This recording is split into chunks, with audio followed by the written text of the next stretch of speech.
Hello, everybody, and welcome to a very special EFAP Catchup Superchat Mini episode 350. How about Incredible. That's pretty amazing, what you just said. that? 7th anniversary. Crazy. And some people sent in some messages that we're going to check out. Hooray. Yeah. Starting with an excellent one, if I may say so myself. It says, would you let Mithrigan touch your Pathrinus? That would be a N0 for me. Well, considering she's a murderous robot, probably not. I don't know. I think that kind of gives it a bit of a thrill, don't you think? It makes it exciting. Yeah. The Just want to tension. die, you know? I guess if she's chill with you or whatever. But then, still, you know... I feel like she'd be just like an asshole the whole time. Because she's such a shitty character, especially in terms of the personality. I guess they really thought they were cooking, but You've really seen just a shitty Mithrigan? person. They thought they had a franchise that they were going to have there, but nah, it's done. It's Yeah, over. second It's one over fell before off, it even huh? began. People just moved on from Mithrigan. How about that? I don't even know if they got on Mithrigan to get off of it. I just heard nobody talking about it. It made a lot of money. The first one was pretty damn successful, yeah. Yeah, the first one, yeah, but I mean the second one. Second one. That's... How could that be what you meant?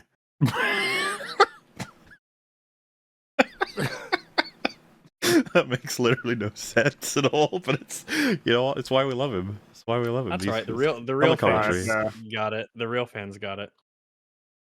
The chat leaderboard is pay to win, and I'm a whale. Like, I'm going to be honest with you. Whatever happens... it does have a leaderboard. On that leaderboard, have fun with it. I still don't understand how it works, and I just don't care about it. So, you know what? No. Go for it. I think is that the more chats you send, the more points. But then if you pay to send a chat, you get more points. And then at the end of it, if you spent the most money, you have a little crown that lasts for the exact duration of that stream. Sounds awful, and I hate every part of it. Like, it's... So, yeah. I encourage each and every one of our beautiful children to fight for the crown like it's Game of Thrones. Every single stream, fight for that crown. Be number one. It doesn't end like be Game the of Thrones. best super chatter that you could possibly be. And don't let anyone dissuade you. You win or you're poor. Oh. In the game of crowns, EFAP wins.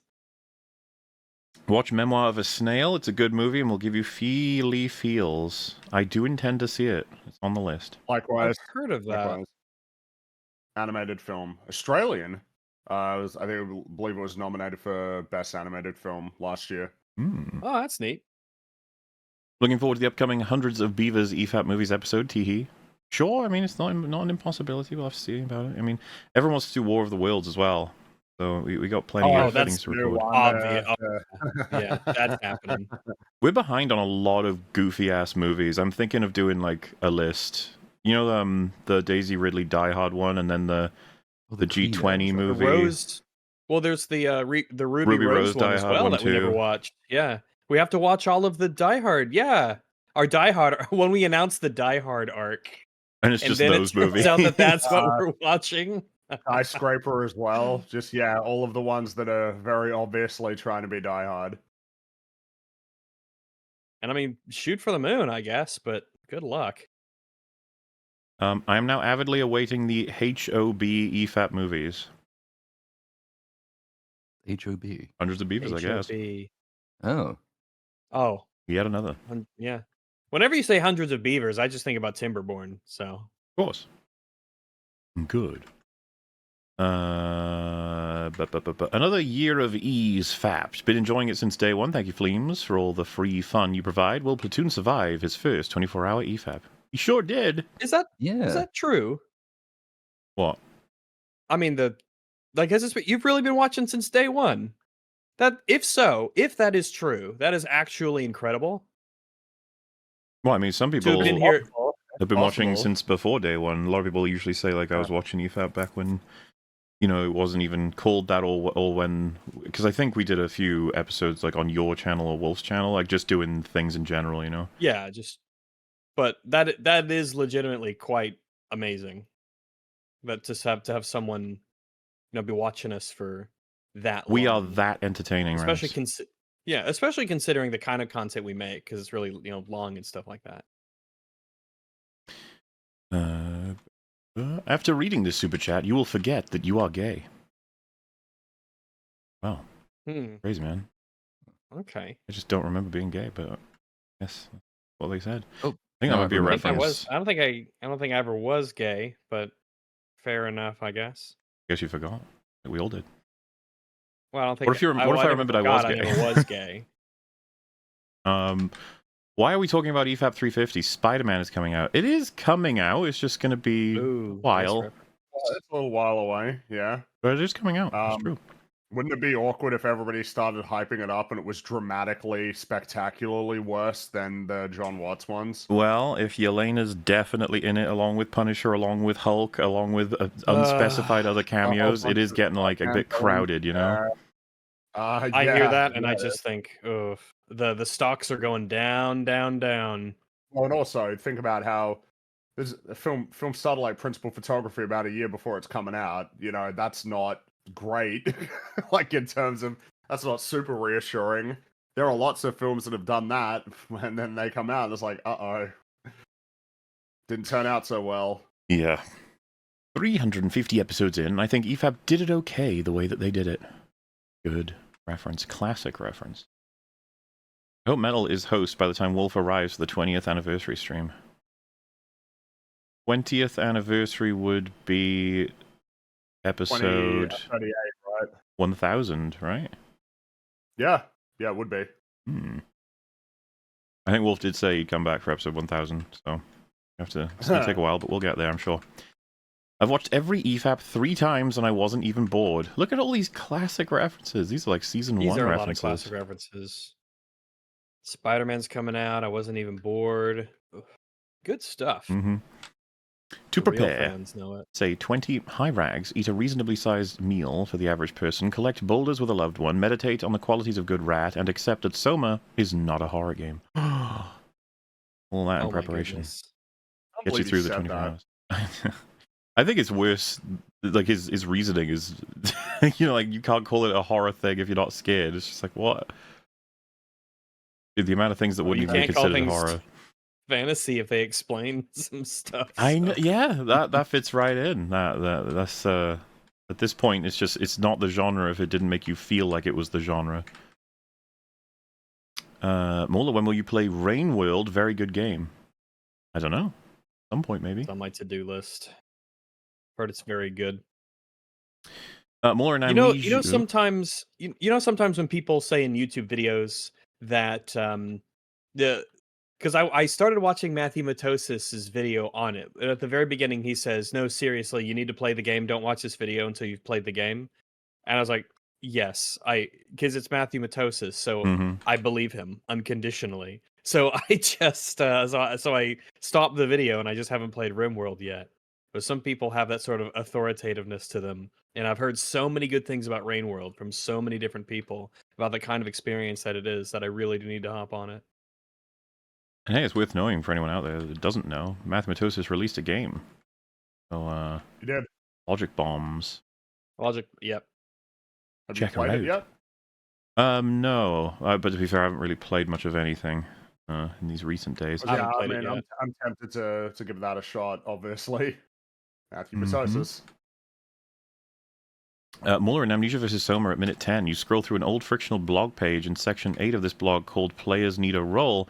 They made a point about how in an alternate universe where Daniel is a flesh-eating ghoul, a corpse would be a snack. Rebirth foreshadowing. Yeah, I mean, they talked a lot about the world that is beyond, like the history of Brennenberg and Alexander and stuff. And there's a game to be made there if you really want to. It's just unfortunate that they made what they made. It was terrible. Yeah. The most positive thing that you could say about Rebirth is that at times it threatened to be interesting. Sometimes, yeah. So disappointing. Kind of slips away sometimes in the most disappointing thing ever category, Cheers to my favorite podcast. Cheers indeed. Cheers, Big Ears. Congrats, fellas. Keep going. Won't be able to see part 1 live as I'll be watching Lord of the Rings Return of the King Extended Edition at the theater. The trilogy is shown yearly. Oh. Really? That's And lucky. Next time they do that at my theater, I've got to go see them. It's funny you say that. They follow up with saying, Rags, look up flashback cinema in your state. Flashback cinema. Okay, I will do that. I think there was they did it once, but I didn't have the opportunity to actually go. I was just busy with some other stuff and things were going on, but I really regretted not being able to go because I haven't seen them in the theaters since they released, and that was, over 20 years ago. So, once I can, I shall. Drink water, it has electrolytes. Sure, Yum, yeah, it's what good plants stuff. crave. They don't think we spook like we ball it, but fuck it, we ball. Like one of my favorite highlights ever. Poor Mel. He was so ready to win. Later on, he does something like really difficult, and he didn't say "fuck it, we ball" before it. So I was like, I think we can see the pattern, Sabotage yourself. Say it. What frustrates me the most about Lies of P is that its lore totally shits the bed on alchemy, Gnosticism, and Hermeticism. It's got some iconography, but then it's all Lucky Charms, marshmallow bullshit. Thoughts? I don't know. I didn't pay as much attention to the lore. I was just engrossed in the gameplay and stuff. Like, I wouldn't even be able to break down the references to Pinocchio, So you're looking in the wrong place in terms of me being able to tell you what I think of those elements. The wacky universe with all kinds of crazy shit in it, but alchemy, Gnosticism, and Hermeticism. It sounds like it could be some fun to delve into that. I'm sure there's a lot of YouTubers who've done it. I'm assuming I'm the only one that's played Lies of P here. Yeah, played it. I have not played it. Mm-hmm. Hi, Rags. Hello.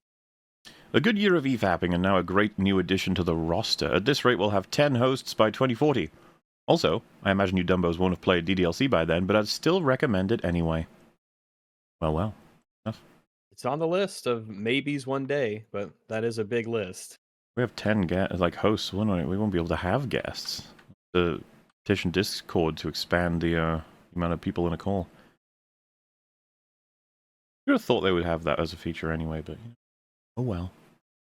10 is the max, I guess. If you want more than that, it's got to be a room, like in a channel. That's kind of why I don't understand you can't do it in a call, because they've clearly got the capacity open in other elements. I think they'd be able to copy Surely it over. Private calls.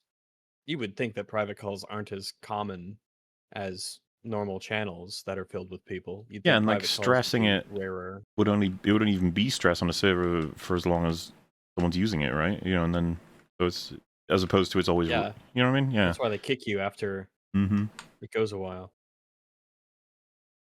Oh my goodness, you're early and straight. Were we early by like a minute? I can't remember. We were early by 2 minutes, I think. Yeah. Oh, not bad. Oh my god, let's go. Yeah, I'd say it was off to a good start, getting right in, watching some vidges. Everyone was excited because they thought for a second that we weren't going to be doing Sterling, but how unlucky. Ladies and gentlemen, start your engines. Work has been killing me. I am tired. Well, you can't be tired. You got 24 hours to stay up. 26, more like, but 350 years of EFAPing. Celestial.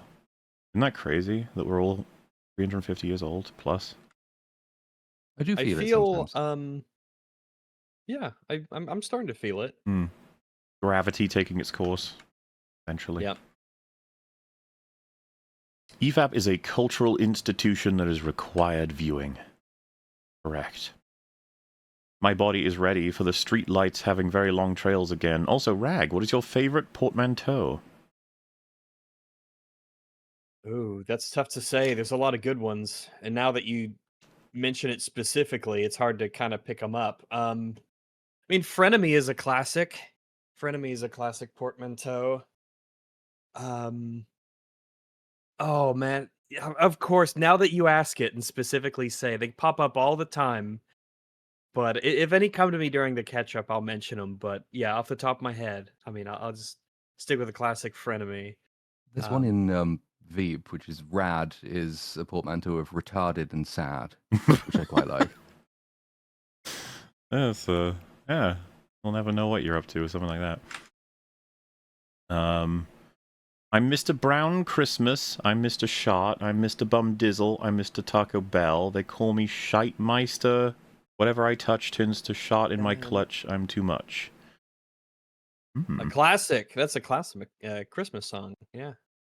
I do hope Mr. Shot survives the years, you know? Very strong character. Well. Deserves more attention. And on the 8th year, the brood kept EFAPing harder, and the Don saw that it was good. He sure did. Here to make you feel old. I was a freshman in high school when I started watching you guys. I'm 23 now. Thanks. This is going to be good listening to while building Necromunda terrain. Happy anniversary. Wow, thank you. It sounds like fun. Necromunda. That sounds upbeat and cheerful. Yeah. Whimsical. Necromunda. Necromunda. Gonna have to catch up on part 1 later, so for now I guess I'll just congratulate on the 7 years, fellas. Platoon has done great as new host so far. Looking forward to more. Also, hi Rags. Hello. Well, thank you very much. And I agree. He's done wonderfully. Happy 350 guys to 7 years of pausing every frame. Keep up the great work. You're a beam of light in a world of tism. Don bless. Well, that's nice. Don bless indeed. Yeah. Thanks very much. Glad you're liking it. Congratulations, guys. Thanks for all the entertainment and the memes. Well, thank you for letting us know. And another congratulations with a big ol' happy emoji, which I think means the person who sent that was happy. They wouldn't lie to us with emojis, would they? I don't think so. I don't think anyone would lie with an emoji. Mm-hmm. So this person's asking, is the hat fine? Yes or no? I mean, I vote no. Yeah, hat's fine. Not fine. Hat's fine. I think we need another poll, a second referendum on whether the hat is fine. The chat will give us the objective truth. 100%. Thank you for all the great videos and memes. Hope everyone has a spadoinkle day. I think we quite did. Did. Hail the dawn. Praise be to you, massives. Oh boy, it's been a ride, but your fleams are a riot to watch, and looking forward to what comes in the future. Let the tism flow, and EFAP is my only joy in life. That's another hyper-enduring meme, that one. That meme has got some legs like you wouldn't believe. Mm-hmm. And thank you. Appreciate it. Here is 1 cent /FAP. You're essentially FAP slaves. My. I guess. FAP slaves. You know, you do what you can. Worst gigs out there. Someone has posted a pear character punching the air with a fist and a bump written on his knuckles. What a charming character that pear man is. Greetings, massives. Greetings. Hi. Say, would you crackers like to hear about the time we met the Loch Ness Monster? Absolutely. We've actually met him several times. Comes on the show. Yes, about the Monster Universe. Give him $350. That's how you get him to go away. He feels underrepresented in Monster Universe sort of movies. They do Godzilla and all that shit, but they never do the Loch Ness. Oh, Nessie. Yeah, it's not very cool. Congratulations, EFAPers. Happy anniversary, massives. Why, thank you. Yeah, thanks. It stood above us looking down with these big red eyes, and I yelled. I said, "What do you want from us, monster?" And the monster bent down and then said, "Need about $350." Speaking of lifetimes, dog years, Rags, dog years. Yeah, I guess you're it's your 49th year on. Or in would it be 49? It'd be 49, yeah. Damn, I corrected the dog on dog years. Just not something I think about too much. Yeah, I mean, you know, spry for 49. I just take one day at a time. Yeah, I am. It's good diet, exercise. And apparently being born on day 1 of EFAP, which is strange, but you know. That helps. The later that you're born, the more helpful it is. And one of the things too for keeping spry in my old age is do not ever have enough food for an average sized person. Oh yeah. Never do that. Metal has a new birthday every 3.6 hours. Aww. Man, he's old. Huh, interesting. I've recently been replaying Just Cause 2 and found myself thinking, how has this not been made into a movie? Only to remember they'd cast Pedro and fuck it up. Does this happen to you with any games? Also, hi, Fringy. Hi. I mean, would that be bad if he was in it? Well, if they fucked it up. If they messed it up, sure, but they mentioned just before that if he got cast in it. Well, I don't know anything about Just Cause, so, but presumably he'd be able to play one of the characters. I will say, I mean, I played Just Cause 3, I think, and a little bit of 2. I suppose I can understand, I guess, why you'd want to see it as a movie, but that's one where it's like, man, but the fun part's playing it, you know? Like, yeah, I guess it could be cool seeing somebody, you know, flying around and then using, like, a zip line and a parachute and stuff, and you could have some really crazy, like, action set pieces doing that, but that's kind of like the fun of the game, right, is that you're doing it. But, you know, I suppose it could probably work. It could probably be a fun action movie. But, again, yeah, you shouldn't hope for these things because you never know what they're going to do to it. Yeah, you know? As for games that I play that I think, oh man, this would be cool as a movie, I've said before, it would be Bioshock, but I probably just wouldn't want it made right now. Yeah. Yeah. It would take a specific, I mean, that was a super chat we got a while back was, you know, who would you want doing stuff for I think the Bioshock movie, if you could pick people for story and stuff like that? Or at least a similar question. But yeah, I mean, obviously, if it was done really well, it would be some of the highest tier stuff that you could make because Bioshock is incredible. The opportunities it presents you are essentially unlimited. Just the aesthetic and the style and what it's trying to say and the people that would be involved and what you could actually depict with the technology. It would be wild. But alas, the curse of modern day writing. Maybe wait on it. I've recently been replaying... Oh, wait, sorry, that was a question. 7 million years of EFAPing. Unfapping the E. Happy 350th for you all. This was a nice stream, and it was so long. It was long. This was a long one. We tend to do that. About the same you only time get one a year. year, though, so don't get too used to it. 7 years, and we still don't know Mario's jump secret. It's so weird that he doesn't tell you that in the first video. That, like, it needs a second one, and then he just didn't make it. And now he said he's not gonna. It's like, rude. But I need to know if I'm designing a video game. It's part of the toolkit, is it not? Is the toolkit not incomplete now? It's like having half a wrench. Playing Mario. Like now, I think I must have been playing Mario wrong. Yeah. All of this time I've been playing because there's a secret that I am not aware of. This is and the game would be so much easier if ancient, I knew it. Incredible knowledge that he's just hoarding. I feel that that's just unfair. I guess you have to wait. Maybe he just someday. Wants all the high scores for himself. He doesn't want to share his knowledge. He's not like the speedrunners in the speedrunning community who come up with strats and they share it and it gets better and better over time. No, he's a hoarder. He's an info hoarder. That video was so painful. It was like, you see, this isn't boring because it switches gameplay, and this one isn't boring because the gameplay stays the same, but anyway, this isn't boring because it keeps you anticipating what's going to unlock next. This isn't boring because you know what's coming next. Like, okay, Mark. You're losing me, buddy. Ooh, it must have been about... content design for people who aren't listening. Yeah.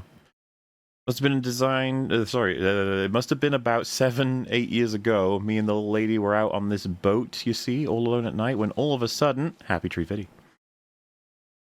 Oh, well, that's nice. Crazy. From TLJ to Malignant to Cinematic Venom Redemption Arc, here's to another 350. Hell yeah, man. We'll get to 700. I'm pretty sure. I think so. Yeah. Yeah, I think so. We will. We'll get there. This huge creature, this giant crustacean from the Paleolithic era comes out of the water and jumped up on the boat, and I said, Thomas, what on earth is that creature? He stood above us looking down with his big red eyes, and I yelled, I said, what do you want from us, monster? And the monster bent down and said, I need about Tree Fitty. How come we were getting loads of Tree Fitty references? I don't actually know. Did something happen in chat that I'm not aware of? I don't remember this in the stream. I don't recall the Tree Fitty reference. Will you guys consider reading a Variety article ranking the MCU? Interested to hear your takes. Oh, yes. Maybe. I don't know. That sounds like a lot of work. Though, I mean, it was a long time coming. We'd mentioned it before. We'd talked about it. Some kind of an MCU ranking. It was definitely in the cards, and I feel like the anniversary was an excellent time to have done it. Yeah, It it's was like kind interesting of cool too. the way it worked, right? With the stacking up all the points. Yeah, yeah. And when we were going through and we'd ask each other where a lot of these were, it was interesting to see how similarly all of us had ranked a whole bunch of these. Yeah, there's a Yeah, whole and the bunch within placements. 2 or 3, right? I think it was several of those We movies, had which a is like, oh, this one's at 49. Well, I've got it at 48, and I've got it at 50. Yeah. So it kind of works. Yeah, we had a bunch where like Fringy, Platoon, and myself, we'd have them like in a row, 45, 46, 47, or 26, 24, 25, that kind of thing. And they'd be really consecutive or they'd be spot on the money. And that was really interesting. I was rating mine more based off just vibes for enjoyment, but there's definitely going to be a lot of overlap there. I think and I guess also to see the rankings from the audience was neat as well. That was a cool aspect to it, especially when we talk about, stuff at the top and bottom to see what they considered, the best and the worst. Because I Yeah. think with the MCU, one of the big problems is you have like the top 10, you have the bottom 10, and then you have that weird malaise in the middle, and a lot of those are really hard to rank. Well, and when you get through all of what you consider to be just the absolute worst, it's surprising just how many that is. Like it absorbs a big chunk of the actual ranking. Because Yeah, it's super bottom heavy. the sort of tier of Thor 2s and Iron Man 2s and sort of like stuff like that lasts about 8 movies, and then that's it. Like that's almost the hardest ones to rank. Because everyone kind of locks in at their favorites. Yeah, there's just a bunch that are difficult to really remember and think about. When you talk about like Thor: The Dark World and stuff like that, it's just tough to remember a lot about it, period. Especially like whether it's good or not, or if there's anything of value. But that was sort of like a common thread that was happening in the list. I was noticing was how just like a single good character or a single just good scene would shoot it up like a dozen places just by having one good scene in it. Congratulations, Massives, on the big 07. Have y'all played any of the Saints Row games? What are y'all's thoughts on the 4th game? I played 2 and Thanks. 3. I've not played any. I Nope. watched Dev's review on. I think I watched a few reviews on 4 because when it came out, it was like obviously this just rancid monstrosity, and everyone talked about how it was just shit and terrible. And I think I watched a few reviews on it just because It's not. it looked You're like one getting of those games that was confused. fun to make fun of. There's Saints Row. Saints Row 4 is not the new one. Saints Row 4 was like Saints the Row superhero 5? one. Yeah. Well, it's just Saints Row the new one. reboot. Yeah. Reboot. So there was the reboot's what I'm 3, talking about. Yeah. because I played 3 and 4, and they're both fun. Though, as I I understand heard it, 3 Saints is Row quite 2 is good. generally considered. I've heard 2 is the one that is generally 2 considered the best. was considered the best when I was playing them. Yeah, 3 was like is fun, but it's watered down a lot of the cooler parts of 2. Yeah, I don't know anything about Saints Row. It was never a series I played. It felt just like off-brand GTA kind of with Yeah. bits and bobs that were really fun. Hey there, you massives. Congrats on another year without pausing. How do you even do it? Well, here's to another one, and many more after that. Also, bye, Rags. Damn, I screwed up the end. Wait, what? What did he say? I think he wanted to say hi, but he said bye, so he said, I screwed it up. Ah, dang. Well, a goodbye is just... No. All right. Congrats on 7, lads. Thank you for the years of entertainment. I started watching in high school in the US of A, and now I'm happy to be here. Many more FAPs. Oh, sorry, in the USAF, which is not US. That's a different thing. But, United States Air Force, I guess. Neat. And thank you. Hi, Rags. Yeah, thanks very much. Hello! The Cosmic Chicken Nuggets requires which side? Rhino milk, a weird grape, or a mysterious third thing? The answer? I don't know. One thing that's interesting about the Goliath and the Cosmic Chicken was that's EFAP lore that wasn't on EFAP. That was on someone else's stream. It was Jay's, I think, because I was playing. I think it was Jurassic World Evolution. Just randomly joined a stream, and then all the Cosmic Chicken stuff came up. I think I was playing Islanders at the time. I think they met in Islanders too. That's a fun game. Islanders. Let me check and see if there's an Islanders 2. Islanders 2. No, Islanders. New Shores? Okay. Oh, geez, overwhelming. Oh, wow, it came out July 10th, 2025. It is Wow. overwhelmingly positive at 20. That is what the time. Yeah, 96% positive. I'm putting that on my wish list, everyone. If you haven't, I can't speak to the new one, but it seems to be overwhelmingly positive. But Islanders was a really cool, like, puzzle city building kind of. It's not really city.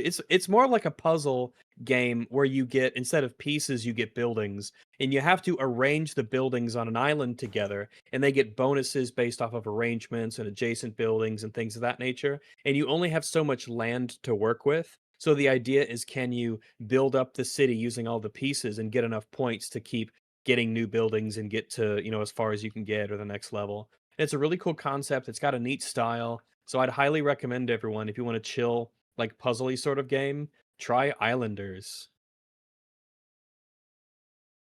Woo! Indigo Gaming, my favorite. Oh, hi, Mark. Yes. Our hi, gaming Mark. compatriots. Happy anniversary, guys. Thanks for all the good times. No problemo. Yeah, you bet. Thanks for being here to be a part of them. Yeah. Been with EFAP since I caught episode 34 live. Thanks for all the content over the years. I'm very glad I stuck around. Question: what piece of media you thought was terrible, but you changed your mind on it? Oh, that's a good question. I'm sure I feel. I think, Muller, maybe you can help me remember, because I talked to you about it. There was some movie that I was watching, and I feel like I had, like, a question about it, and that kind of determined whether or not I thought it was good or bad, based off of how that sort of resolved. I can't remember what it was, but that's the Remember the closest thing that genre? comes to Or? mind. I can't. That's the thing. I feel like we watched the movie independently. I came back feeling kind of mixed, but it was I Am Mother. I was like, I think I had a question about that, upon which, like, a lot of my issues kind of revolved around. And then we talked about it, and you and I talked about it, and then I came up with thinking, oh, well, in that case, it's an excellent movie. But Yeah, I from never what I thought it was bad, remember, but that's you, Metal, and Az were nonplussed about that film, but I quite loved it. So I was like, yeah, because I watched it and I was so half and half, but it really did kind of revolve some element of the movie that I was confused about. But I do really quite like it. I think it's quite good. I would recommend to everyone to check out I Am Mother. It's a really neat movie. I think I did a As for Forge like episode with Mel on that. a bad movie, or a movie you thought was bad but you changed your mind on. It so often happens in the other direction, but I think it kind of Yeah. it very rarely happens in this direction. I'm really struggling to think of one. Because normally we're a little biased against this in a way, because normally if you think a movie's really bad, you often might not look further into it. You won't look on more information on it. It just sort of goes, and it just slides away from history, or you just sort of forget about it, or you just move on with your life. You don't go through the trouble of really trying to, like, dig more into it, especially if you think it's terrible, not even like half and half. A terrible movie that we came to recognize as good. I know people try and do this shit every day when it comes to, like, MCU movies and superhero stuff and I mean, that things of goes that both ways, nature, right? but Like, you'll find that cycle happening. I've seen a bunch more viral posts about Deadpool, Wolverine, and Superman being awful. It's just like, yep. Like, they ran out of their batteries, or whatever you want to call it. But, like, you still get the reverse as well of, like, you know what? Everyone was too harsh to Fantastic Four, or Yeah, but I'm always whatever have you. more wary of that, because a lot of the times when that happens, the movie it's still as bad as you thought it was. It's just that everything since it has been worse, and so people will go back and say, "Hey, you know what? This actually wasn't that bad." And like, I find myself going back to bad old movies, saying, "Well, at least they did this right in comparison with newer, worse movie." But it doesn't change the fact that I thought the first movie was bad, and I'm not going to let it change that. So yeah, like, that's probably where the examples would lie. It would be something like a Terminator 3, or Pirates of the Caribbean 3, or like a so-so movie, just a movie from the or a movie that's a mixed 2000s that bag. I was like, that was bad. And then you go back right now and you're like, No, there's some good stuff here. Okay, I guess I might have one then. What about The Patriot? I never thought that was bad. I know, because that's one that we were like, so on. But then when we watched it, we were like, oh, hey, maybe it's better than we thought. Then again, better than we thought doesn't really fit the spirit of the question, I guess. I mean, I think the spirit of the question is looking for something a bit more extreme, but I can't think of an instance of that happening. Like Not I off the said, top of my head. it's just gonna be a bad sequel-y movie probably from the 90s 2000s era, around there, where Normally, judged when it a too movie- harshly, perhaps. Yeah, nowadays I think it's going to be more difficult for us because typically, if we watch a movie and our first reaction is it is terrible, it is almost certainly because the movie is actually terrible. It's not often that there's an element of the film that's really important or central to it that we just flat out don't understand or don't Well, and get. it's just we're sort of, there's a selection bias in the sense of it's our job to think about movies, deeply. I don't mean like in some kind of an intellectual way. I just mean like, for the job, we're supposed to be able to reference all of its details. So it's rare that we'll have gotten a read on it and then completely flip that read. Doesn't happen very often if we're going to do like a big old breakdown and stuff. I don't know, me and Rags did a lot of talking there. Is there anything for Tune and Fringy on this front? Something I was thinking about, but it probably isn't quite apt, is Daredevil director's cut from the 2000s. But the problem is the director's cut is different. Yeah, I never saw it. So yeah, I always have seen the original. I don't know if that applies as one, because the director's cut is good, but yeah, I thought the theatrical cut was bad. So it's like, and yeah, the problem is, I think it still is. It's probably still, because like it probably still is. Yeah. There's a lot of important, like thematically, it's a lot more compromised. There's a lot of important scenes that are just absent that changes the meaning of the story. So yeah, that doesn't particularly work. But I'm inclined to agree that the place where that is most likely to arise of I thought it was bad, but actually it was worthwhile, would be films, the old bad films from like the 90s and 2000s. Right, you go back and watch it and go, oh shit, yeah, no, okay, there's stuff here, there's stuff working here, but it is much more often the other way around, evidently, because it's really hard to think of examples of having a negative opinion and then it changing to a positive opinion. It's just pretty uncommon. And the closest I get, it's not a movie, and I didn't hate it, which automatically makes this not a very good answer to the question, but probably, it's like Andor season 1, the first 3 episodes. I didn't hate, but I don't think I was watching it as closely as I really should have been, and so I was cooler on it than I was on a rewatch. Like, my opinion improved quite dramatically, I think, partly because I'd seen where the rest of the story was going, and partly because then I realized that the rest of the story was quite good, so I probably missed a bunch of stuff in the opening. So that would be an example of something that I didn't hate, but didn't necessarily think was brilliant, and then that, my opinion improved over time. I ended up thinking those 3 were better once I'd seen the season. Yeah. I think it's because I will say too that you sort of see that you can scope out this whole story, and then what they're achieving is clearer and setting up and stuff. Kind of how it goes with a lot of stuff. Like even the Penguin, I remember being like, that was good, but then rewatching after the whole season's done is like, oh, they're doing a lot actually. It's like, because you know where everything goes. a lot of times it happens when we're doing an episode and we're going through it in detail. It has a tendency to kind of sway us one way or the other. Really going through bit by bit, point by point. Because even though I really liked Andor season 2 when I watched it, I liked it even more after we discussed it. And it happens quite a bit for all of us, and it goes in both directions. There are some things that we think are bad, but then you really get into them, and then you're like, oh, this is hideous. And it's good that happens, too. It's good that you can be moved on something by an in-depth discussion. If you're not, then I think it's kind of unfortunate.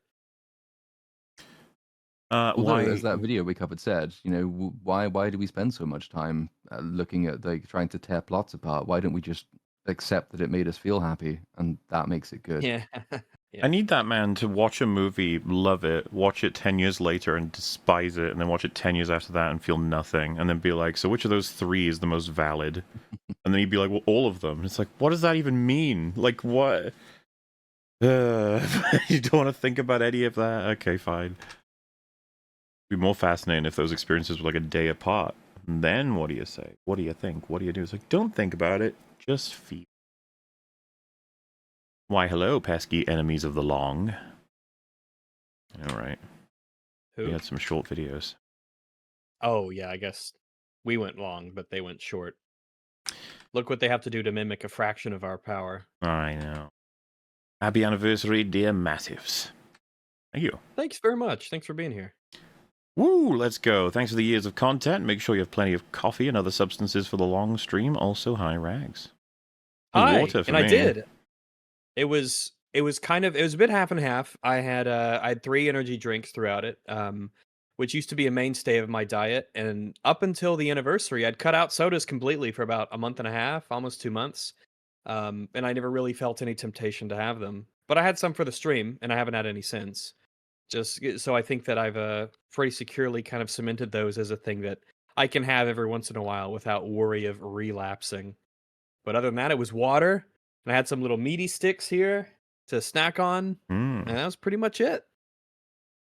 Water and soda. Water, Haribo, sugar. Oh, little gummies. Yeah. And then I think the last 3 hours of part 3, Johnny Walker, but up until that point, like... You don't want to start out with that. Yeah, was it straight to sleep after that, or...? No, then I thought, do I need to go to sleep? Yes. Do I also have a fuckload of work I need to catch up on? Yes.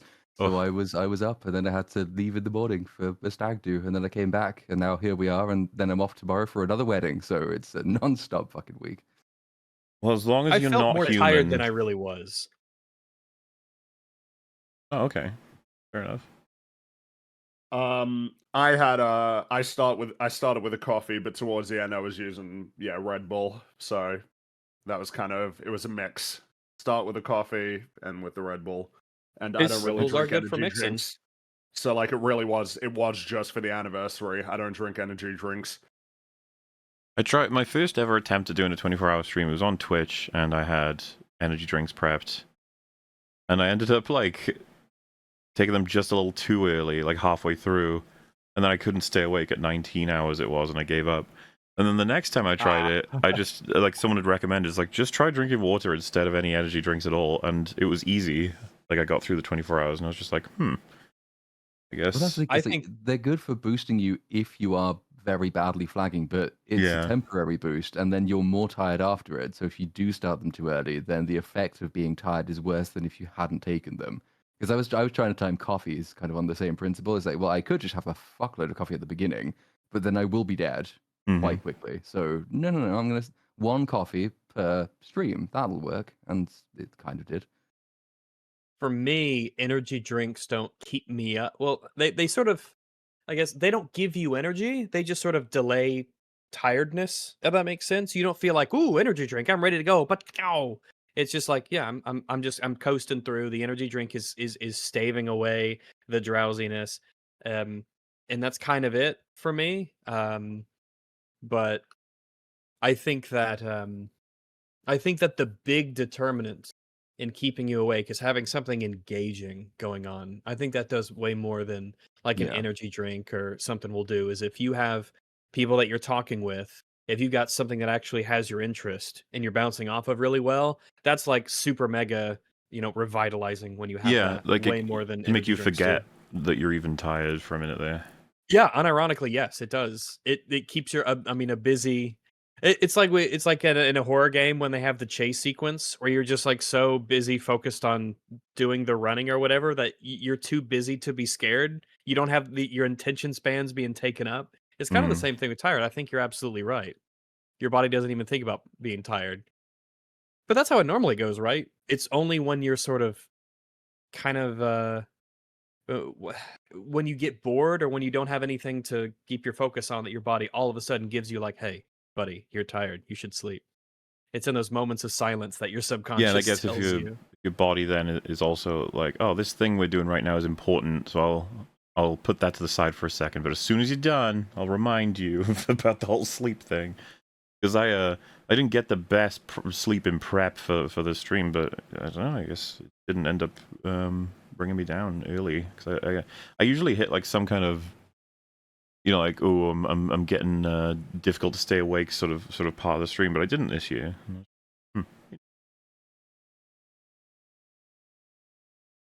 Listen, aspect ratios are new tech. You can't expect a major streaming service to understand these things already. Give them 100 years, jeez. Oh, this would be when I was talking about the Simpsons thing. Yeah, I remember that. I remember that part about Lisa, or sorry, little Lisa, right? Is the baby, her getting cut out Jesus. at the bottom there, and Maggie, that's her name. Maggie. Where am I getting Lisa from? Well, oh Jesus, stop it. You could have killed Friggy. Stop. I was keeping myself calm there at first, but then you went and said that. Jeez. Yeah, I don't know. I know Homer. They have similar hair. I get you. You can change the episode back to 4x3 in Disney Plus. It's just stupidly hidden in the details page of the show.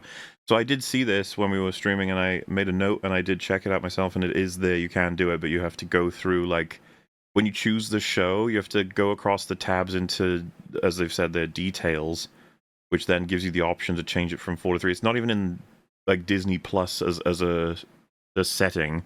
It is in the individual shows. Like, they fuck with it by default, and you have to go into the show to be able to unfuck it. But I will say I'm happy that, like, the option is there at least. It's just annoying. There's an option, but still, it should just be the default. Like, obviously, it should be the default. Yeah. Oh well. Cheers for 7 years. Here's to another. Can't wait to check out Bone God. He's on the way. How exciting. Happy 350th. Why, thank you. Thanks. Happy anniversary, EFAP. Thanks for inspiring me to start a channel and have some fun. I even made an EFAP-inspired song. Sorry in advance. Looking forward to another year of laughs. How wonderful. Oh my God. Yeah, you know, best of luck. Have some fun making whatever it is you make, video-wise, I suppose. Absolutely. It's really neat Get to know stuck that we've, in. I guess, helped inspire you or give you something to do, you know? Yeah. Happy 350th EFAP. 7 years. How time flies. Well, here's to another 1.2 billion more years of pausing every frame. Hell yeah. Another classic. Glückwunsch ze 7 Jahren. I have met 2 Tipples. Not the clown, but the surname. Really? 2 people in real life with the surname Tipples? Mr. and Mrs. Tipple. That's kind of crazy. Tipple. Tipple. Fucking idiot. We're gonna have dinner with the Tipples. Hell yeah. Happy anniversary, guys. Well, thank you. Thanks very much. Oh, is it Theo torture time? That is, yeah. If you see him turn up, it's probably that kind of time. The guy just loves his video game essays. You can tell every time we watch him with him. Thank you for all the great content over the years. I love going back to old episodes and watching way back when tisms. Hi Mubes, Fringaroo, also hi Rags, and hi Platoony. Hello. Hi. Howdy indeed. Thank you.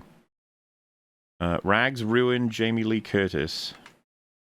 Oh, I guess she's a granny now. I don't think so. Well, she's got a nice personality. Everyone's been talking about it, but she's had it the whole time. I guess it's because that one ad. Sometimes you just need a reminder. Yeah, that's fair.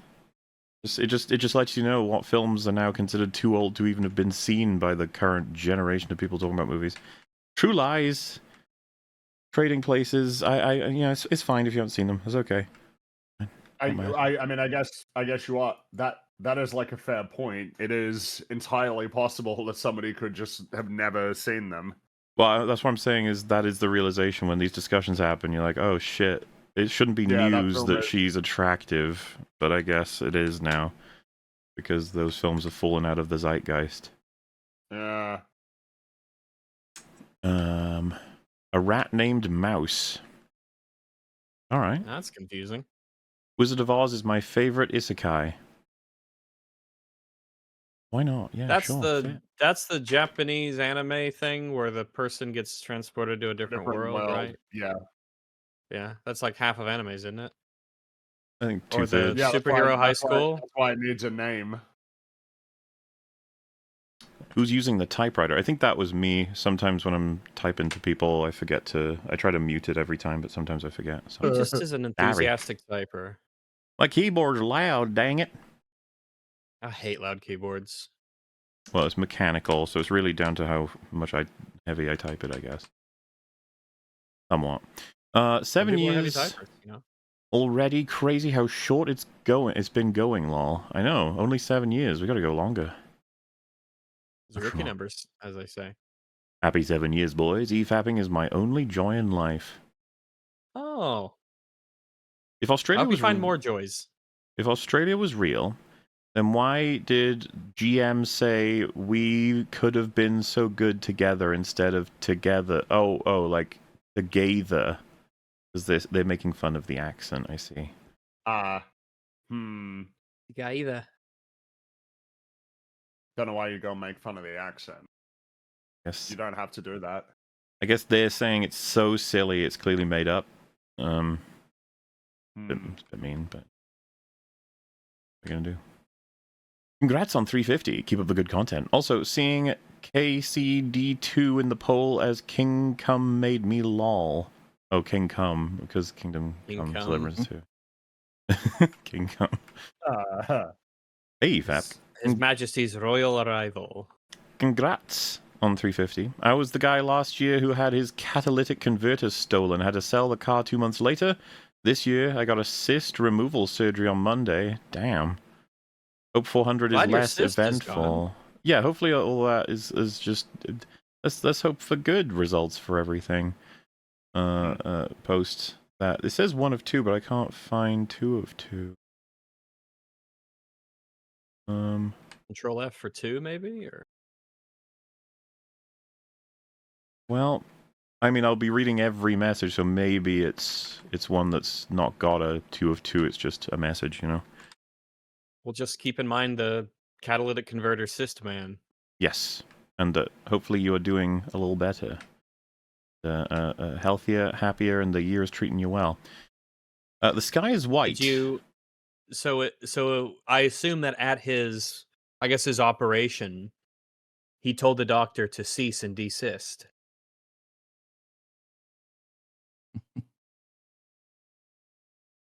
The sky is white, but there's a hill in the back now. Also, in neither version, the ray angle doesn't match the shadows. I think of what we were looking at that would make them say this. Oh, I think that would have been so there's a point in the Bloodborne FPS video, remaster video, where she says even the rays of light look the same. Which they look completely different, the two of them. They look like two completely different rays of light in terms of the angle, how full they are, the color. They're just two completely different ones. So that was weird. In my video, I put them side by side, and I was like, wait, what? Why would she say this? This is obviously not true. When will the lies end? She was wacky. She had a lot of opinions. Yeah, she is enthusiastic. I have a theory that since Delta means change, they might be doing something similar to the RE7 remake and rebirth.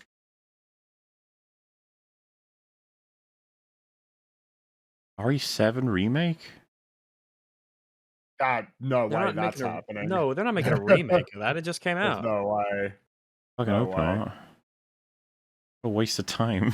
Like, why remake that? Like, Jim didn't want to make another video about why difficulty in video games is bad, but he had to because of those evil gamer chuds. Well, that's the thing. It's because a new From Software game came out, so the conversation evolved past into, well, it's genuinely all because of the Mimic tier, that one item in Elden Ring. And once more, an anniversary is sullied by this grotesque chub dumpster. What is a chub dumpster? I don't know. That feels appropriate, though. Oinking garbage from his cavernous skull into our ears. Must it always be so? I believe oinking stuff is now a thing because of Arcane Season 2. To oink poison in your ear. That was such a horrible line. It just makes no sense. Oinking God. poison. Yeah. Ugh. Oh, God, I just remembered. Please delete line. What's worse, oinking poison or drooling for a squeaky? Drooling for a squeaky, oinking poison in your ear because she's a pig, right? That's why she said oinking poison in. Or if she was calling her a pig or something. I hate both of them. They're both horrible. Drooling for a squeaky. It had to be like explained that was supposed to be a dog would be drooling for a toy, right? Like that's what that's supposed to mean. I think so. It's just I don't like either of them. No one's ever told me that. For some reason, I'm having more of a reaction to oinking poison. You know, I think I hate that one slightly more. Close though. I think it's just the visceral reaction I have to the word oink. Yeah. Congrats, fellas. It's so cool to have caught one of these first few episodes live back in 2018 and see how far this show has taken you all over the years. Here's to 350 more. Years. Thanks. Years indeed. I wish Theo was here. He would have killed himself by now. Well, Theo is here this time, so will he be killing himself by the end of this video? He survived. But not unscathed. Well, have we heard from him since? You know? Somebody to check in on him? I can't confirm the health of Theo, but I hope he's doing okay. He did. Do you remember what made it too much for him? It was when the 3 Americans on the LolCow Live didn't know that Europe was a continent. He was like, I can't take this anymore. Which I think is just interesting. Out of all the things that would defeat him, you would have thought it'd be a gaming thing, but no, it's just added trivia, I guess. Is that considered trivia? Probably shouldn't be considered I don't trivia. feel like that's trivia. That's it's too basal as like human Continents, knowledge. I have more sympathy for the guy that said, wait, iron is iron. Like, somehow that makes more sense to me to be confused about. It's coming straight for us. I guess could have been multiple things. I see Theo is here for his yearly torture session. Absolutely. Hey, we torture him much more than just once per year. And get a lot of stuff doesn't make a lot of it isn't public. Discovered EFAP 6 years ago because of the 3 incels that made a 12-hour response to Jenny Nicholson. Today, my tipples are twitted, and your Batwoman coverage is the only thing that gives me joy in life. That's wild to think that someone came here from that stupid drama, and now they're talking about twisted tipples. I mean, it must have been weird, right? Because, like, I'll admit, if we didn't have the podcast, we were just doing our daily thing, and then it says, like, there are people out there who said, like, got so mad they made 12 hours of ranting about a girl because she had an opinion about Joker. It would be the kind of thing that's like, really? And if you just throw it on just to see how cringe it is, and then it's just 3 guys chatting about average stuff. Yeah, like what they're talking about, like Call of Duty and 4 and stuff like that. We went on all. Well, we went to Angry Joe for a bit. We talked about, remember all the Jeb memes? We just started making up Jeb Bush memes. Oh, like, yeah, Jeb. That's their, what are your Jebs and everything? Yeah, that's why it was like impossible to maintain that kind of assessment of the whole thing if you watched any of it. It's like you just can't. But it must have had people being like, yeah, it is pretty cringe, but like not quite what people were saying. And then just maybe some people might have been like, hey, I kind of like this. But that does actually require people to read headline, think, oh, that sounds cringe, click through link, then watch, then form their own opinion, and then have a new opinion based on the information they've got, as opposed to seeing headline, thinking, God, that's awful, and then hitting retweet, and then never thinking about it again. I mean, it's more fun to just farm the notion of it, isn't it? Somehow it helps. Like, there's a lot of that online where it's like, if it helps our fight, however it's perceived, to just mention this thing having happened, whether or not it's true, let's just say it is. And it's like, okay, cool. It's something I've noticed a lot, like coming back to social media and checking it out. It's like how people will just refuse to engage with something that's said if they can try and say something snarky to get likes.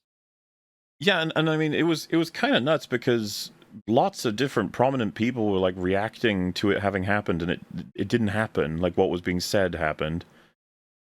They were just like, "Oh, this is so gross." Like, "Oh, how weird." And it's just like, "What the fuck? We're just chilling out. It's not that deep." Like, and I mean, as video reactions go, we were pretty chill about it. Remember, we said one thing about her appearance. The light was overexposed. She's very pale and looked like she looked like an android. That got like plastered everywhere. It's like, if you really believe that we did it for 12 hours and there was one insult, and it's barely an insult, it's just more about, use your lighting better, that's all. You know what I mean? It's just like, wow, how horrible. Like, that's crazy that they did a whole insult. Will she be able to survive? Oh my goodness. I started watching all the FAPs some time ago. I'm now on EFAP 76. Go forth, hate mongers of the toxic brood. Also, hi Rags. Hello. She is from the comedy club in Plovdiv, Bulgaria. What's going on with Jared? Wait, what's the name of the comedy club? Plovdiv. Plovdiv? Okay. Plovdiv. And I don't know what's going on with him. Don't keep tabs, I'm afraid. No, don't keep tabs on Jared. He's a wacky guy. Happy anniversary. Been watching EFAP since 10th grade, starting with episode 26 and never left. Jeez. In these 7 years, I finished high school, uni, and became a software engineer. Hey, you. Oh, wow. People have finished school and graduated and gotten degrees. Rags, people have started there's families. Like one guy got married, and they started, like, literally got... We met, we dated, we got married, we have kids now. I'm like, oh, still watching EFAP. I'm like, oh, that's good. Thanks for helping me through some tough times. Here's to many more EFAPs. Oh, yeah, you bet, Thank man. you.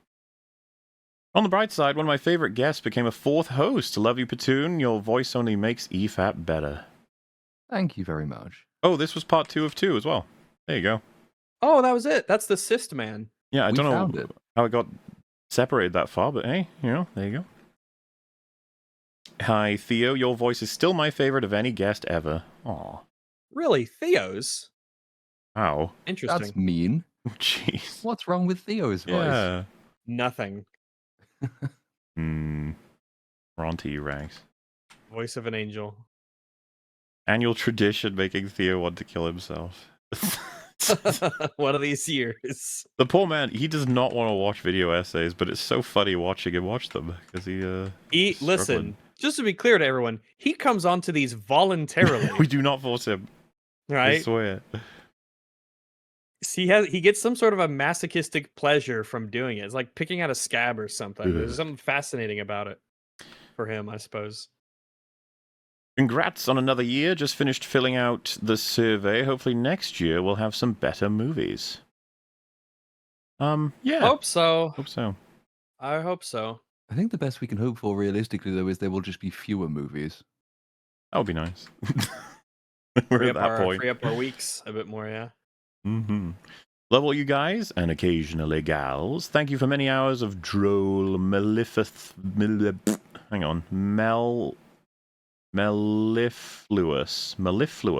don't think I've ever said that word before. Mellifluous? Mellifluous entertainment this year and all the years. Well, thank you. Mellifluous. Sweet or musical, pleasant to hear. Mellifluous. I don't think I've actually heard that word like ever. I don't think I have either. That's quite a nice word. Mellifluous. Yeah. I like it too. That's one of those words that like it's similar to what it means. Like it sounds similar to what it means in a way, if that makes sense. Mellifluous. That's a pleasant word to say. Okay, I'll try and keep that handy. It's a good way to learn new words too. Is every time just Google it. Every time you hear a word you don't know, just Google it. And try and use it at some point maybe before it gets forgotten, which will probably happen. But I'll always be happy to see it, flying by. Happy anniversary, guys! Can't wait for EFAP 400. Well, give it a year. Pop up. Probably. What do you guys think of Prime 4? I assume you mean Metroid Prime 4 and. Not yet, so. Well, if they mean, what do we think of what's been seen so far? It looks about what you'd expect Metroid Prime 4 to look like, I suppose. Mm-hmm. Hopefully it's good shit. Hi, Mola and friends. Thanks for so many years of content and film/writing analysis. Fuck Alien Earth. have you looked at the Dark Horse Alien comics? Batman vs. Predator and Labyrinth are really good. I haven't, but I do agree with the sentiment, fuck Alien Earth. It is a shit show. It is not good. In fact, it is quite bad. I would agree. not recommend. Very bad. Like, so much care and attention and money has evidently been spent on making bits of it look incredible. And the cheapest bit, which is the script, has just had no attention at all. It's great. Yeah. Question, is Stephanie Sterling Jim's sister, wife, or mother? So, I believe Jim Stephanie Sterling is the name now, but Jimquisition is still the brand / the name of the show. So it's very confusing as to what name is the primary name. Is it Stephanie or is it Jim? Or is it both? Or is it Sterling? It's just like... I just say Jim Sterling. Well, that was the original name, and it's still being used as the show name, so it's like, I assume that's still a name that's gone by, but it's just confusing, like I said. What about games that are broken where you need cheats to beat? Omicron, the Nomad Souls final boss is so broken, even maxing out your stats only gives you a chance to actually beat him. Yeah, I mean, we went over that. What was so weird is the whole video got completely undermined the moment it was mentioned that sometimes devs will change things in the game because they are out of the vision. As in, like, you should play a game as presented to you because that's how the devs intended you to experience it. Though, sometimes the devs will change it. And it's like, so, I should be allowed to pick and choose then, right? And that wouldn't be it. It's like so, the metric was so fucking confusing. Congratulations on 350. This is your annual reminder that you all help me learn how to be critical of media I consume. I love and appreciate you all. Oh, well, thanks. That's good to hear. Are you planning a next EFAP plushie collection? I need My Little Platoon plushie. Nothing weird, I swear. There's going to be another run at some point. It's not going to be this year, though. So we'll keep you updated when we know more about certain things. Hey guys, thanks for years of entertainment. Merry Christmas by the time you read this. Keep it fapping. Waha. Joke's on you. Not even Christmas yet. Be fun it's to Christmas get there. somewhere because of time zones, but not here. Rag spamming the dodge button when asked about naturally white bricks was the funniest shite in years. Also, hi Rags. Hi, but I wasn't dodging any bricks. I answered every question. Bring you silent. He was the one that was asking. It would be, if we get that side of this, we can know the truth for sure. Did you say the question again? Did Rags do any dodging of questions during the natural white bricks question? Yeah, but I don't remember what they were. I just remember yes. There was literally no dodging. Every question was answered plainly. Very well. If we combine those two answers to find the truth, there must have been some dodging, because it's none or loads. We'll have to find the middle ground. Compromise. Well, I didn't say loads. I just said yes. Like I said, none or loads. So halfway between. Beautiful. We did it. We solved it. That was in the memes section. I think it got some votes. So not bad. The white brick question. Happy anniversary, Massives. I started making it tradition to go to the beach every year while listening to this stream. So needless to say, I'm hyped as fuck and happy y'all made it. Good luck and best wishes for another year. Well, thank you. Hope the beach was wonderful. EFAP on the beach. We'll say, I don't know when it'll be, but the year we don't do an anniversary 24-hour stream, we're probably going to disappoint a shit ton of people, huh? Like, we better always do it. And then we have to, when we reach, our deathbeds, we have to record a whole bunch so that they can keep releasing each year. Keep people happy. God forbid. Maybe robot versions. They'll have AI versions of all this by then. So oh, that's right. We'll just outsource it to our AI selves. Yay. We'll be like the Kiss movie. The Kiss movie?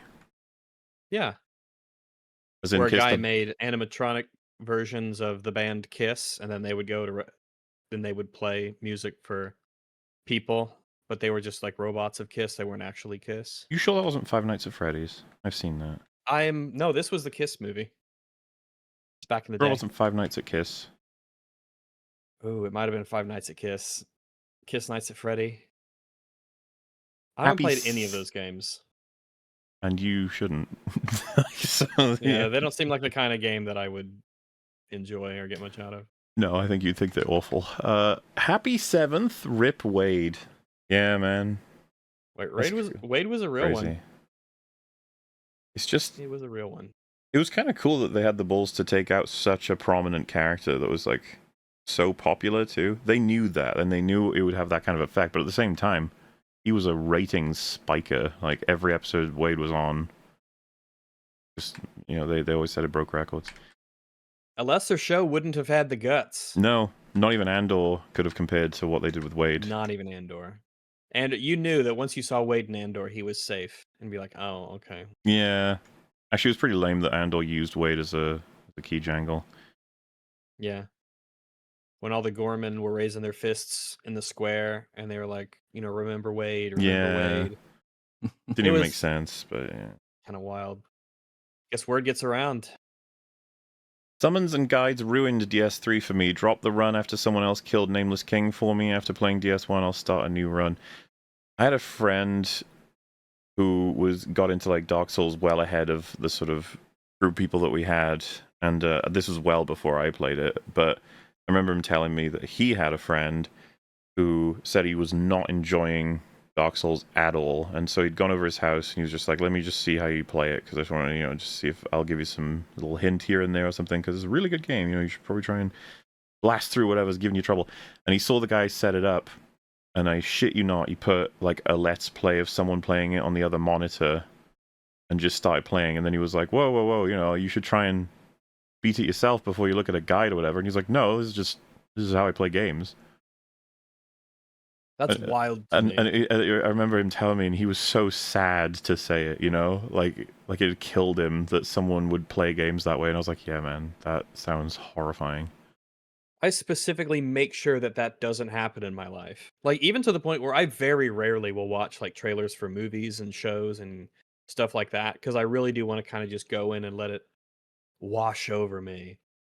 I mean, but the idea of watching a let's play for a game, because I only watch let's plays if there's like, how do I get this one particular thing, or how do I finish this little bit, or, and even those are super rare, but that would be the only instance where I feel like I would. That just feels like it would ruin the experience. I agree. But hey, you know, if you want to, I guess, do whatever you want. Yeah. It's your money, freak. Summons and Guides ruined DS. Oh wait, oh yeah. So they ruined DS3 and we dropped the run after someone else killed Nameless King, and it's our new run. Sorry, yeah. So that was the one we just did. Happy anniversary, guys! Despite my criticism of the day, I still like you guys. Except you, Fringy. You know what you did, you bird. Dang. Wow, that's mean. Why is bird sad? Is it mean like or is it just justice for what you did? Yeah, why is Bird being said? It's like when Boogie was saying black boyfriend. It's like, what yeah, that was why are you putting extreme emphasis on this? You mean that, you know, Frangie, the bird boyfriend she had? Yeah, like, Jesus, man. God damn. That's weird. It was. He's so obviously racist. Like, it's a Curry comment. And just everybody was like, "Wait, why did you say that?" He's like, "What? I like lots of foods. You know, I really like curry. I'm a fat guy. I like curry. It's like fat people like lots of things, but you pick the. He was naming foods he didn't like, and he said he went with curry because it's usually spicy foods or foods that he doesn't like. It's just like. Right, yeah. But I mean, it's just funny. Curry. Like that one I get, sort of. Well, that's the rationale. It's just the guy, the curry. Like, oh, okay. I guess that's what comes to your mind. That's fine. You know, of all the thing for me, I guess, is like name a food you don't like. It seems unlikely he would have named curry because it's going to be so far away from him. In his eating at all, he's probably ate stuff he doesn't like way more recently, and probably even consistently because it's part of other things maybe that he eats. Curry, if you don't like it at all, you're not ordering it, you know, like, and you're not getting it. It just felt like why did that come to your mind? It's just strange. It'd be like, again, if I was talking to you know, a British person, like, I really don't like fish and chips, you know. I really don't like that specifically.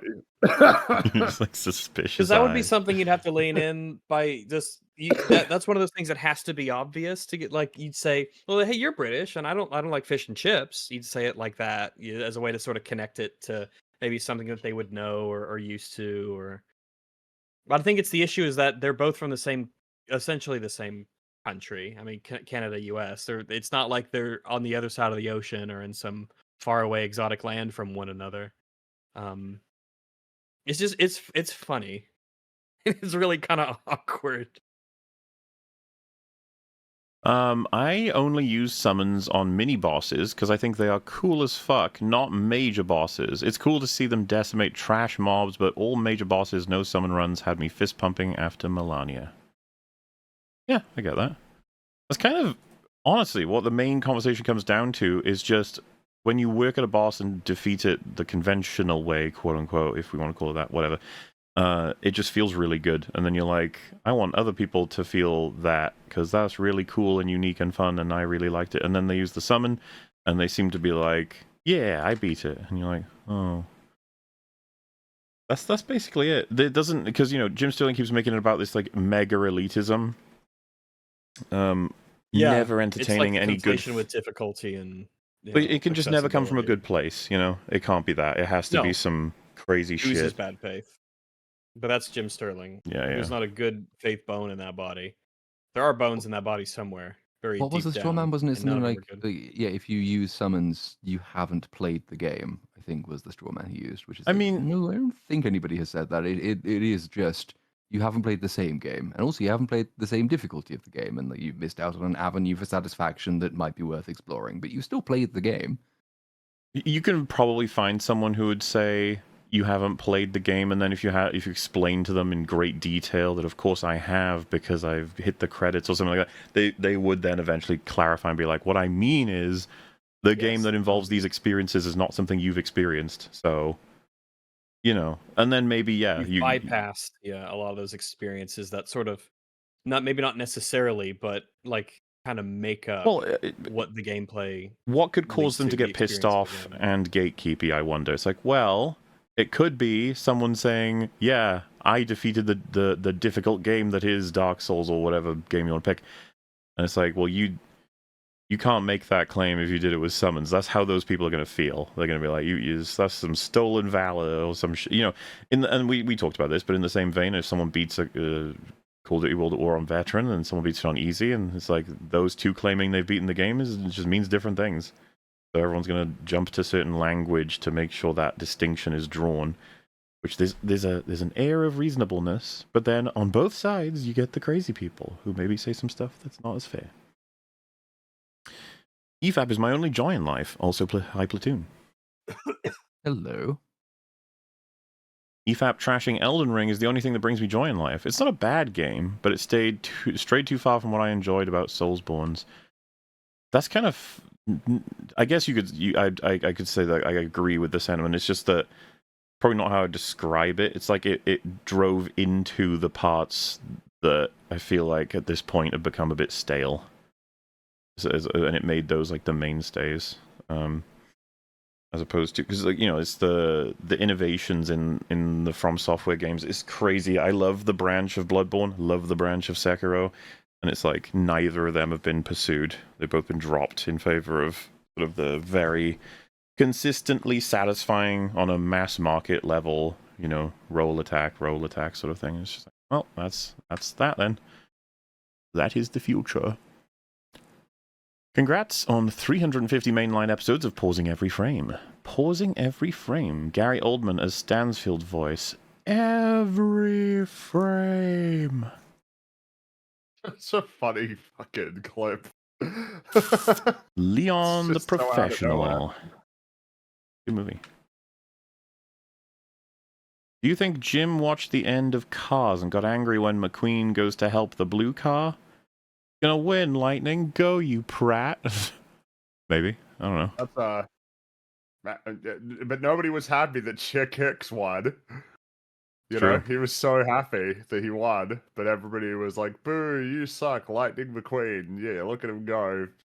Helping the king across the line. Yeah. I accidentally summoned Solaire for the Bell Gargoyles my first time in Dark Souls. I felt dirty and haven't gone back. I need to start over. You don't need to worry about it to that degree, but, you know, hey, it's a bit of fun.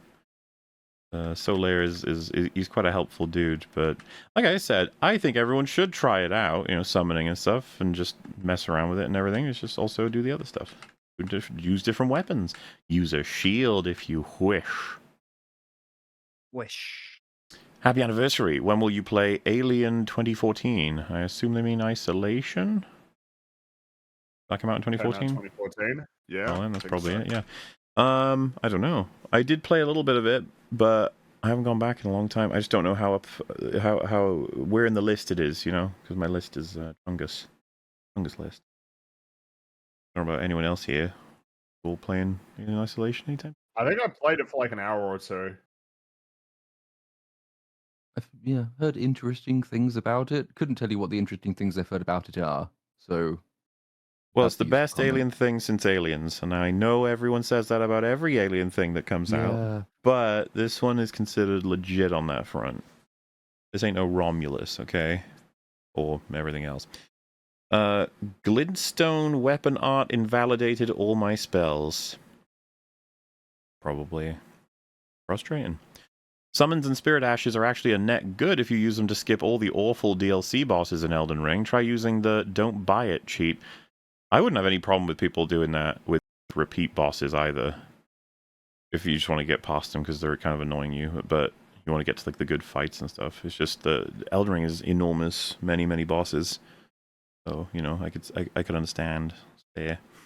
But ultimately, like I said, you can it doesn't matter, play with them if you want to anyway. Just try to grab up all the experiences, because there's plenty of fun to be had. Jim, what the fuck is this editing? I don't think Jim edited it. I think someone else does. Well, yeah, the comedic timing was great. It was so good. Here's to 350 years. Appreciate you guys. Hi, Fringy. Hello. Hello. Hello. the way he talks is just great. So funny. Hello, but I'm not sorry. I don't know what that line's so funny. I just love the way he walks, talks, like everything about Mr. Frog is brilliant. He just moves so quickly that it's just terrifying. And his blank expression. I want him back in an alternate showdown type situation. I want to see if he can beat put him against Batman. I think he wins that fight pretty easily, honestly. I don't know about that. It depends on where everyone starts. It does. It does. It's just that. The thing is that we haven't seen, like, if you punch Mr. Frog, like, what effect does that have? That's not something that we don't have. Picture Batman's going to opt for something else. Like what you have to imagine is Batman's doing like a pensive sort of stare into his security cameras, and you can see this blur going around. You know, and he's just like, Alfred. He just moves so quick. You know, he moves so quick. Enhance the footage on security 7738. And it's just like, it appears to be a frog, sir. Some kind of frog-like creature. In like round 2 or round 3. Mr. Frog would have access to the Green Goblin bombs, which are quite powerful. But honestly, I don't think he needs them at all. I don't know that it makes him any more powerful than he already is. The thing is, I don't know if there'd be a way to measure it based on the animation, but like he probably can run at like 100 kilometers per hour. He's really like the Flash. It's not even a joke. Yeah, he's so quick, and he's so strong. He was able to chop a lady's hands off by holding like a check. Like a piece of paper. He's no joke. Well, we put him against the Hulk, if you remember. Oh, do we? Yeah. And what do we conclude? Well, I think chat overwhelmingly said the Hulk would dominate, and it's just like, I don't think you're respecting Mr. Frog here. Like he's. No, that's definitely a bit of like, yeah, you've grown up with the Hulk and you're attached to that character, but Mr. Frog, man, like he's very powerful. And I mean, what does a pumpkin bomb do to the Hulk? I don't know. I'm not sure. Probably doesn't I guess they are kill him or anything, but so it must hurt him though. Yeah, because I'm trying to remember. It's like, what if we go with a Raimi interpretation? It's like, what are the pumpkin bombs? They just like vaporize. They vaporize you and turn you into a skeleton, and even that gets vaporized. Imagine they're not doing that. They just teleport you to a dimension and teleport skeletons from the skeleton dimension into our dimension. It's more cinematic that way, because if you just throw it and they disappear, like, that doesn't look as cool. And the skeletons were happy where they were from, but they can't live in our atmospheres. They just go blah. Here's to 350 years. Appreciate you guys. Hi, Fringy. Hello. Listen, we'll try to go for 350 years in total, but might not make it. We'll give it a shot. Every day, we're closer to our goal. It is true. I beat Banjo-Kazooie N64 this year, but I couldn't beat the post-credit boss fight. I still plan to go back because I didn't get the full experience.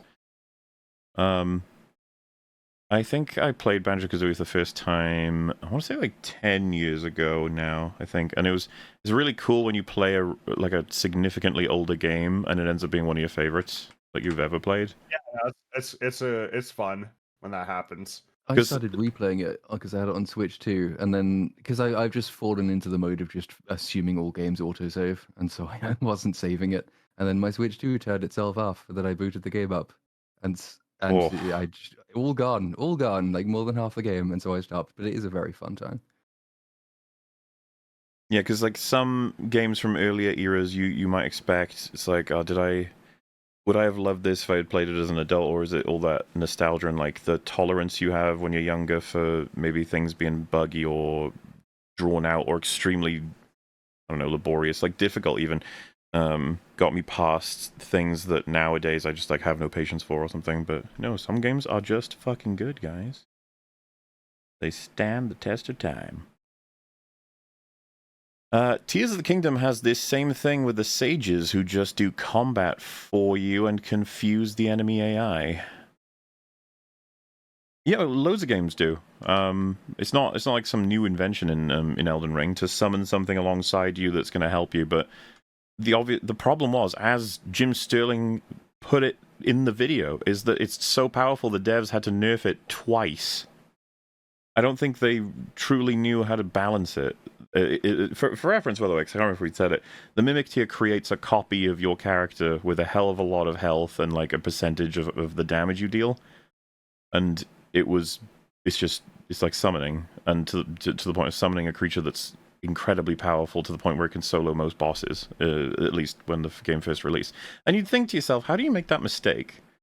Like, or did they think maybe that it was like really hard to find and nobody was going to use it, or that everyone would use it in moderation? Because the fact that they chose to nerf it means that a lot of this is ruled out as like assumptions.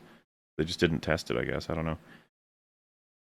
Or maybe there was an unforeseen, not bug, but like a crossover of coding that caused something like that to happen. I say for sure. Another 23, and I've been watching EFAP for 30 effing years. Let's reach that goal, fellas. Happy 350, lads. Howdy rags.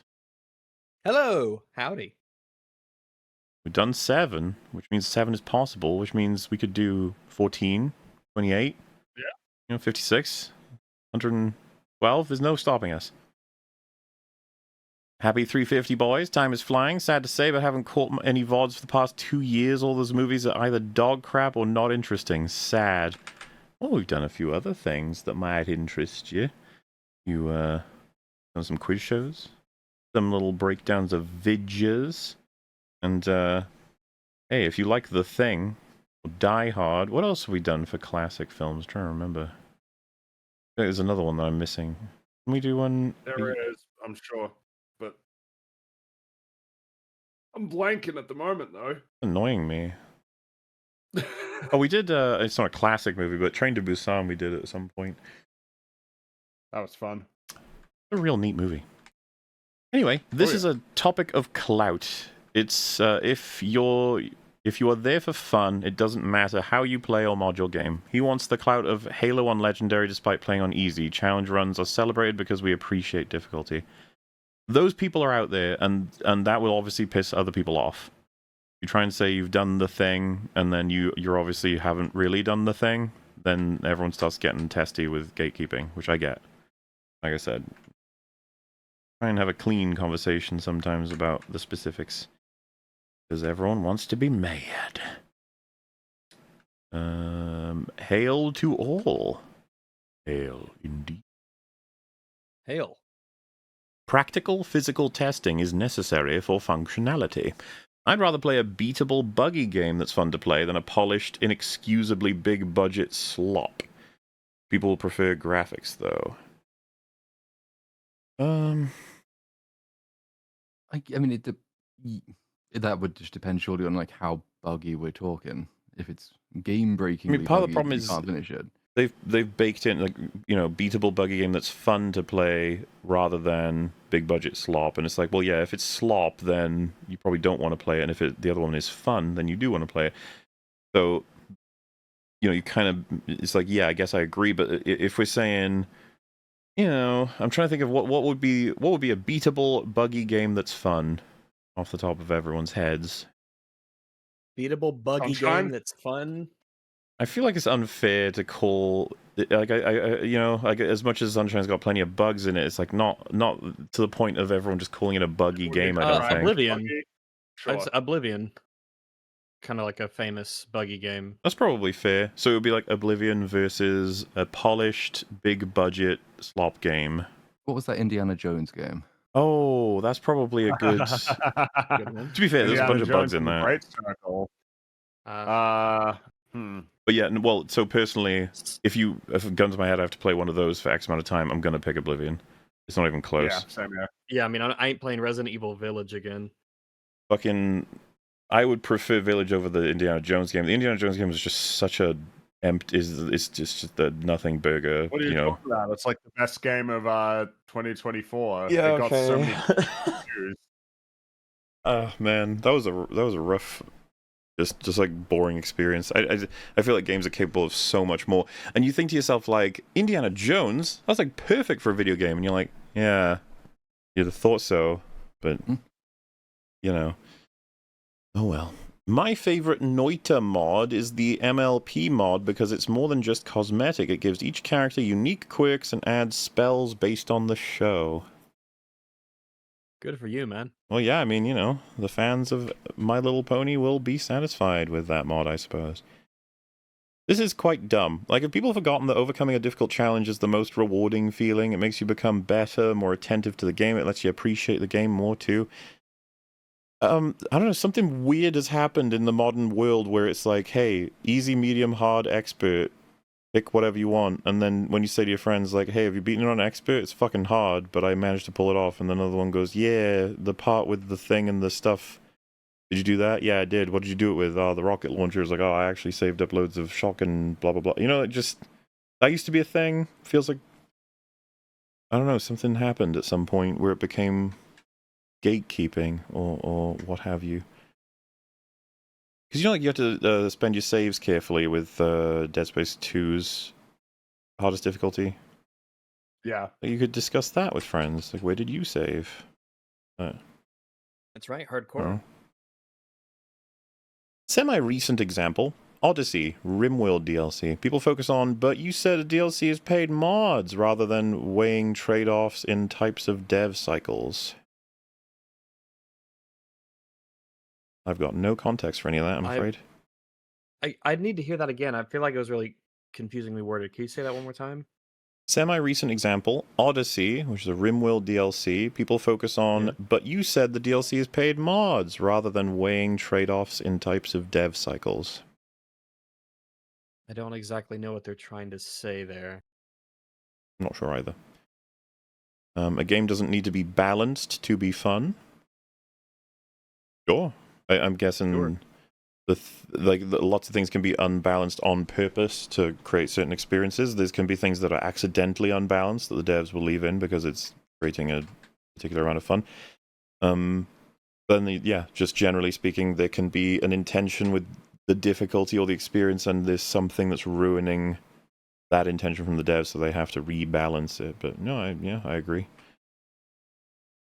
There is one very minor mechanic you miss out on without summons. It's a multi-enemy fight. Summons tend to attack whomever then you're not locked onto. Well, that's why I said, like, I think you should experiment with it as well. Play a run of the game with summons and mimic tier and stuff. Go nuts. Just, you know. Do both. So in a fight like the Crucible Knight duo, you can sort of coordinate your summon to attack a target or retreat when needs be. Very minor thing, though. Yeah, I mean, you know, if From were better at creating multiple enemy fights and then, you know, gave you the option for maybe one strong fella or three weaker fellas or a whole group of like a whole group of dogs or something that you send after him. It's like different strategies from people. It's like there's a totally an idea for a game there. The problem that everyone highlighted with the Mimic tier is that everyone used it and it was extremely overpowered to the point, again, where the devs had to change it. The Arena Fighter rat race has ruined people's perception of what makes a good game. I quit because they turned it into competitive engagement farming. The Arena Fighter rat race. I'm not familiar with what's happened there. I guess I don't play enough Arena Fighters. Q was always your favorite. All right, then. Congrats on 7 years, gentlemen. I've been here since EFAP 8. It's been an honor the whole way. Wow. Yeah, that's a long-ass time. Thanks for being here that long. Not many people can say that. The survey results, like I said, the majority answer was people who've been here since episode 1. That was the, you know, like year 1. So got a lot of classic fans here. Thank you, EFAP, and hey, Rags. Hello. There was once a chosen undead who battled through Lordrun with dread. He'd swing his great blade, but mistakes were soon made, and you died flashed again on his head. Well, well. True. Happy 350 EFAP, my favorite podcast bar none. Hey. Oh, cool. Glad you like it. It's awesome. Unless he's recommending his favorite podcast, which is called Bar None, in which case, go fuck yourself. Oh, yeah, fuck you. My favorite podcast is Bar None. Rags, thoughts on the roguelike genre as of 2025? I mean, I play plenty of roguelikes. I really enjoy the loop of them. I mean, just lately, I guess you could call like Dark Tide and playing that a bit. I play Balatro constantly, Risk of Rain 2, Heroes of Hammerwatch 2. I mean, Deep Galactic in a way. There's a lot of roguelike and roguelike style games that I play a whole bunch of, especially if they have like a core set of mechanics that they build around. But yeah, I think it's an excellent genre to be into. You're spoiled for choice. There's a lot of variety. One of my favorites. Well, sweet. I am a little bit confused with this. It says, Rags, defend an unreasonable argument from Mauler, but your topic is not being able to jump in games is good because you don't jump in real life. I'm not sure what... So, Mauler, where do you come into this at all? Because they just said that, did they want you to rephrase it? Well, yeah, because they said defend an unreasonable argument from Mauler, but then provide they call it a topic, but that's more of a statement. Like, yeah, that's a specific thing. Isn't that the unreasonable argument? If that's the unreasonable argument, then why was my name even mentioned? Like, just provide. I don't know where you come into this, but yeah, I guess you have to maintain that position and fight for it as hard as you can. Well, but I suppose it says Rags defend an unreasonable argument from all. So does that mean Rags needs to defend the unreasonable argument? But then why did it say from? So I've got to attack it and you've got to defend it. Is that what they're saying? No, I think it's just that they're hypothecating, for the sake of the example, that you made that unreasonable argument, and now Rags has to defend it. So you could have replaced Mauler's name with anybody else's name. Anyone's name, yeah. Wouldn't have even needed a name. Just that's the criticism, which is, I mean, yeah, I wouldn't but defend that as a criticism. I mean, I would say that if the criticism is that games shouldn't have jumping because people essentially never jump in real life, was that it? Yeah. I would say that video games, jumping is a mechanic that doesn't belong in many video games or doesn't really serve much of a purpose, but in some games it could serve a whole lot of purpose, so it should be completely contextual as to whether or not that's something that should be a function that the devs devote resources and time to, because also, as with platforming, the distance of the jump and what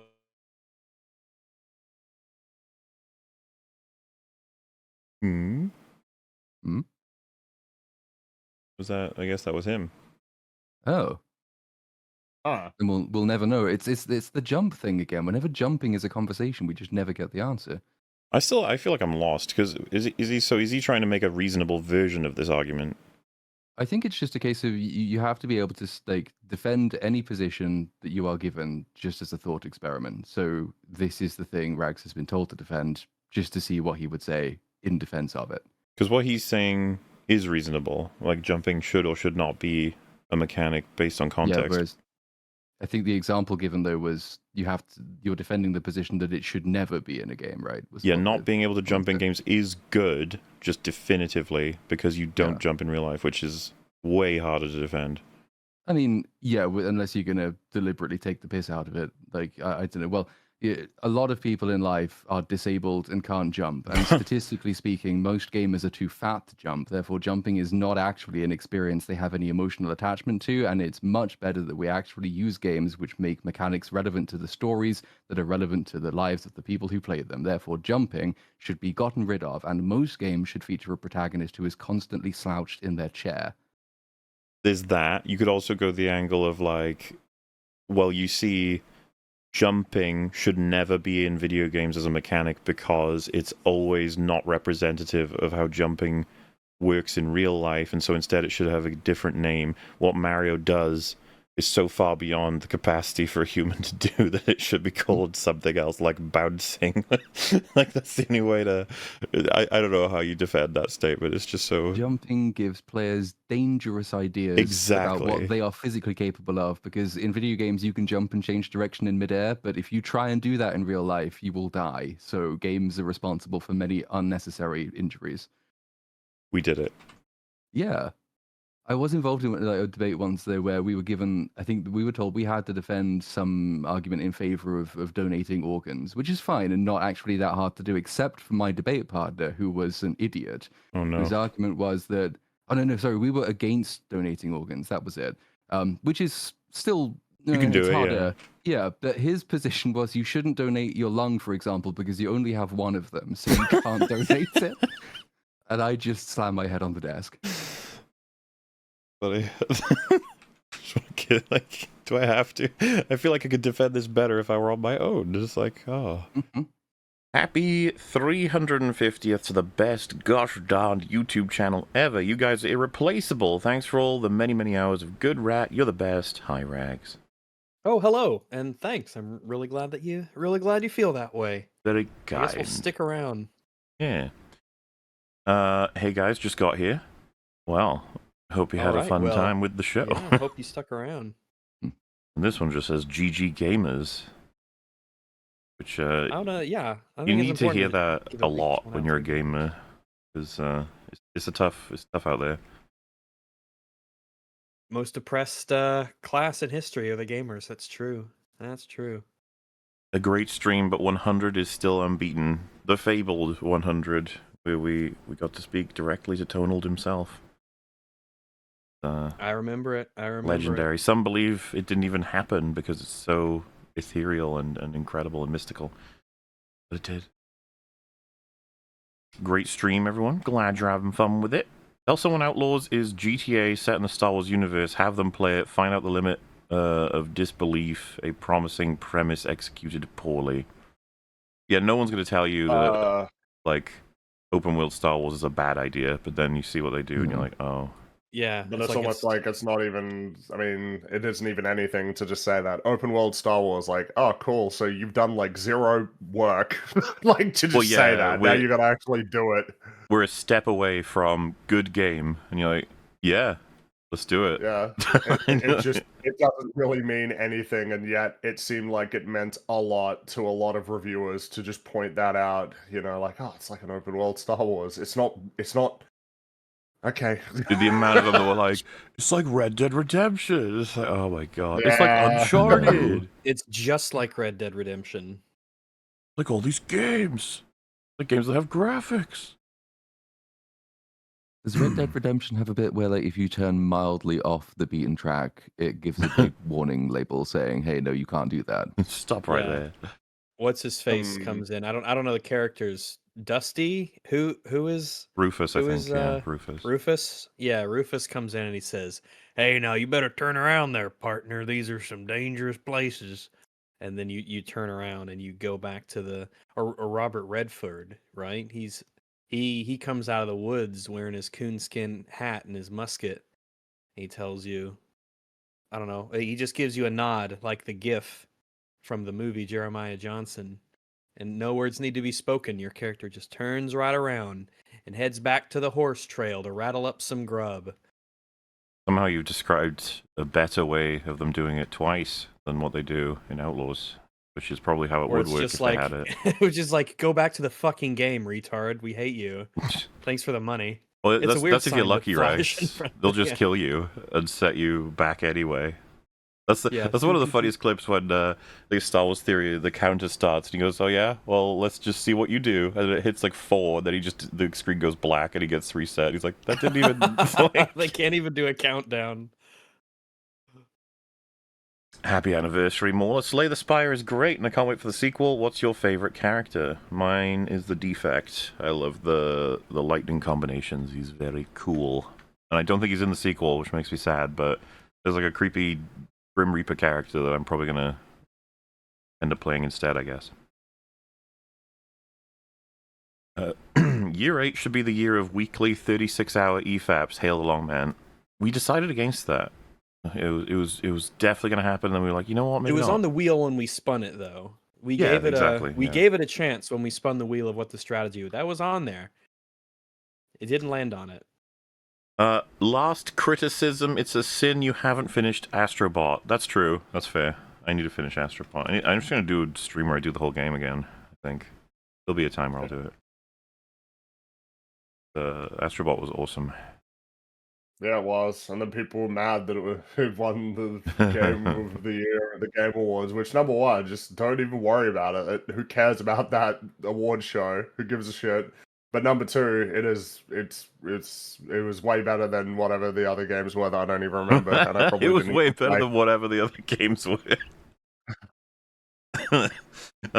All things averaged out, it probably was. I don't remember what it was against. But I know it was against big boy games where people were like, "What? The cutesy little platformer one? What the fuck? How could a platformer be the best game of the year?" It's like it doesn't have a gun or a ball in it. Exactly. Going grocery shopping so I can feed myself, seeing Mauler Outlaws vid teaser. Ah, yes, so I did throw a teaser onto that one, just to let people know. KVS versus Cal Kestis, that's not fair. Putting KVS against literally anybody. Not a particularly good character. Wow, the vid comes out now on November 10th. Thanks for promising a hard date, Mauler. Happy anniversary, everyone. Here's to a great year 8. Well, thank you. And it is out, if you didn't know. 17.5 hours of me talking about a really great game. Definitely great. Did anyone ever find the horse? It's much better now, though, right? Because they did, they fixed everything, and now I hate that so much, dude. They didn't give it a chance. Fixed the game. They could add like a fucking a horn that you press and it makes Star Wars sounds, and people would be like, "Oh my god, they fixed it." You guys wouldn't know. You haven't played it. They fixed it now. Did anyone ever find the horse that the Outlaw devs tweeted about? I didn't, and I haven't seen anybody who did. And I stand by what I said in my video, where nobody really cares. Basically, the Fathiers you can race, there's a little side quest if you go to like all the different Fathier places that you'll unlock the chance to buy your own and race it. And the dev that made that made all the Vinny games, and he announced it on like a blog. He was like, "Nobody found it yet." And it's like, dude, I'm sorry. I cared to. Well, I feel bad because he clearly like gave a shit, and now he's trying to like be like, "Hey, there's something to find, everybody," and it's like, dude. The little mini games are the most fun part when you're moving your little car left and right and going through the Super Smash Brothers credits at the end, and you're shooting all the guys. I did feel bad for him. Oh, this is like a fun little game. But at the same time, I didn't see anybody who'd actually done that, and it's because if it were Red Dead or a game of near equal fame and belovedness, it would have been found like day 2.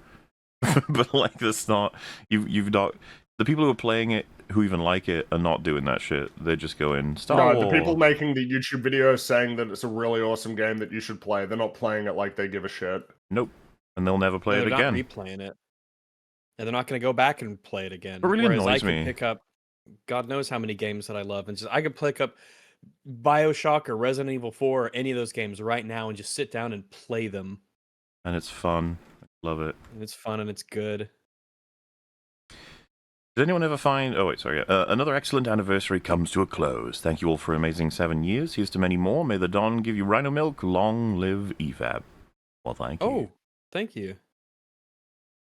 It's not about Bioshock Infinite? Boo, Mr. Mauler. Boo, I want my money back. Well, I mean, no promises, but I do want to make something on that game one day, because I do. It's like one of those... I hate that game. I was about to say the reverse, not that this is hard to label, but you know, like a lifelong love. It's a lifelong hate. So that game, it draws quite an ire out of me, and it's just like it just that's reminds one of the first me games of that legitimately like gave me incredible disappointment after playing BioShock 1 and 2 and how they're both so good. And then you boot up, wow, Infinite, another BioShock, and then you play it, and you're constantly waiting for it to get good. Yep. But it never does. You're waiting for that moment where it opens up and you could finally do like the mechanics and the stuff of the previous games, but it never does. Yeah. It just keeps going on, and the story sucks, and the gameplay is just a downgrade in every way. What a shitty game, and I hate it. Did you ever play Burial at Sea? No, I didn't. No. That's the most infuriating part about all of it. I've heard that from. I was losing it when I first played that. It's that Elizabeth is the reason that Fontaine gets revolts in Rapture. Great. And she's the reason that Su Chung gets killed by a Big Daddy.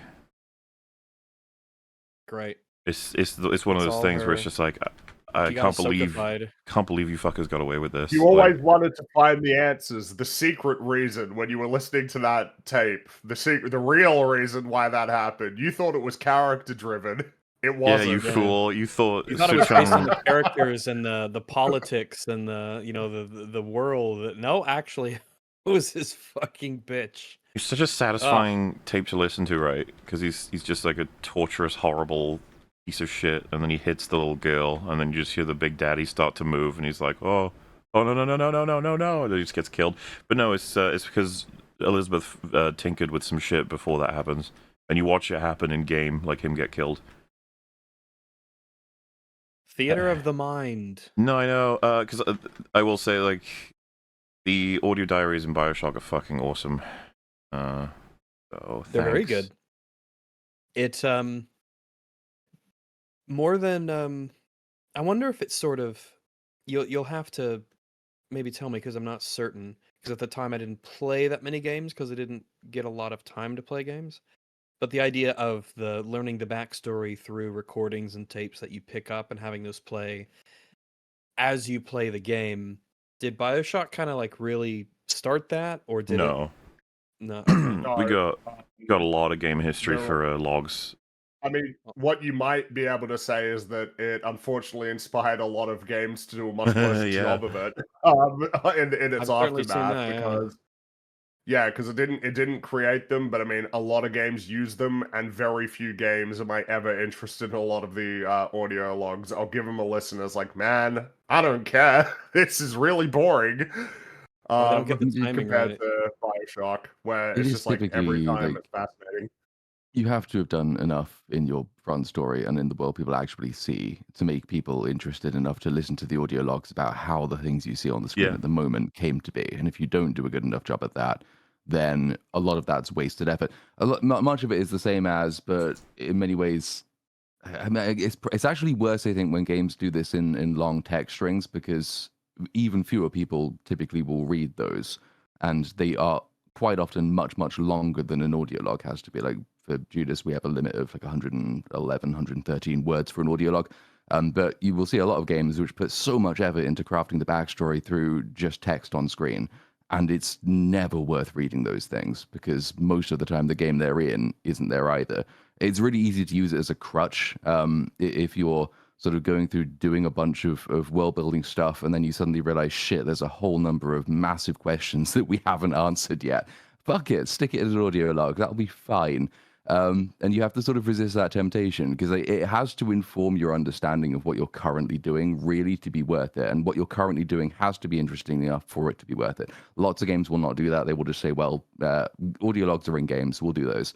And then they turn into those is it the South Park? No, Stick of Truth has the one, right, where you're going through the alien ship and Dr. Mephisto's leaving logs, and half the audio logs are just like, how do people have time to be leaving these audio logs around? I should be trying to escape the ship.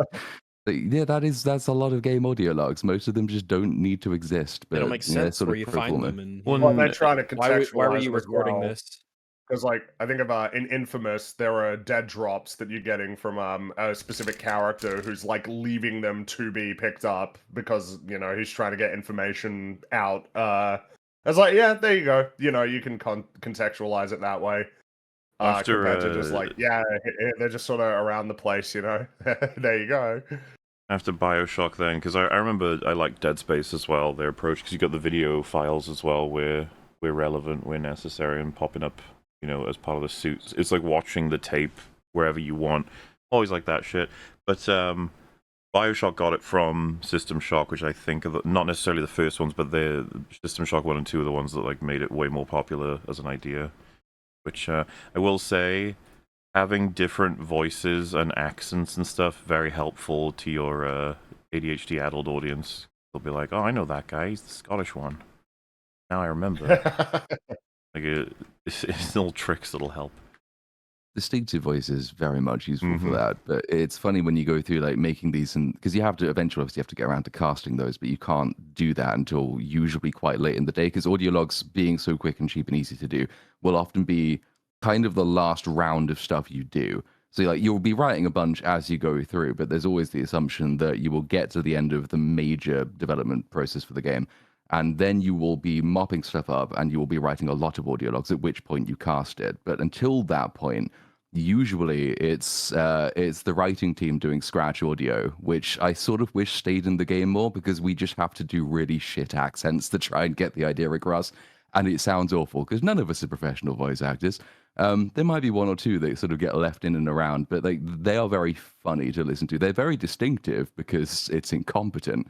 But yeah, you have to sort of wait till the end, and then you have to try and find people who sound sufficiently different. And it's weird that it's more difficult to do that, I think we found with casting for women than it is for men, even because like quite often it depends on how like the audio treatment of the log is done as well, because some of them will have like background noise or they'll be mixed in a particular way, and you lose certain like elements of depth to the voice. And so you can quite often find it more often with two women than two men that they sound too much alike, and then you have to go and find somebody else to do it. It's a surprisingly sort of trial and error process for something that is just as simple as sitting someone in front of a microphone and saying, do a voice and read.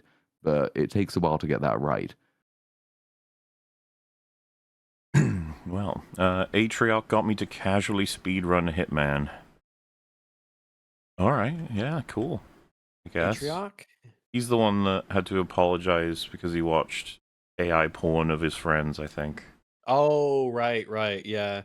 And he was like crying and everything. That was what a weird. What I'm so glad I just won't be in that situation. The internet is a strange place. Weird. What a weird. Hello there.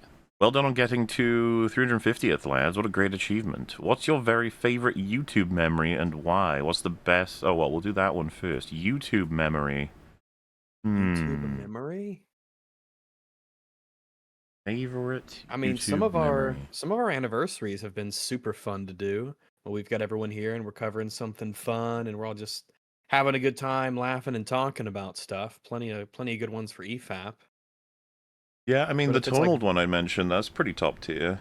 That was like a crazy thing that happened in terms of we not only had him on and he was a really great person to talk to, but we had like a moment of talking about like how to deal with, the pressures of the internet and trying to keep going, keep making things despite the horrors of reality setting in and stuff. Like that was cool. And obviously just the number 100 making a big old special thing. Carrying it forward for so long. That's definitely up there. I would say our first Lord of the Rings watch through when we were when everything was like about all the jokes were about everyone was doing drugs and stuff. Yeah. About how when Gandalf and Saruman were at Orthanc and they were doing the magic at each other, but we contextualized it as just a bad trip that Gandalf was having, and none of it was real, and we were laughing our asses off. That's always going to be one that I remember because of how funny it was when we were all still available. I through. think it's just copyright likes I think to so, yeah. attack that one. I do have a bit of a fondness for my full intention of showing you guys is it Wish Upon, and just waiting for that final death the whole time, and the payoff was glorious because it did exactly what I was hoping it would do. They don't make them like that anymore, and I wish they would. Yeah, Wish Upon 2, please, but done by the same people with less budget, with more time constraints, and tell them to make it good.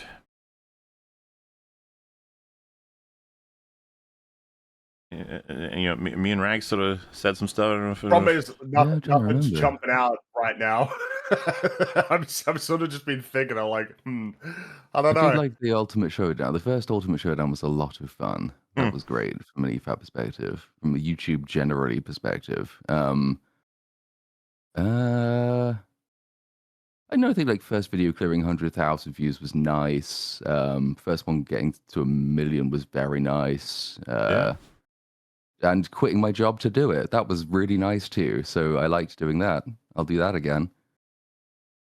I know this one is a little meta, but there was a time when, this was years and years ago, but this is pre-EFAP, was how do I even sort of start this? I guess this was back when I had just essentially quit my regular job to do YouTube and stuff, kind of full time, I guess.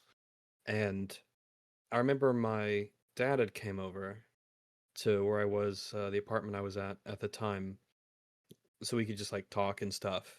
And he had said that he was really glad and proud that I had just sort of decided to take a risk to actually pursue something that I enjoyed doing and that I liked. And that a lot of people are too afraid to do that. They stick to their regular, normal job. They do their 9 to 5, they collect their steady paycheck, and they don't ever take any risks or do anything. And so that always stood to me as something that was like, oh, it's really neat that he came over and said that. And I always really, thought about the idea of, because, what we do is an unusual thing. Being a YouTuber, being a streamer, it's an odd job. If you tell people you do that, it's very atypical. So to know that he kind of, I guess, approved of it in a way, and that he was glad that I had done it, and that he enjoyed the idea that, oh, my son went out and did this. He took a risk. He followed his dream, so to speak, and doing something he liked. That always stuck with me as being a good YouTube memory, I suppose, even though it was an IRL thing that was sort of based on YouTube, but I was very, very glad. I think I've said before, but my dad was kind of just like, it's a horribly bad decision, right? When I tried to make YouTube work, my mum was just like, you're insane and wrong, and you should be doing this. And it took a little while, but as soon as they understood I could pay for things myself with ease, they were like, oh, good job, you did it, well done. And I was like, yes, they are hyper boomers, and money is a language they understand. The internet they still do not in any way. Yeah, they always said like, our son, he's never came and asked us for money or anything. So he must be doing well. I guess it's working out. He seems to be doing a-okay. I'm just trying to think of funny things, and one thing that comes to mind is, do you remember for the Captain America Brave New World, the part where Harrison Ford came out on stage? Yes. How can I forget? That was really funny. That was so funny. And I remember that I couldn't stop laughing about it because of how funny it was. I feel like a lot of the time those are the best moments of just like something that breaks my brain in a way that I don't quite understand, and then I can't stop laughing at it. I think we've all got one of them now, but Platoon's is yet to arrive. We'll have one at some point, but Islay of Man for me, Ocean Man for Rags, I guess Harrison Ford Hulk for Well, that's probably not even the top one. I might just be forgetting something else that I found even funnier, but that shit was hilarious. It was indeed. And what's the best animated film to watch to really lift your spirits, and why? Best video to watch to raise our spirits. Animated film. Animated film. Oh, animated film. Sorry. That is a difficult question because that's kind of a long list. Well, the funny thing in my head already, I'm like, which animated film doesn't lift my spirits? It's like, Yeah, which animated film depresses me? The best one for lifting spirits. The Last Wish is up there.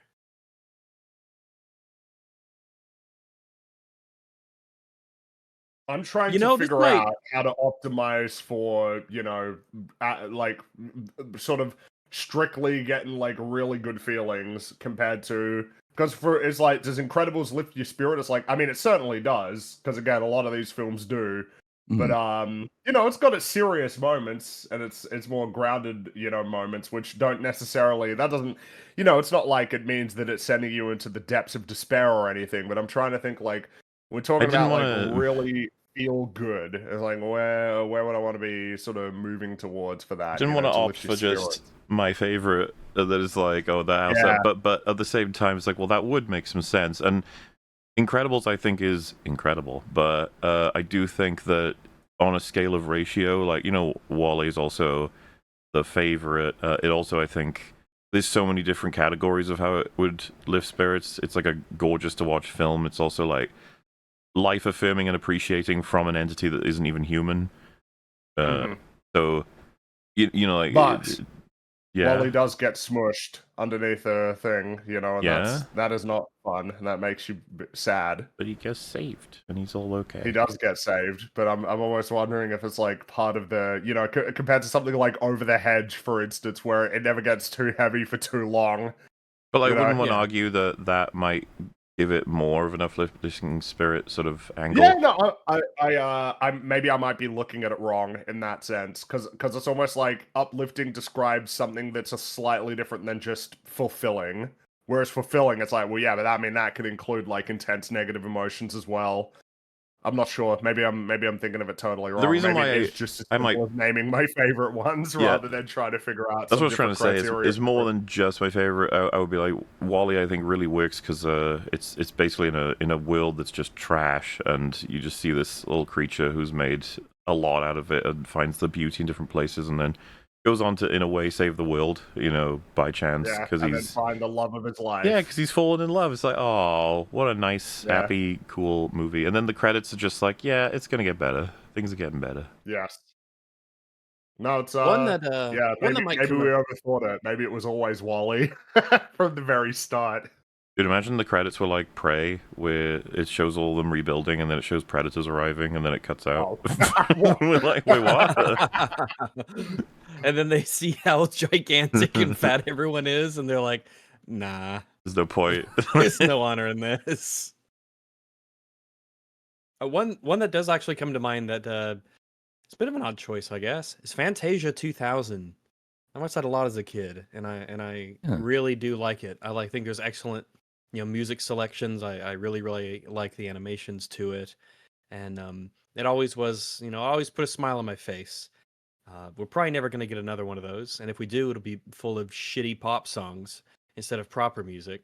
But we got two really excellent Fantasia movies. And I don't know which one I like more, actually. But I guess for now, I'll say Fantasia 2000 always did. I was like, oh, it's even though it's not like a story per se. The Firebird Suite in particular was always one that just was like, oh man, it's so awesome at the end. Not to spoil anything, because if you haven't seen the Fantasia movies, you need to. Both the 1941 and the 2001, they're both very good. But yeah. I don't know, Platoon, if you got your own answer for this? No. I mean, yeah, not without going just for like favorite ones. You Incredibles still has have already been not mentioned. seen Wall-E, correct? I still have not. No, That's it's fine. I'm sure Because that I wish could to be watch my it with you. placeholder answer. Okay. Okay. If you watch without me, I'll be very upset, and I will will not do that. The local paper, and we will do a expose. An expose. A shilling for 7 years of tism. Here's hoping for 7 more of flism, dodging phobes and isms, shining light through the intellectual prisms. Thanks, EFAP. Oh, well, thank you. You know, that intellectual was a really good moment too. When we were covering that video, and we noticed he had misspelled intellectual and called it intellectual. That was a good one. That's up there with like when someone noticing that was crazy. With a it's like when someone spells retarded with a T, like tart. Retarded, like a baked good, you know. That one unfortunately might be happening on purpose these days because people try to get it through filters and stuff, like regarded. Oh, sure, but like when you know that it's because they messed up. Well, intellectual, I'm pretty sure we had it on screen for a while. I don't remember who it was, but one of us was just like, wait a minute. I think it was me. Well, yeah, maybe it's because it's just one of those ones where you correct it. It's one of those words where you correct it in your head, and then you're like, wait, hold on. I am doing that. The word intellectual that was misspelled is... What? Was it Jay Longbone who noticed the good rat? Was it her? That I can't fucking remember, but that's another excellent I can't remember. moment. I remember the I think I'd pointed out one of the letters looked like a baseball bat, and then someone else had said it looks like rat.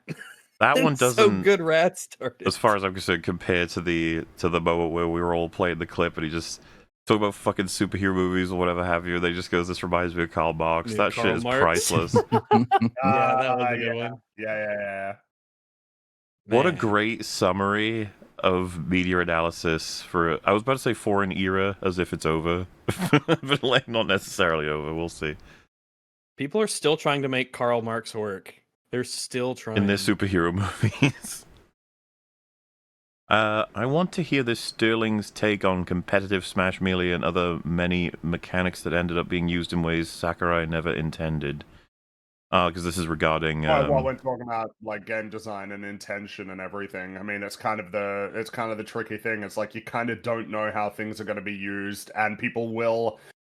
You know, is it an exploit or does it become part of the game, right? You know, like BXR or just any of the things that are in Melee that were clearly not intended, but people figured out. And you know, like how are you to ordain how they should interact with the game? You know. Yeah, because we're on that for a while because there's so many factors. If you want to try and push the whole like.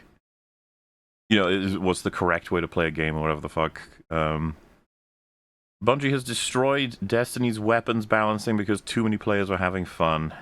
Many such cases. I mean, I don't care about Destiny.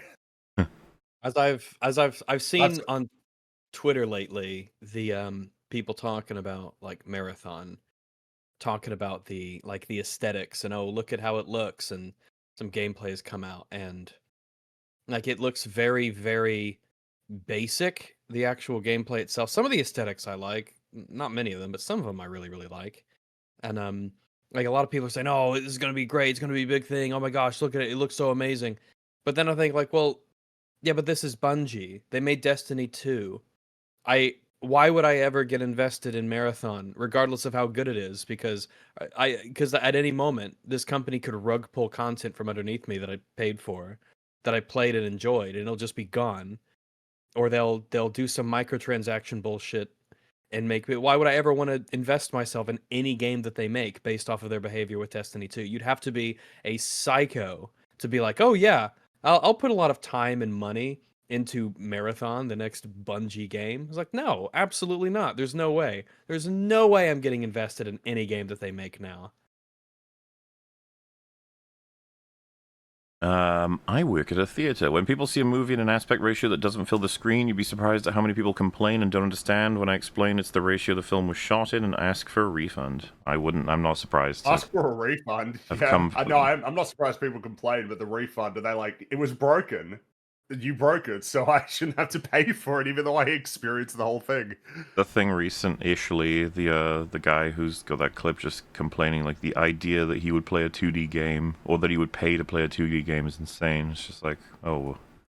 Well, yeah, that is really a crazy That's one, because it's like, so just the mere format you find alienating, because you're so used to everything being, like, exactly the same. That wasn't the impression I got from that guy. That's definitely something a lot of people do think, but the guy that I was listening to, it sounded as though he was saying it's like the game is like in the same way that if you were supposed to create a 3D render to show off some company thing and you only had an image on a piece of paper, he's like, this like, game is barely finished. Yeah, like you've not even done. Like, so really, it's just kind of a permutation of the Alana Pierce like worldview. Yeah, of like video games, isn't it? It doesn't matter what the 2D game is. Like, it's 2D, dude. It's 2 fucking D. Yeah. Pathetic. Like, what do we? Yeah, like that's SNES technology. Like, this is a PlayStation 5. Hello, yeah, that sort of thing. That is sad. Very sad, and yeah, the aspect ratio, black and white and shit. Like, all of this is covered because people, I don't think, are ready yet, some of them, to understand like why someone would make those choices on purpose. They're just like, no, they're just limitations, and you overcame them, so don't be silly. Is DSP valid in his complaints, or is he just crap at games? It depends on yeah, but which one we're dealing with. But a lot of the time, like, he does show a fundamental misunderstanding of a lot of the games that he plays. Which has got a selection bias. The most of the clips we're ever going to see of him, because we don't watch him, are going to be the worst ones, but he is pretty bad. I've seen major compilations, right, of him playing like full games. I used to watch more of them back in the day, and he just got a huge tendency to never want to admit that he's made any mistakes or that he took too long to learn a thing. Because being mad at a game is one thing, and even blaming the game is one thing. It's when you realize it was more your fault than the game's. That's the true test of character at that point. Like, yeah, when you're like, oh, yeah, okay, my bad. Like, yeah, I didn't see that, or, oh, that's how it works, alright. But, like, he never does that. No. And so now it's like everybody's looking for that of just, and, you know, he doesn't help himself, because there are just these examples of big fundamental misunderstandings, and, like, every single time, he blames the game. Well, yeah, yeah, that's the thing. That's the recurring pattern I notice. It's never his fault. He has never failed to understand something. He has never failed to engage in the mechanics. He's never messed up in any way. It's always the game's fault. It's always the game's bad design. He is blameless. Which is funny, because I think I'm sort of still just about locked into the opposite, because I played more games as a kid than I play now, and so I'm used to games coming out which are, you know, finished and functional. So my default assumption is you're like, well, I've probably fucked up. But then you go through something like Gotham, and it's like, well, am I misunderstanding? No, I just fell through the floor. No, I actually do have to blame the game. Yeah. So, yeah, it's not the first assumption I would make, but apparently it should be in many cases. You should find a healthy middle ground, by the way. Like, viewer, you should find a middle ground there, because on the one hand, you don't want to be like DSP, because that's like really annoying, but you also don't want to be the kind of person who just kind of like accepts every time that you get screwed over by like a game that isn't particularly well designed or does have some issues, where you're just constantly like, no, that's my fault, this game is actually amazing. It's like, you kind of need to get to the middle if you want to get a good assessment of whatever it is that you're playing. That happened with some games I stream. Expedition 33 was one of them, where like a lot of stuff was well put together, a lot of stuff was working really well, but then there was just some things where like, oof, that's a choice. We've seen it in other games and it's bad in them too. And then you get like a reflexive sort of like, just because you're bad, it's like, it's okay. It is okay for it to have a flaw. You'll be fine. You'll make it. It's gonna be a-okay. Most games do. In fact, one might even say all of them do.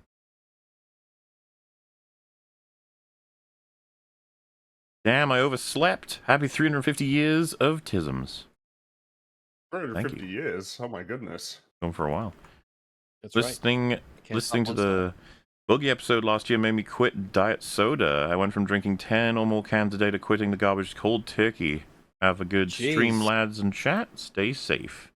10 cans that's really day? cool, but 10 is a lot. That's insane. How did you live? That's a lot. I guess that doesn't surprise me, because I had a friend who drank more than that, and it wasn't even diet. Fuck. I mean, there's I a drink reason why 2 a obesity day, is like an like- epidemic. The amount people drink, and the problem with that one is that it's so much less deliberate than a lot of big fatty foods. You know, like you Well, can you're not make a thinking thing out about of. it, Yeah, are you? it's just happening passively. It's like an IV drip. It's just going right in, and that's the other thing. If you just crack open cans and then pop them into a bin, you'll eventually be like, "Wait, how many did I drink today?" It's like I don't even know. You know, whatever. You know, like. We're lucky that some people even count, but good to kick it, and yeah, water is king, okay? He's a good guy. Apparently, Boogie could appear to people in dreams like the ghost of Christmas Future, and it's like, this is what you will become, and it's a powerful disincentive. He's done some good, not that he meant to. He has indeed. Speaking of cans, do you remember when we covered Movie Bob and he talked about how he had a big stack of all of his Mountain Dew cans and everything, and they fell over or something like that? It was so tragic that they fell. Because he just keeps his cans stacked up by the window or wherever it was in his basement apartment. Full collection. It was going really well. Well, yeah, how it goes. A neat but challenging little game called Butcher sold their easy mode as DLC and even called it Wimp mode just to drive the point home. I love it when people get upset by that. You know, like the Wolfenstein little baby mode shit, and it's like, this is offensive. You're like, calm the fuck down. Everyone's having a little bit of fun. You'll be fine. Started EFAP at 19 years old. 7 years later, I'm married, moved cross-country, and writing a novel. Y'all changed how I see media. And I'm using it to make my own good rat. Praise the celestially epic Dawn and High Rags. Here's to 7 more. Oh, hello. And yeah, good job on the spouse and the move, and hopefully the novel turns out really well, and that's it's interesting. It's a great way to make us feel old, is to be like, yeah, I used to watch you when I was 19, and now now it's 7 years later, and I've grown up, and I'm a man now, and I'm like, oh, it's great. We're putting people through higher education here on EFAP, okay? That's cool. The government should be paying us. Exactly. At least Batwoman Season 2 had a shit Season 1, unlike Arcane. Wait, is that... It set expectations? I guess, yeah. Arcane Season 1 should be criticized for being so good. It ruined everything by being better than Season 2. Damn it. Thoughts on Lonesome Dove? I don't know what that is. I think I've heard of it, but I don't know what it is. It's a novel by Larry McMurtry. Never read it. Yeah, I've never. It's a 1985 epic Western novel. I have not read it. Reviews are really good for it. Yeah, I haven't read it. Hard to believe it's been 7 years. Thanks for the good times. No problem. Thank you for getting me through some tough times. Congrats on 7 years of EFAPing. Also, consider returning to ReactGate for an update. Rags. ReactGate. I don't even know that there. Like, what? I mean, it feels like nothing got improved. Like really on that front, unfortunately. I think there are improvements. I think that there are minor ones. It raised it in the general consciousness of people, and it did get some people to chill the fuck out on it. Hassan hesitated before stealing from people. He's still stealing from like companies and stuff, but he would simultaneously say like, this doesn't affect me because it's all not true, and then it's like mysteriously he's not stealing people's videos anymore. It's like, Yeah. No, I guess, but I mean, it still feels like, yeah, there is that big, but it feels like it's an even bigger problem at this point, like even beyond just the scope of, Twitch streamers reacting to stuff by putting it on and then like leaving the room for minutes or hours or just not saying anything. No, yeah. Just generally people not respecting that I think things people make belong to them. That like we got a big problem on that front. It kind of goes beyond us, like the story of that now. I feel like we made our attempt and difference, because what they're referring to is when we covered the conversation he had with the crazy guy, Bad Empanada. I'm correct, and he is the crazy guy. Yeah. He said to Hassan that you were wrong on that, and Hassan was like, "Well, like trying to sort of move around it," which is kind of funny. But in and of itself, like it was even said, I think, in that conversation that like it's been improved. So if it's been acknowledged that way, it's like, well, we made the difference as far as I'm concerned, even if it was tiny, as well as a lot of other people complaining about it. And It's still going to go to shit. You move the needle a little bit at a time, kind of try to change the culture in a little way here, a little way there. The Twitch streamers who steal everything are still going to ruin it for everybody, and copyright probably will only get worse. I assume. I don't know. The wasn't it Wendigoon who got to upload Apocalypse Now just in full or something on his channel? I remember that happening semi recently, so I don't know if that is indicative of times are changing. I'm not sure. But we'll see about how everything goes. The puppet ability in Shadows Die Twice is like having another player, but the puppet can hurt you to making not an optimal option sometimes. Sure. This is still about the gaming conversation that was being had. Hello, Sir Mutually. No, didn't they make another Elden Ring game that no one talks about, the co-op one? Night Rain. I haven't heard anyone say anything about it. It's not like it was like it wasn't quite as it's not as significant a release as like an Elden Ring is. It was like kind of like a spin-off DLC, sort of standalone DLC-ish sort of thing. It was wacky, and a lot of people I've heard talk about it feel there was like some fundamental issues that prevent it from getting any further that were not dealt with.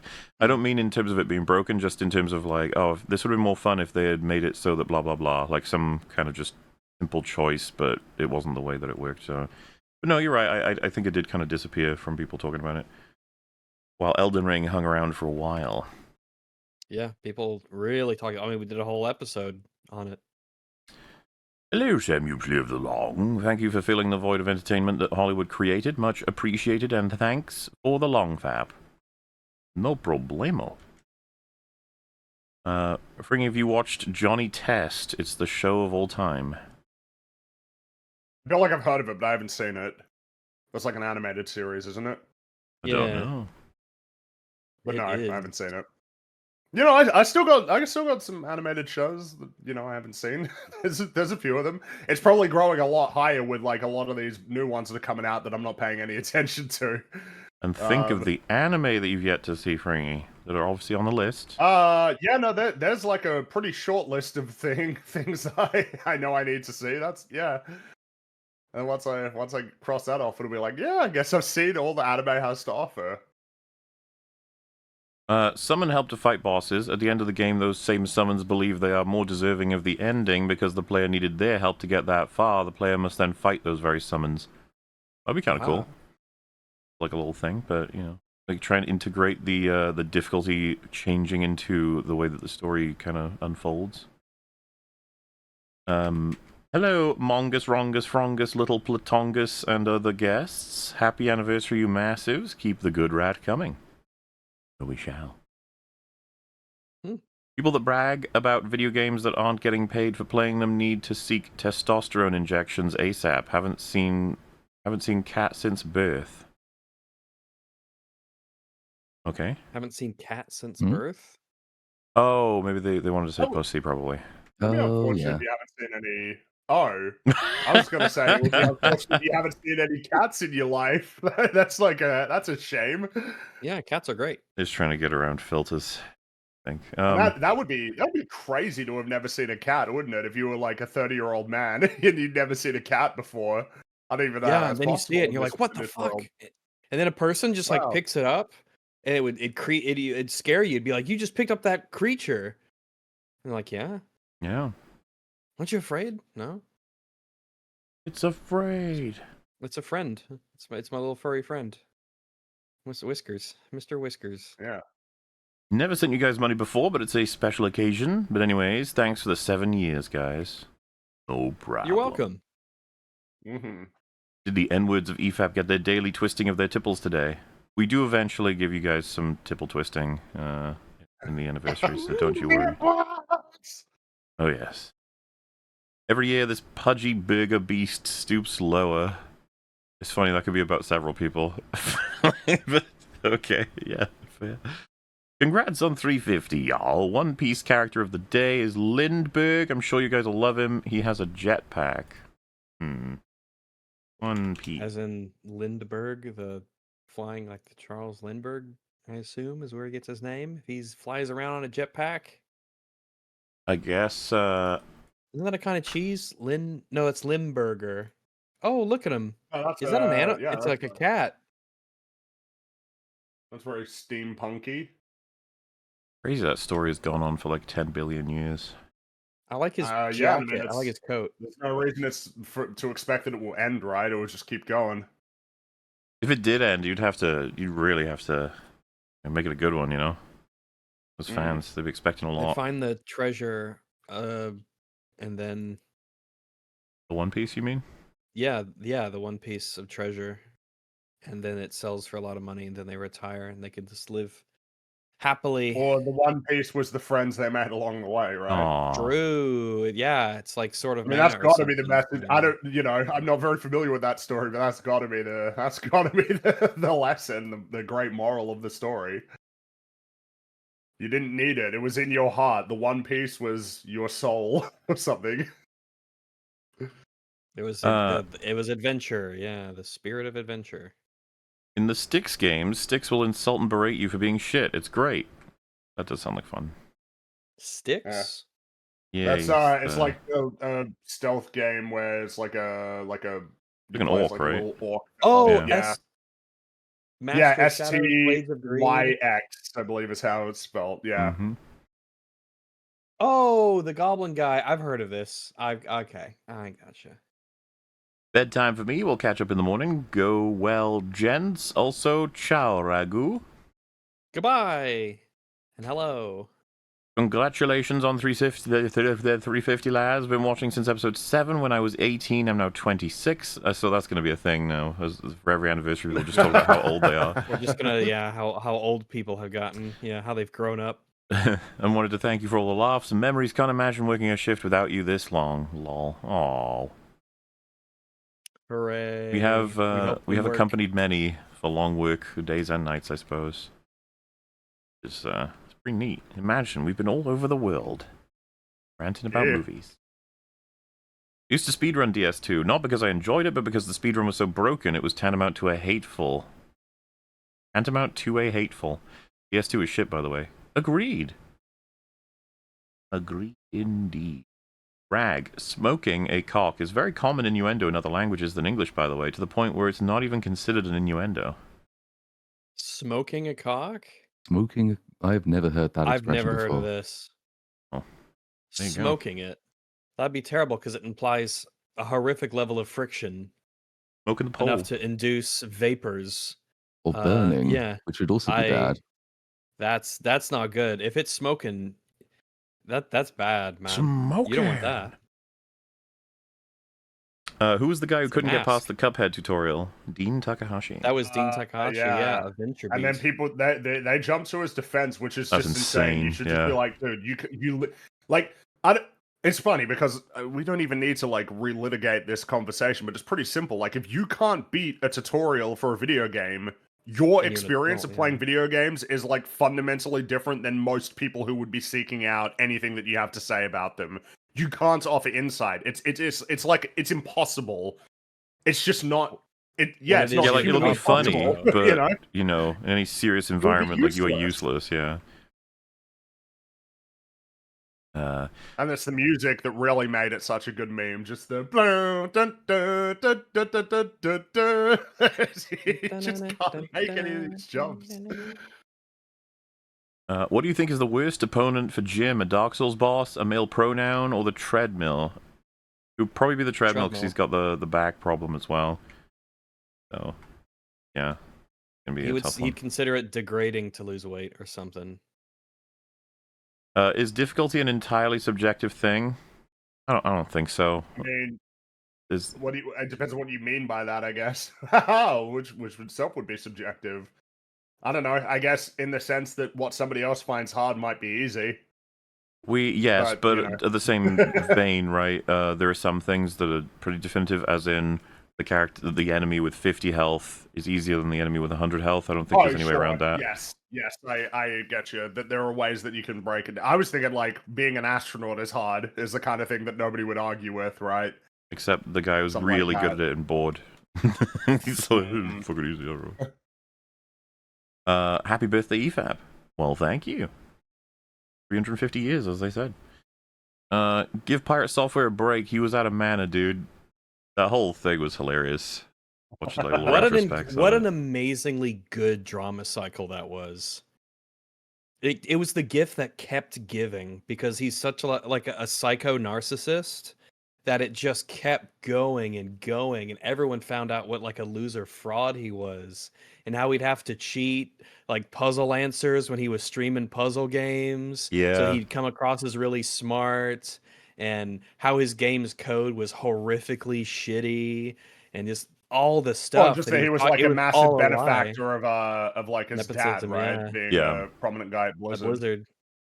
It was such a good drama. Well, yeah, I mean, he had the fundamental part of the gene, which is just he could not stop. He couldn't stop. Nope. Show us on the doll where the Souls games touched you. Happy anniversary, lads. Here's some drinking money. Thank you very much. Oh, thanks. Well, we started with the video by Mimi from the Drew Carey Show. It's all uphill from here. I mean, yeah. Everything's uphill with EFAP. It only keeps getting better. That's right. You guys really shouldn't denigrate those with more experience with gaming. Some people have been playing games for 30 fucking years, I'm told. Ooh. Jeez, that's a lot of time. That's a lot of time playing games. The thing you is, have to be an expert at games if you've been playing them for that long.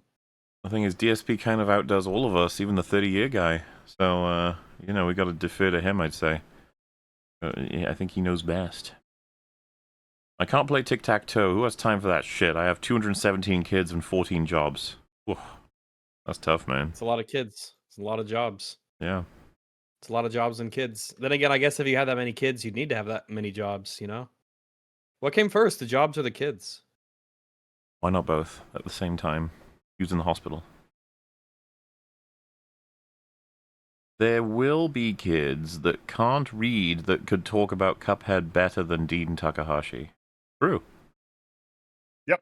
100%. Yeah, I think so. I mean, so when that drama was going on, it wasn't even drama. There's nothing dramatic about it, really. It just reconfirmed how we all felt and what we knew about game journalists. But people would have like, this is my 6-year-old daughter or whatever, and they just give her the controller and she'd figure it out, you know. And it was like, yeah, it's like so easy, like a child could do it. A lot of them are built that way, right? To be intuitive enough for a kid to play it. Dean. Spider-Man 2 has only 2/3 of the content that Spider-Man PS4 has, with twice the map, and on top of that, the story is terrible, and there's nothing to do after completing it. The reputation of that game is just tanked over time. It's very negative. Morley, you should stream Spider-Man 2 on PS2, not PS4. The old one. Played Spider-Man 1 on GameCube. I loved that game. It was awesome. I never played the second one. I probably should have, though. I saw friends playing it. Got a very good reputation. Very good. If Mingus gets fat, will he rename to Chungus? Yeah, probably. He might. He might. And maybe that's what gets him to lose weight again, when he feels the need to rename himself on account of the sheer girth that he's accumulated. Bringing in Rags, if someone knew nothing about Halo and wanted to play the original 5, would you make them play them in story chronological order or release order? Also, Mingus Redus, Arrestus. I would have them play it in release order. Yeah, they're video games, so mechanics are a relevant part of that, and I think that playing it in release order just makes a lot more sense through that lens. Yep. It wouldn't be bad to go from Halo Reach to Halo Combat Evolved. Because they're both very good, but it wouldn't be. But I mean, Reach was clearly made with the awareness that all of the other Halo games exist. Yeah, and you know, Halo ODST would come after. I guess you would play it after 3. Well, in release order, you'd play it after 3 because it's actually set before 3. It's set like. Oh, is it? I thought it was during 3. No, it's like set during like Halo 2. Oh yeah. Oh, of course. Duh. Yeah, you're right. You're right. I don't know. I was thinking 3, but yeah. Yeah. I mean, you're right. To see how the mechanics change over time, It is interesting, especially as like, the normal stuff gets better, like the graphics and things, and what can happen on the screen as technology gets better. Yeah, I'd say play them in release order. Mingus Bongus Plus, it's easier for to Regus. keep the stories and everything straight. Disciple of Big Idiot. Mingus got in trouble. Typical Mingus the Dingus. Any Diabingus videos today? Well, I suppose you'll find out, or did find out. Mingus, Ringus, Fringus, and Little Platingus. That is the team. Mm-hmm. Yo soy Ringus. Okay, this deserved my first ever super chat. I both love and hate Jim. They have both great outlooks and shite ones. Yeah, fair. I mean, most people will say that they very much enjoyed and appreciated Jim's advocation for the customer back in the day. Concerns about, games doing horrible things. Just the days of Total Biscuit as well. Good times. Better times, I should say, not good times for games, And the broad outlook from then to now is that we lost quite miserably, but what are you gonna do? Don't worry, it can always get worse. Appreciate the times you're in for that reason alone. Yeah, it certainly can get worse. That's for certain. Have you done the hit piece on Dragon Age 4? No? No, I have the hit piece on Dragon Age Veilguard. Is that 4? The hit Yeah, piece. that's the one. Yeah. Well, I played it, if that counts. I watched Mahler play it, and I watched Az play it, and it looks really bad, and it sounded really bad. It was pretty bad. This is why we need more bad video essay EFAPs. The meme density is incredible. We do be liking memes. We're a bunch of memesters over here. Speaking of dilly-dally. Cuphead tutorial, what's your most embarrassing I'm stuck moment in a game? Mine's missing the pipe you need to walk across in the slums in FF7 for about 2 days. Merry anniversary, Mingos. Well, thank you. Everyone's got one. You play enough games, you have enough mechanics, enough levels. Eventually, you're just gonna have a brain fart moment. I've got one like every stream. Just pick a game. Nothing's like jumping out at the moment, but I assume that there would have been a lot more of those when I was younger. Of just like fundamentally not getting what I was supposed to do next. So a good one actually. So me and Metal were playing Baby Steps, the game where you have to you're like a fat dude just trying to walk up a hill sort of thing, and it's extremely abstract, strange world, and everything is not the way it seems, and you have to get around by doing all kinds of wacky things. So for example, there could be like a series of stairs, and it's like that's actually not the way you need to go. You need to go up the rocks and up the cardboard boxes, and then blah blah blah. And so we're playing it. I think we're at like 3 or 4 hours in.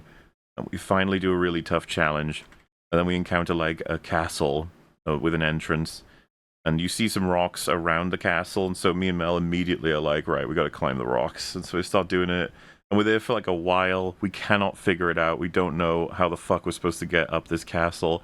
I think someone in chat or whatever is just like, did you just try going through the front entrance? And we were like, there's no way it would be the front entrance. And we just walked in and it was like, yeah, it is. We're like, fucking hell. There's no way it would be the front entrance.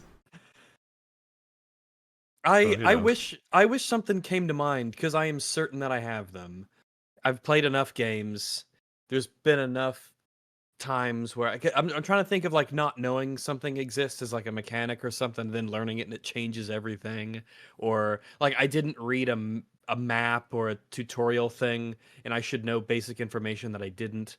But nothing's like coming to mind. Again, not because it doesn't exist, I just can't remember. Yeah, I wish I had an answer, but nothing's jumping out to me. If something does, I'll bring it up. I'm certain it exists somewhere deep in the recesses of my subconscious.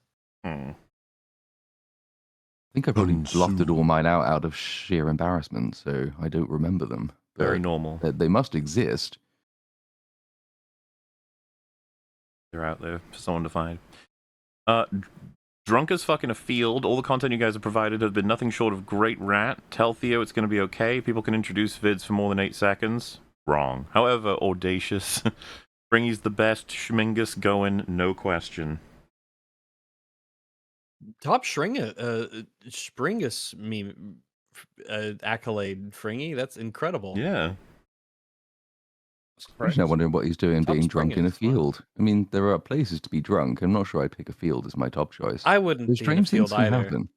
Because you'd want to get like a snack or something to eat, but you're in the middle of a field. You can't just like walk down the street and hop into a Twin Peaks or anything like that. Like, what happens if you run out of everywhere. booze and all of a sudden it's like, shit, I'm in a field. I can't get any more. Like, it's just dangerous in its resource management perspective. Those strange things can happen when you do stuff like that in a field, because I've got a friend who lives in my village who was getting absolutely high and stoned off his face in the field. And he insists that he met Hugh Laurie in the middle of this field, because Hugh Laurie sometimes lives in our village. And we don't really believe that he saw him, but apparently he just walked past while he was just blazing as fuck. And you said, all right. He said, all right. And then he walked off with his dog. And then nobody ever saw him in the village again. But he does live here somewhere. So, you can meet celebrities in fields while you're doing substances, I guess. Whether they're real is a different question. Who cares about that? That's just details. The important part is you saw them. A shilling for the EFAP-o-meter. Oh, wait, what if it really was Hugh Laurie? And Hugh Laurie was like, they'll never believe you. He just like flaunted it in front of that guy. There's the thing is that it's not beyond the realms of possibility, because my mum met him in the co-op, so like he is around. It's just, was he in that particular field at that particular time? Once he encounters like the third person and says they'll never believe you, your reply will be like, they'll stop believing, dude. If 3 people say it, they'll stop believing. Eventually. But then, like, even my mum's not a reliable narrator, because she insists that like she's seen a 3-legged man in the village, and we don't believe her about that. So maybe that wasn't a leg. Yeah, could have been. Sony hates Bloodborne. If you had a third leg, you would want it. Would you want it like a tail coming out of the back, or would you want it like off to the side? So you had like one side that had 2, and then one side that had 1 leg. She thinks it was right in the middle, so it does sort of lend credence to the theory that it was not in fact a leg. But I don't know. I mean, what would be the most optimal place to have a third leg? I guess like as a tail, because you can sort of lean back and spring off from it. It would be like a kangaroo jumping. Retractable. Yeah, and if you were gonna fall, it could kind of catch you a little bit, and it's just like an extension of the spine, that comes down and turns into a foot at the end. Retractable, so you can like lock down when needed with the third leg to make sure you're steady. Oh, yes. Nothing can stop you there. Sony hates Bloodborne and its fans. True. The only reason why they would not release... Probably the only conclusion to draw at this point. What else could it be? You're all wrong. Venison is supreme. Well then, right? Venison's good, yeah. All right. I remember my uncle saying how chicken used to be ass food. It was garbage that you'd throw to the dogs. Imagine living in this horrid pre-KFC era. Really? I mean, where does he live? Where did he grow up? Where chicken was like just disposable and you didn't eat it? Chicken just tastes so good, though. Chicken's good. Lobster, I hear, originally, at least in the West, lobster was originally regarded as like cheap food for prisoners and stuff. It wasn't like the delicious delicacy that we enjoy it as today. And if that's the case, then man, crazy how things change. Doesn't Australia have a lot of invasive deer? Yeah, actually, we do. I mean, how come your spiders haven't eaten them? I mean, it's funny because again, that's like the clearest example of, as much as people meme about Australia, like we don't have large predators like bears or lions or like jaguars or anything like that. Which means there are actually a lot of animals that can do pretty well here, where they wouldn't be able to do quite so well, in Europe or North America, Asia, Africa. Well, I mean, pretty much everywhere except for here. The largest land predator here is a dingo, which is just like a dog. It's not like a wolf; it's a dog. Coyotes, Not like a dingo is like it's a dog. It's quite close to just a domesticated dog, because it's like because they haven't been in Australia for that long, right? Like they've only been here since people brought them here compared to, you know, kangaroos, right, that have been around for like millions of years or something. Well, fair enough. Notice how Fringy doesn't mention how emus taste, probably because he's never had one. Can't blame him after how the war ended. No, I have not. I've had kangaroo, but not emu. I don't know if you can have... You probably can. There are a lot of emus. Make prediction for next EFAP year for films, games. I'm not exactly sure what they mean. Can you say that again? What would that mean? Yeah. Prediction for films, games.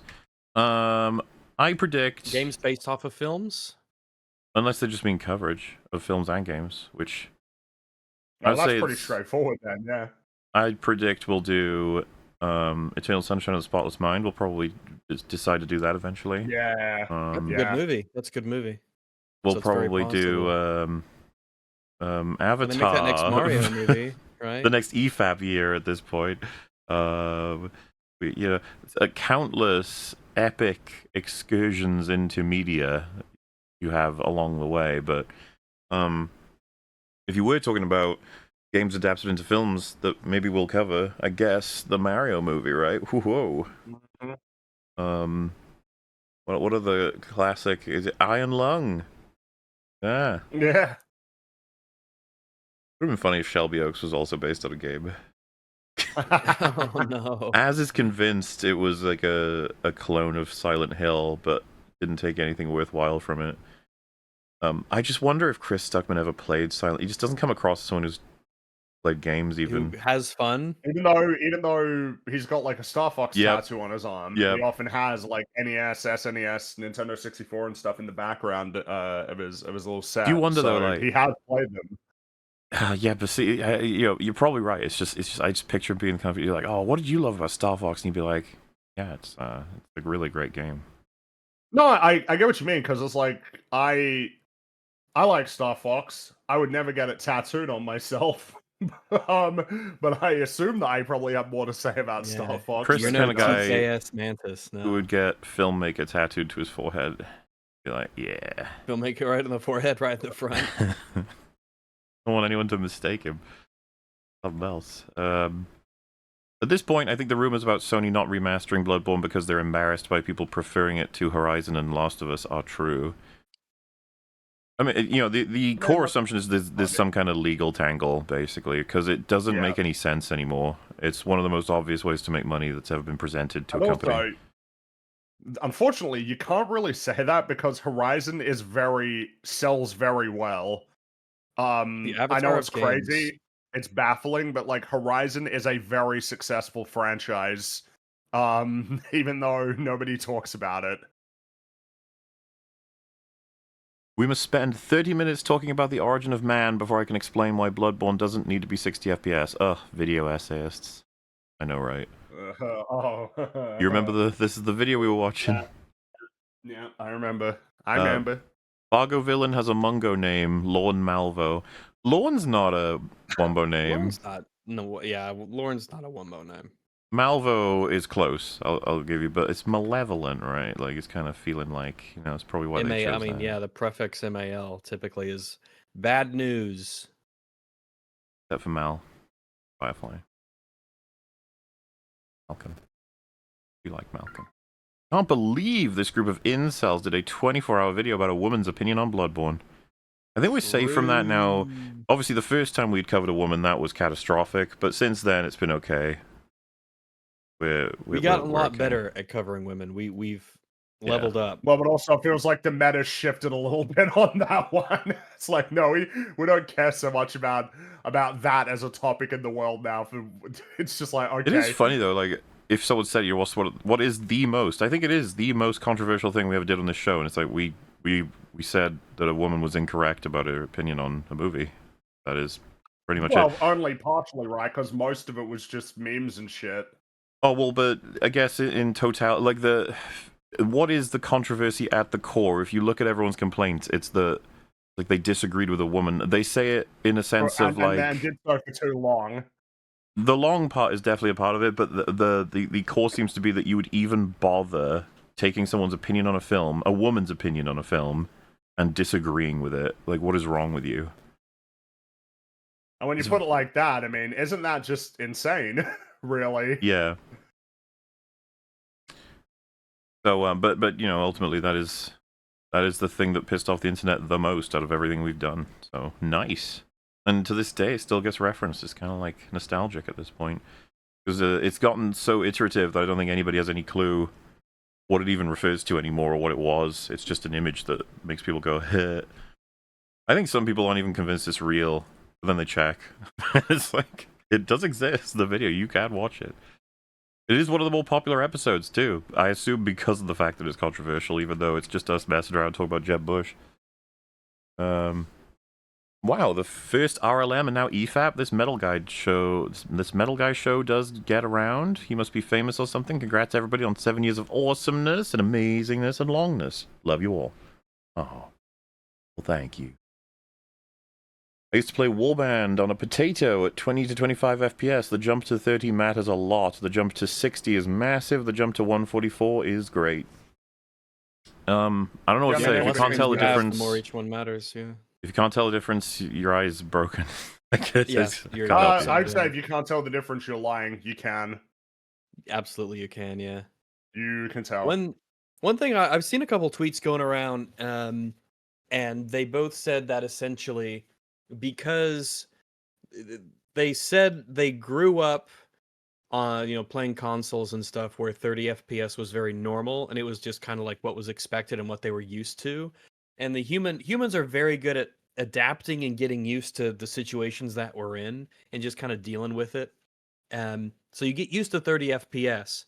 And so they said the difference going from 30 to 60 was such that it was definitely an improvement, but having to go back and play something at 30 after they kind of got used to 60 was way worse than how good it was to go from 30 to 60. Like it replaces your expectations and you can't go back.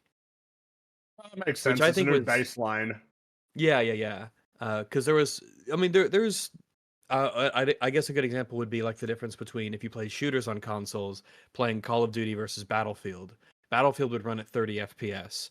Call of Duty would run at 60, and you could definitely feel it. So you could kind of play games back and forth and go from one to the other. Or I think Left 4 Dead. If you played Left 4 Dead single player on your console, it would be 60. But if you played split screen with someone else, then it would be 30. And you definitely feel it because it's trying to do a lot more at once because there's two people and two perspectives and everything. But yeah, going back hurts. It's great to get the upgrade, but it is miserable to have to go back. I, for one, sometimes get sick looking at panning shots in movies, even though there is blur. Panning at 24 frames is just too slow for me. I know exactly what you're talking about. I know jitters. What you mean. Yep. Yeah. At the movie theaters, when you got the really big screen and there is a panning shot, boy, you could definitely feel it, and it is. Look, well, Avatar, when that comes out and we cover it, they're gonna have scenes where some are 48 and some are 24, and you definitely see the difference between the two. And 48 looks so much better, and then it goes back, and it goes back and forth in the scenes, sometimes without any rhyme or reason between why this scene was at 48 and why this scene was at 24.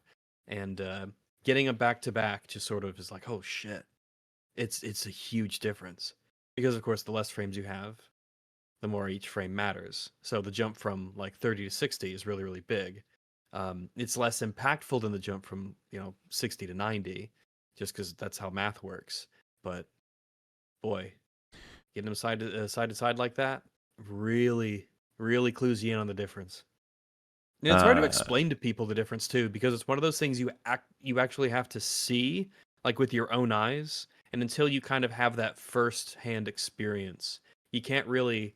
It's really difficult to explain to people. Well, yeah, it is, and it isn't, in the sense that you tell them what you need to tell them that you think is enough, and then they'll be like, no, and you're like, oh, I would have thought, okay, yeah, I guess you're going to have to experience it then. I, for one, sometime... Oh, no, wait, I read that. Happy anniversary, beautiful massives. 12-year-old taught me how to somewhat fix Disney+. Select Simpsons, click Details, and deselect Remaster. I should have...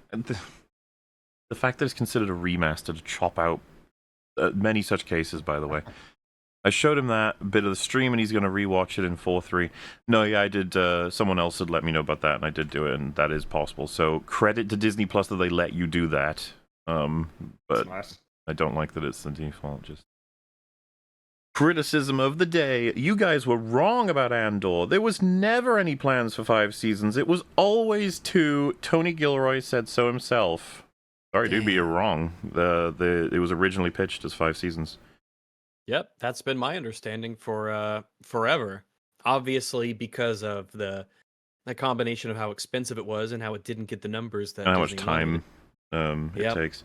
I know about the comment that Gilroy and Diego Luna said, like, I'll be an OAP by the time we get to the last season, which is not going to work if it links into Rogue One.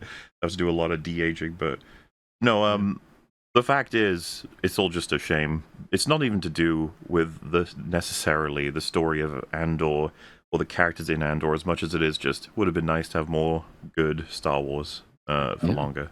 Now there will be none. There will be now no there more. will be none because Filoni will be in charge, and it will be awful.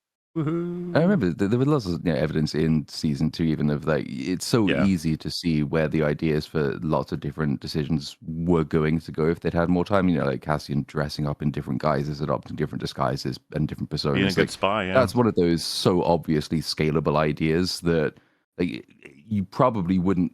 You might not even have come up with that idea and put it in your season 2 if you hadn't at some point considered that being a way more important and long-lasting part of where his character was going to go across more seasons. I can believe they changed their minds about its overall duration very early on, like way before the release even of season 1. But I think it was pitched as 5, and like some of the artifacts of that idea are still present. For sure, and it would have been really cool to see Cassian get better and better as not only an agent, like a spy, but as a leader as well. Mm-hmm. We did see progress. It's just to see it slow would have been really cool. Did. A lot of it was very. They sold it really well. The implication of in between like the time jumps and stuff. So because it's a well written show and you believe it, but would have been nice to see. Heading off to church, lads. See you all in an hour. Oh, we would have still been here. Have fun at church. Pray for us. We survived. 7 years is awesome. Congrats. Play Outer Wilds. It's one of my favorite games ever. It's something I do need to play at some point for sure. Yep, that's what people tell us all the time is Outer Wilds. Can't believe I've been a member for 65 months already. Happy anniversary, you little devil people. Another classic reference. Man. That's Wish Upon as well. Little devil people. Devil people. Just got off work. Did I miss anything amazing? Did anyone say anything stupid? Oh, did they? Did they indeed? Congrats on 350 EFAPs. Well, thank you very much. Oh, well, thank you for watching it and being a part of it. Does anyone use motion blur when playing video games? Is there one person that doesn't immediately turn it off when starting a new game? Sometimes it's inoffensive. I feel it's like the kindest thing that I could say about it. But yeah, sometimes I'll have thought I've turned it off, and then an hour in, I'm like, wait a minute. And then I'm like, I'm pretty sure that's motion blur. And then I go, it is on, damn it. That fucking, I told Fringy about that Sons of Sparta game, I turned all that shit off and put my difficulty to the highest. I spawned in, and then someone had noticed this, but it was too late by the time I'd, read their message. But the game, switched me back to a lower difficulty on start. And there's just lots of games that do these things with settings that it's like it kind of proves whether or not those settings actually bother you if they reset to default. Because, I don't know about you guys, but I just generally am I'd rather not with, chromatic aberration. There's games, Soma would be my pick, obviously, for... Work. There's contextualization for it that's very, very good. But yeah, like bloom and things like that. Sometimes it can work and be to the game's benefit. Sometimes. I am a weary gamer to the point of I'm not sure I trust any given dev to use it properly, so I'll just switch it off. It's I'm all good, don't you worry. We'll just go at it anyway. Yeah. But as far as the motion blur is, I don't think I have ever turned it on. Sometimes when I play a game, it is on, but I don't notice it, or it's turned really weak, so you don't quite pick up on it. But like I said, I think the kindest thing I could say is that it is at best inoffensive sometimes. But yeah, I've never turned it on ever. I always turn it off. Always. For FPS means more frames with which to appreciate 2B's Android booty. Alrighty then. That's true. However, inversely, the less frames mean that you get to savor each individual frame for longer. So, which way do you go? I don't know. Seek frame rate and the rest will follow. Good advice.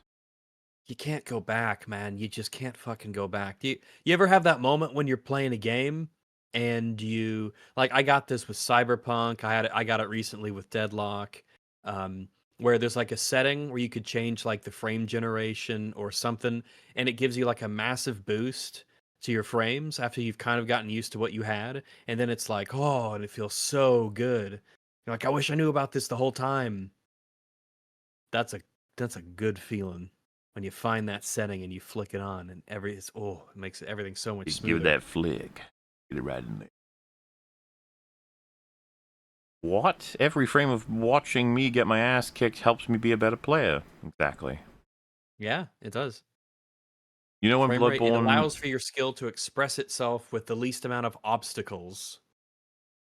You know when Bloodborne never drops frames during the best boss fight, Mikolash. 'Tis true. Yeah, that's probably very true. He's a little bit more relaxing on the game to process compared to the big, hairy monster people. Very true. The only way they can bundle a Bloodborne remake is if the higher-ups say, make it in Unreal 5. It is the easiest thing to have produced and gotten money for, but I guess we'll never get it. Fans are holding out hope still. What's funny is they're just not even the first people to be doing this. Like, the Half-Life 3 people are definitely doing a first-time meme to them. They've long since integrated, I think. They hope. If they released a Half-Life 3 now, it would just be so strange, because what would they... there's almost like no... live up to the expectations that people have built up over the course of nearly 20 years. I hate to say it, but if I were like on the board trying to make the decision, I'd be like, I don't think you should at this point. I don't think it could end well for you guys. I have heard a lot of people speculating that Valve was going to potentially release it alongside their PC that they were going to release until the RAM shortage and everything, made them have to delay it. So I don't know if there's any truth to it. Probably not, but there's a logic to it that they would save Half-Life 3. They would keep it like a mega guarded secret, and then they would be like, "Yep, it's going to be out," and they announce it alongside of their, Steam PC. There were people at the Game Awards who were speculating that the last thing that they were going to show was going to be if there was a time that Valve would announce it that wasn't on their own time, because Valve is Valve. If they want to, they can put it out whenever they want. They make the schedule, but they were going to save the very last thing at the Game Awards for a teaser for Half-Life 3, which is which obviously we got something announced that was much, much better than that. So there you go. God, Jeff really did have a lot of faith in Highguard, didn't he? I've seen speculation that it's like a reverse thing of gave way more attention to it with the hope that it would fail to meet expectations and Uber crash it. I think that's just a silly theory, but it's still funny. It would have died quietly instead of died loudly. He sure did that like game was it, never going to succeed. I guess he really did. That game is the most mid-ass, unmemorable, generic game I've ever played. There is no way that I don't know what they were thinking. I can't imagine devoting that kind of time and money and energy to making a game like Highguard. What a shame. What a waste. Congrats, because I can't spell congratulations. All right, well. Congratulations. No, you stupid mother, do not redeem. No, why would you redeem? Do Why not redeem! Look, I worked at Blizzard for 7 years. Then the US government hired me to be a hacker, and I'm the best mage in WoW ever. So when I say you're playing games wrong, I'm an expert. God, all the hacking stories too. How he's like an expert hacker and he worked for the feds and all that sort of. God, man. He's just really awesome and Dude's- cool. Why can't you accept that? Hey, if I wish I could be a tenth as cool as what's his name that he doesn't like to go by? It's not Thor. It's right. His real name. It's God, what was it? Yeah, I forget. Not the name of his furry character. It was I forget. Is it just like a normal name? Because I've forgotten too. I think it was, but it was a really it was so normal that it contrasted. It's such a reliable meme. Like, I am Casagard or something. You're like, his name is Bill. Like, William, stop it. Jimmy.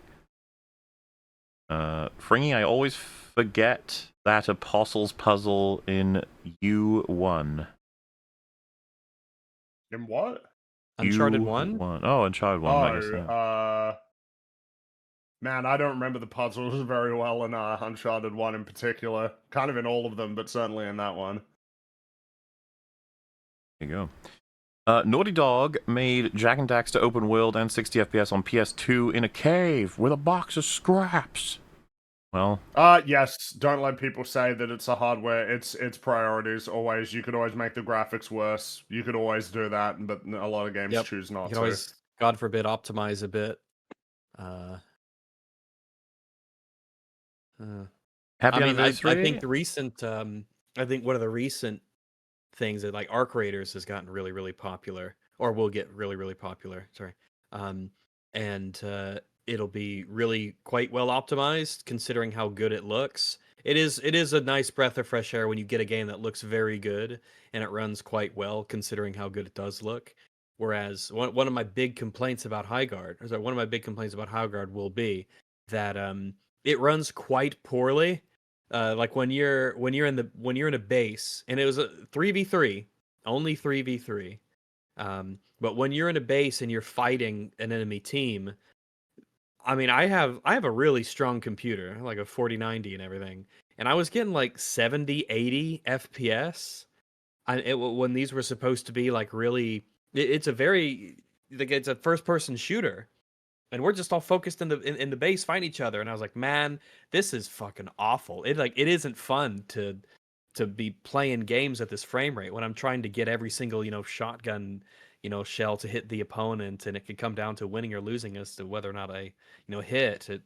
It sucks.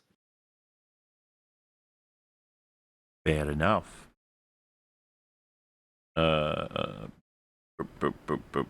Chat, if you want a good video about games, check out Indigo Gaming's Fallout Was Sold, Not Saved. Bethesda has defiled a once great franchise. Yeah, Fallout has indeed become like a flanderized version of itself, and that is a real shame. Well, the more interesting part is, where would you choose that happened? What do you mean? Where would I choose? Where would I want? What is it? What series would I want to become flanderized if not Fallout? No, which part of Fallout's history would you say that happened? I think it happened in Fallout 4. If I was going to draw a line, I think so. Fallout 3 is when I guess the new Fallout era sort of begun, but Fallout 3 and Fallout New Vegas, they had silly things in them, but they ultimately, I guess it was still a lot of the old players, or it hadn't built up a reputation of being a very silly game. And I feel like with Fallout 4 and then Fallout 76, they really started to lean into it's a goofy game, not a serious game that can have goofy things in it. And so I think that as the games get, as they go on and people buy them, and a new sort of, I guess, crop of Fallout fans begin playing and keep playing, that becomes their expectation that Fallout is a goofy, silly game. And it can't be serious, and it doesn't have anything to actually say. So I would say that Fallout 4 was kind of the beginning of that, I suppose, as the first probably modern Fallout game between that and 76. I would probably say there at that point. I don't know. I don't know myself. Like if Patrician here, he would know. He'd know a lot more. He'd be able to say for certain. But then the show, the 2 seasons of that god awful shit television show, they lean like super duper heavy into it's a goofy, silly thing that it's not trying to say anything with any actual level of skill or merit. And I think that it's the defenses. The defenses for the show being too silly are that, well, the games are silly, so it's okay, and it's totally fine that the show is like that. And I think that's how you sort of know that that's just how the franchise is perceived now. It is just a silly, goofy franchise. Therefore, everything's excusable, and it isn't serious, and you shouldn't take it seriously. Happy anniversary, EFAP Massives. Here's to many more. And Into the Spider-Verse makes me nauseous 60 FPS when? Yes, thanks. Films? Probably never. Is the next one ever coming out? No. I'm sure it will at some point. Maybe Crazy, eventually, but I don't know, man. When was the original release date again? It was January of 2020. It was like 2024, I think. It was really, really early. But then by the time that the second one came out, it was like, yeah, no, the third one's going to release next year. Even though it was becoming really apparent, like it's not actually like fully in production, basically. Like it's not. Wasn't there a crazy flipping discourse briefly of, you know what, you should torture animators if it means we get it faster? Yeah, no, that's right. It was it was crunch, people talking about crunch, and then all of these people like, well, wait, but I like this and I want it faster, so yeah, maybe it is actually necessary. It's like, dude, none of you guys believe in anything. Nope. At least be like us, where it's like, I don't know, it does seem like crunch does occasionally, yield some of the greatest things ever. Like Super Smash Brothers Melee. Well, loads of things, not just crunch, but also like a bit of, dare I say, cruelty. Maybe that's not the right word, but a set that's not the most welcoming, soft, and comfortable ever, or a team or whatever have you. It just seems like a lot of the greatest things of all time had nightmare productions that were involved with loads of people stretched to their very limits, both in terms of their skills, but also in terms of the relationships they had with each other. Not to say we should foster such things, just that it's curious, and it just makes you think a lot about human achievement and how it works. When everything, I mean, because there's still good things that are made that are the most comfy environment ever. I suppose part of the irony is like Disney would have you believe every production goes in the most golden, wonderful way ever. And wonderfully, even though we all know that that's not true at all. One, it's not true, and two, they still produce the worst shit ever. So it's like, oh, well. Yeah. The Covenant are the good guys because they're more diverse. They got big frame rates and little frame rates. Ah, I remember this. That was a Movie Bob video, right?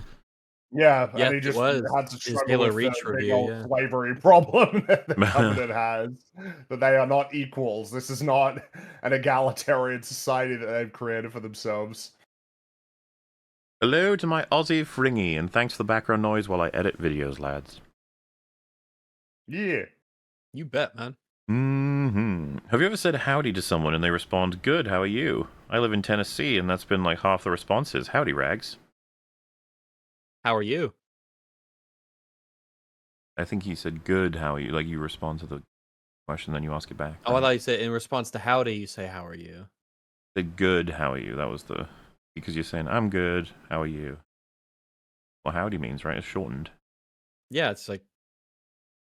howdy, how are you? How you doing? How do you do? How do you do? Howdy. Yeah, I suppose so. I could see how that would... Yeah, I get abbreviated over time, get kind of shortened into howdy. Use the money. Howdy's a good one. Yeah. Use the money in the super chat, but to a reduced in price game. So what's funny is we're about to see the super chats for the video we watched about how games should be more expensive and shouldn't be reduced in price. If you remember the guy, I think it was called Nordic Gamer. He was the one saying that it is bad when games go on sale. Yes, isn't it funny now? will be reading these with the context of having checked out a different fella arguing that games releasing on prices that are too low destroys the industry and kills the rainforests. Yeah, it's actually... You'll find a take for everything on the internet. Anything you can imagine. Yes, you can. There will be a way. How dare you make me pay half price for a game? I want to pay full price, damn it. Fleece me harder, game devs, the guy in the video. Again, funny how that applies to not even just him anymore. He can do that. He can put money in an envelope and mail it to the game studio, or buy just multiple copies. He can buy extra copies. Yeah, Yeah, just buy extra copies and just let them sit there, or buy codes and just don't give them to anybody. Just basically make donations. He could do that. Yeah, he wanted to. Top 10 worst things in video games. Saving money. Yeah, that's like number 1. That's the worst one. You're never going to want that. Alternate universe where he saves money, lol. A lot of the time it's an alternate universe when we're covering videos. Doesn't seem like it could be from our world, but yet it is.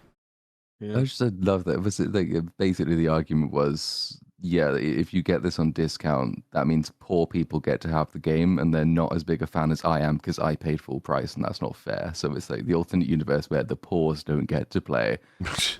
It's if you want to live there, fine, but damn the you're pause. Making the choice.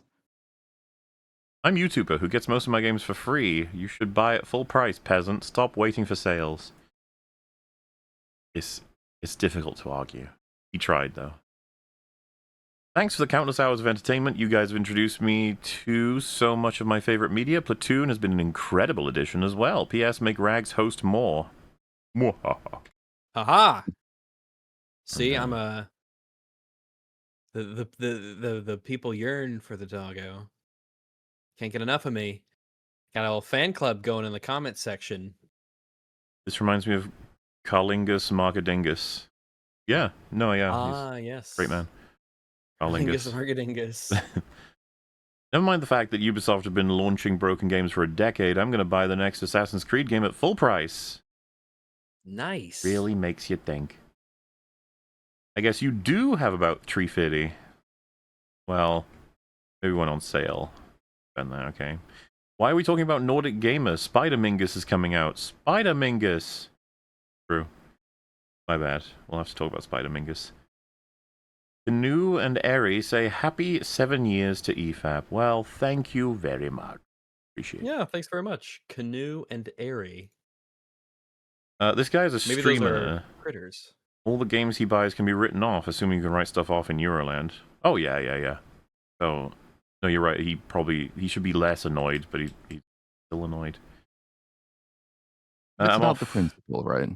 It is the principle. You're not as big a fan if you have less money than me, so fuck you. I deserve to have the game for longer than you could ever get it. Or, damn. It's not fair to me. Games Maker's Toolkit is that one shot of Willem Dafoe in American Psycho touching his head for a video. There's a lot that goes into Game Maker's Toolkit that makes it very special. It was nostalgic covering it in the anniversary. Welcome to Game Maker. Very you learn so much so quickly. Such great graphics. I'm off to bed, gents, but I'm going to leave the stream playing. Don't invade my 30 FPS dreams. Also, Platoon is a great addition. Cheerio. Yeah, I think so. The problem with his worldview is first impressions are a thing, so if you launch it and it's broken, it doesn't really matter if you fix it. The majority of the customers won't pay full price. Yeah. I mean, a lot of people in the world just don't pay full price for any game. Because they can't afford it. They have to be careful. People like that, when something like, I don't know, just pull an example out of thin air here. Something like Silksong comes out, those people are like, oh, the horror. A lower-priced game that's amazing value. Ah, my trees, they're burning down. This happens a lot, and we can't. My steak too juicy, my lobster too buttery. It's just so sad, and so, yeah, if we can do something to stop this, we shall. I prefer when the Polish give me a video game discount. Well, yeah. Who wouldn't? Classic Nintendo. There are plans to release this game on NSO, and please don't pirate our games.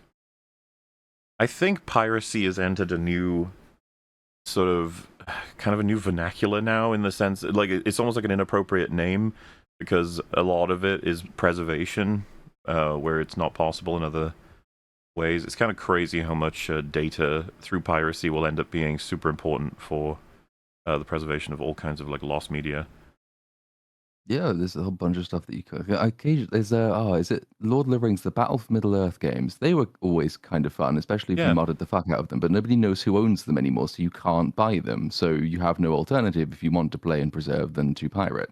The same is true for quite. Who would not want to own a copy of Willow? But they Exactly. can't legally do this, so you have to pirate it. And, like, piracy for games which are legally available can do a huge amount of damage, especially probably. I don't even know if it's maybe less so now than it used to be, but certainly when gaming was in its infancy, that could cause some very young, promising studios to go effectively bust for having created a really good thing. But it was so easy to get it for free that nobody paid for it, and then they couldn't make any more. Whereas now, studios are not always that healthy, but the ones that do exist tend to be extremely rich, and they are able to offer massive discounts, and so maybe piracy does less damage now than it used to, but like sometimes studios do bring this on themselves as well. It's like, isn't Nintendo now offering that you can buy Fire Red and Leaf Green on your Switch too for 20 quid? We aren't going to put any of the effort in that anyone who emulated these did, so it's not going to be optimized for like full screen. There's not going to be any online features. All the stuff you can do if you pirate it and use an emulator, because they worked hard for this. Please, you can't even change the language, but please give us $20 for something that you've already That's the other probably problem, got for free. Fans with a lot of time end up making way better ports and even remasters and way better mods. And it's just like, as everyone always ends up saying, it's like, why haven't you hired these guys? Or why don't you just get their thing and release it officially? And there's just this degree of, we would never do that. Ugh. Yeah, it's like when a game studios will hire people who were modders to be like, oh, you made a really good mod. Do you want to just like work for us and Sometimes have it be an official thing? To me, it feels like it's a thing that wouldn't be done because it doesn't get done. This is my explanation for why they didn't remake Season 8 of Game of Thrones. It's like, we wouldn't do that because that's not how things are done. Like, yeah, but everyone in the world wants you to. Like, yeah, but this is not how things are done. You get to double dip, basically. And then you get to have the best possible PR in the universe. Well, like, imagine it was good. People would be like, wow, you listened, yeah. But no, never mind. That's not how things are done. Happy anniversary, fellow fappers. What would you rather be got by, a xenomorph or a graboid? Probably a graboid. That's Tremors. Mainly because the xenomorph, I'm worried that it'll do all the horrible, horrible things to me, as opposed to just kill me. If it was just insta-kill from both, probably xenomorph. I think that's faster if it just shoots through the skull. I'm probably dead before I can realize it, so... yeah. Somehow Mark Brown returned. He did indeed. A shilling for the VAP. 10 p.m. in New York City, 3 a.m. in London. Ooh, so we can track this, see? Because we would have started, I think, at 7 p.m. London time. And so we're at 3 a.m. London time, which would mean we are 8 hours in to the 24-hour stream. So it's going great. Getting through. I'm behind, but I literally made a series of mods addressing these issues for Assassin's Creed 1 and 2, and the Brotherhood this week, that's crazy. Oh, 1, 2, and Brotherhood, sorry. But yes. As we said, fans fixing games more than the devs do. This guy never finished Doom? Lewis, get him! Ah, Lewis. I remember him. Old meme, that one now. But no, yeah, I think he admitted, because it was talking about what makes a game... I guess, like, draw you in, engage you, and he was talking about how the systems in Doom kind of, like, do that, but he never actually finished Doom. Like, curious. Game Mingus Toolkit. Yeah, I'd watch it. Will Mark finally tell us the secret of Mario's jump? Nope. I think I did show there's a tweet where he said he will not be doing that. He's, decided he won't be following up that video, so no, we don't get to know the secret of Mario's jump. It's, I will say, a bit of a marketing blunder on his part. It's just it's lies. It's just lies. I see through the lies of the Mark Brown. The timer to restore lives on Candy Crush and other mobile games is there to enforce routine breaks from playing. These breaks give your brain time to lower defenses that prevent addiction. That seems a step over the line. That's what they're there for? To give you an excuse to pay money. I was going to say, like, that's the first thought I would have, is that you have no more lives. If you want more lives, you can always just spend 10 pence or something. It's like, Yeah, I just don't think that's true. I think I think you're huffing some pretty hard, serious copium. If that's why, because they're creating artificial problems that they will sell you the solution for through microtransactions. You think you think the people who make these mobile games have the well-being, the mental well-being of the mobile gamers at heart? Only time they ever would is if it was legally mandated, and even then they would try and circumvent it. Because it's a science trying to figure out how to best manipulate their player base. Yeah. You should have Moriarty on more. We shall. He's a fun lad. Congratulations on 350 guys. Been rewatching the Boogie Clip videos while at work. Easy way to get through the day. It is considered one of the most rewatchable episodes. We've got a couple of those with the Boogie ones, man. I know from the back end the fans rewatched that episode. All three of those a lot. It is quite the story. I think that's part of what makes for the sort of most loved EFAP episodes. It's not just like crazy things happening, but if there is a start, middle, and end sort of thing, a feeling of, especially because Boogie's was designed that way. Like, what a long story that is. Still going, by the way, technically. Doom 2016 has such good pacing that people misinterpret the beginning as Doom saying no to having a story when it just shoves a lore dump into level 2. Yeah, I wouldn't have said that was him punching the screen, right? It was more so, he's getting pissed off with what, I forget the character's name because I haven't played in fucking ages. Samuel Hayden. Yeah, Samuel Hayden. What he's saying is pissing off Doom Guy, right? Yeah, it's not like I'm turning off the story. It's like, fuck you, you caused this, and I'm gonna, like, put an end to it. Uncharted 4's pacing might improve if you're familiar with the characters. I had much more patience for the first few hours than friends unfamiliar with them. I think that makes a bit of sense, given that the opening sequence has a bit of member berries, of like, look at all of this stuff that, Nathan Drake has collected in his adventures. But, I mean, mine is more so that if you want to play through it again, you don't get to, like, the game proper for a while, a few hours before the game, kind of starts. Compared to the other ones where it's like, maybe 20 or 30 minutes.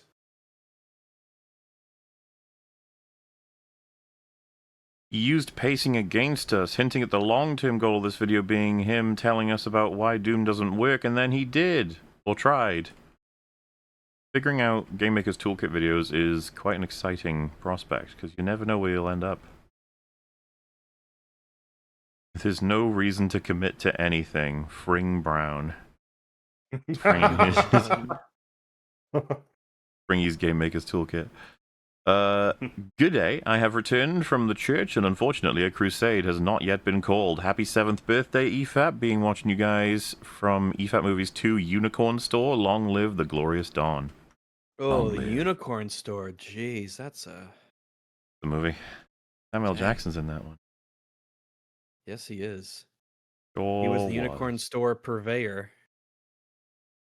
Love your stuff, guys. Fringy, have a bunning snag on me. What's a bunning snag? Is that an Australian thing? Well, so Bunnings is like it's like Home Depot. That's like our Home Depot, and it's pretty common, like on Saturdays and Sundays, pretty much at any Bunnings, that there will be some kind of sausage sizzle that's happening for like some organization that's trying to like make money for whatever reason. So yeah, there'll always be a sausage that you can get at Bunnings every weekend, pretty much at any Bunnings you want to go to. Huh. Okay, that sounds. I guess they don't do this at Home Depot in America, where there's sausages that are being made outside. Not that I'm aware of. I don't spend a lot of time around the Home Depot. I've always enjoyed my trips. I like Home Depot, but yeah, I don't know. Happy anniversary, everyone. Thank you. Gee, thanks. Bringy, when will you take responsibility for this life we created? What? That's what it says. I am confused. I don't understand. All right, there you go. That's your answer. Hi, Massives. I proposed via Superchat a few years ago, and now we're expecting our first child. Wish us luck, and keep up the tism. Oh, wow. Oh my goodness! Congrats, indeed. I know this man and his story. He proposed and he got married, and now he's having kids. He's growing up in front of our very eyes. Our little. And this is what every EFAPlets are anniversary brings. It's just, hey, here's how my life's going in these years. Look at how much it's changed. That's crazy. P.S. If Mauler brings back the series, I will name him Godelb. P.P.S. Hi, Rags. Hello. Listen, I don't want you naming him Godelb. Why would I want him to do that? Do it. The poor child. Name him Godelb. Such an awful acronym. Better than what someone named their kid Dovahkiin from Skyrim, so they could have free Bethesda games for life or whatever. I was reading there was a post about how they had like grandparents who'd somewhat recently died or something, called Charlotte and Henry, and this woman said, I think she wasn't a native English speaker, but the kid would end up in English speaking culture, decided that she would combine their names to give her a name, and so they went with the first letter of Henry and the remaining letters of Charlotte. Oh no! The kid's name was Harlot, and apparently the rest of the family didn't hear about this until it was like officialized and all written down and everything. And apparently, like, the whole room just fucking exploded with all of the family members like borderline like shouting, and then some of them crying, being like, "You've destroyed this kid's life! Like, why would you call them a whore?" Like, that shouldn't be legal. That should be child abuse. I don't know if the thing was that they were unaware because it wasn't, like I said, native languages. Like they were just like, oh, it's a sweet like combination of names. Just like, oh god. It's surely it would be better to be called Shenry, right? Well, probably, but like in terms of that. But the thing is, when you're naming a kid, you probably do want to just make sure, right? A really cool name is like, what does it mean in other languages? Let's just the predominant culture around which we have surrounded ourselves. Yeah, may as well have a look, Jack. I suppose another reason why they might not have known is because it was a different spelling, a very unique spelling. They would just need any normal person to be like, oh yeah, Harlot. No. Oh yeah, that's not a great name for anyone, really. I always appreciate Fringy bringing up Infamous, the games. Curious on his thoughts of Resistance games, since both are series I love, still trapped on the PS3. I played the first one, and maybe I think I played a bit of the second one, and I didn't play the third one. But yeah, Resistance is like kind of cool. It's it feels like Resistance is it sits in like the same realm as Killzone, where you almost get the impression that the respective studios are kind of embarrassed by them, and they think that they've like kind of outgrown them and moved on from them. I mean, certainly with Guerrilla, you get that impression that they do not like think Killzone is very worthwhile at all. Which I do find funny, considering that I think it's plainly more worthwhile than Horizon as a series. But yeah, no, it's a cool game. It's Resistance has like a cool world. It's kind of an interesting sort of alien conflict, but also kind of not really, but also set in the 1950s with some sort of retro futurism in there and a bit of horror. I like it. I think it's cool. You think Naughty Dog feels that way about their old stuff? I think that they like look back on it a bit more fondly, but that they do think that they've like outgrown like Jack. Like the impression I get is that Naughty Dog is like, oh yeah, Jack and Daxter, they're like cute games, but like we're making like real art now. Whereas I get the impression Guerrilla like doesn't really like Killzone. That's the impression I get. Part of it is the fact that seems like completely dead, whereas it always feels like there's sort of this idea that, maybe Jack and Daxter, maybe, right? It exists in that same realm as something like Sly Cooper almost, of just like, maybe, right? Maybe there could be a return to it. Not Killzone. I think that's over. which is kind of awkward because like Sony actually does need to make some fucking first-person shooters, some like good first-person shooters. It's like a notable deficit in their first-party catalog. You know, you mentioned Killzone. You know, there was a crossover between Helldivers and Killzone. I can believe that. Yeah, in December they released like a special premium war bond that had like Killzone stuff. So it had like 3 guns from the game, and it had like the outfits, you know, from the Hellgas soldiers. So yeah, that was like, like that's an example, right? Is that like, you know, Colonel Radek's design feels like it's got a lot more staying power than anything from, you know, any of the given dinosaurs in Horizon, the robot dinosaurs. Yeah. It's so fucking crazy how Sony have like they've done the meme of through formula we have discovered the best way to make money and continue on until it just eventually it went on for so long, and this applies to everything in industry, that as soon as it stops working or wanes, it's like, now what? And it's like, I don't know, we've forgotten what did we do before. Games as a service, and it's like, yeah, that's not working though. Yeah, I mean, you know, I find it a little bit funny because it really does feel like there was a mistaken reaction in some sense to what happened with the Xbox One. Not because that wasn't like that was all horrible, but this thing of like, yeah, fuck multiplayer at all single player narrative driven like action adventure games with like a cinematic scope, and then Sony's like, yeah, that's what we do, and then they were like, oh shit, this costs like $300 million to make. Fuck. All right, let's start doing live service, and thus far it's been a catastrophe, and it's resulted in multiple studios getting shut down. I think that the only sensible reaction to PlayStation this generation is they kind of fumbled, which makes it all the crazier that they've still sold like 80 million PlayStation 5s when, you know, it's not been a good generation for them. It is goodwill that PlayStation has that Xbox doesn't, which makes a lot of sense, I would say, because the reality is that Xbox never created a platform that's as legendary as like the PlayStation 2 or like the SNES or any of these, you know, consoles that they can.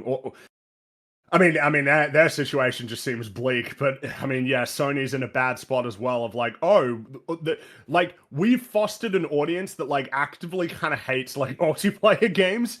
It's sort of even like kind of regardless of whether or not they're good or bad. Even though a lot of these ones that they've churned out have, you know, either been cancelled or turned out pretty shit. And now it's like the only things that will be accepted are games that are kind of hard to profit from. You know, like, yeah, $350 million game that you can only sell once, you know? It's like, yeah, good luck, guys. Because you can't make them cheaper. That's the problem. They can't make them cheaper or lower scope. Part of the pitch, sort of the sale pitch for like a Sony game is that it's going to be like high production values. Yeah. Lots of cutscenes, lots of high production values, like sort of cutting edge graphics, which is all very expensive and very hard to monetize. Yeah. I mean I guess there's no real reason why you can't make a good single player game and then get people to buy like expansions and DLCs for it that are worth. Well, I think the obvious solution was what they used to do, which is that Uncharted had like a multiplayer mode that was really fun. That seems like a good solution. Just have your single player game, but launch them with please, for the love of God, not PvE, not fucking battle royale. Just give me like 6v6, please. I need more games that just have like team deathmatch. Well, you remember, there was a time you had BioShock 2 had a multiplayer like mode and component for it. There was Dead Space 2 had a multiplayer. Do you ever play it? I didn't play that one. One team was like soldiers and the other was necromorphs, and you could choose between different necromorphs. I don't think I ever played that. No. Yeah, it was kind of fun like that, because I'm reminded of Assassin's Creed's brief multiplayer. Yes, that one was good. It was that really one was cool. really cool. I don't play the BioShock 2 multiplayer. Which one? Sorry, I never BioShock 2. played it. I played a shit ton of that. I loved it. I did mention it. The first thing I did mention was the BioShock 2 one. How much do you play it? It was a Biden Mola moment there. I'm glad like I said, I'm glad it came to your mind too. But the Assassin's Creed one was really, really cool. I really wish that they like kept going with it and leaned I do into it a bit too, more because it was but yeah, super unique. Because you had to act like it. You had to like act like an NPC when you were wandering around and sitting and stuff. And I actually have like a deep memory of playing that game where I was stalking somebody else. I guess Primer, the way it works is there's like a dozen or so different like models of like everyone walking around the city, and you would be a different model, like a doctor, and somebody else would be like a lawyer. Yeah, you'd be or a like an soldier or archetype, but whatever. there are only so many archetypes. Like the other non-player characters all look the same as the potential real player characters that exist in And that environment. you had to kill another player, and everyone was trying to kill someone else.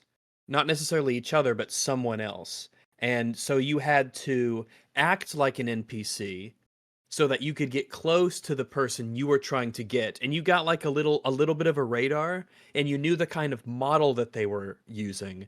So you could kind of use both of those to track down who exactly it was. But if you got it wrong and you killed like the wrong NPC who had that model, you would lose like points and stuff. And you could never like kill the person who was trying to get you. You had to just like delay them and fool them as long as possible so they couldn't get points. If you stun them, like if you're able to figure out who they are and knock them back, then that would like cancel them trying to get you. Because that was like a cool thing about it, is the way that it would stack. If you were doing particularly well, you might have to worry about 2 or 3 people coming after you. Yeah, and so that's you have right. to manage being stealthy enough that you can get to whoever you're trying to assassinate and get, maximum points by not being detected, while also just being cognizant of the fact that there might be multiple players looking for you. And if you go for somebody, if you do anything that reveals that you are a player character rather than an NPC following a pretty rigid pattern, it's like, oh shit, yep, they've seen you. It's like, it actually had some level of deception to it, and not like a kind of boring kind of deception of, oh, I guess you're just invisible, but are you even good at convincing people that you are not like a human being? Are you good at convincing them that you're an AI, that's just following a program, and just a lot of the game was you were just walking around the streets, turning a little bit, acting like an NPC.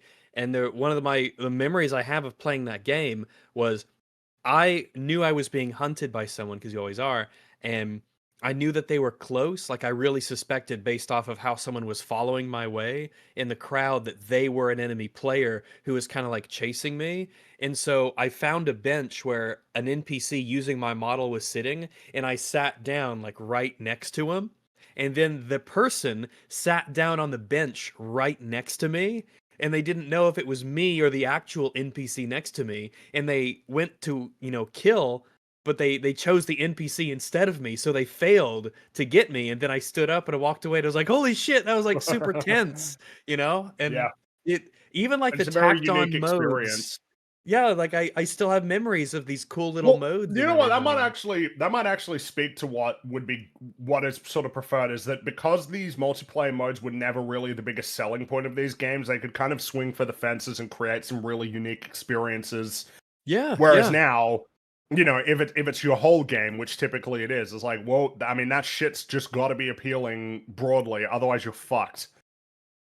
I think so. Yeah.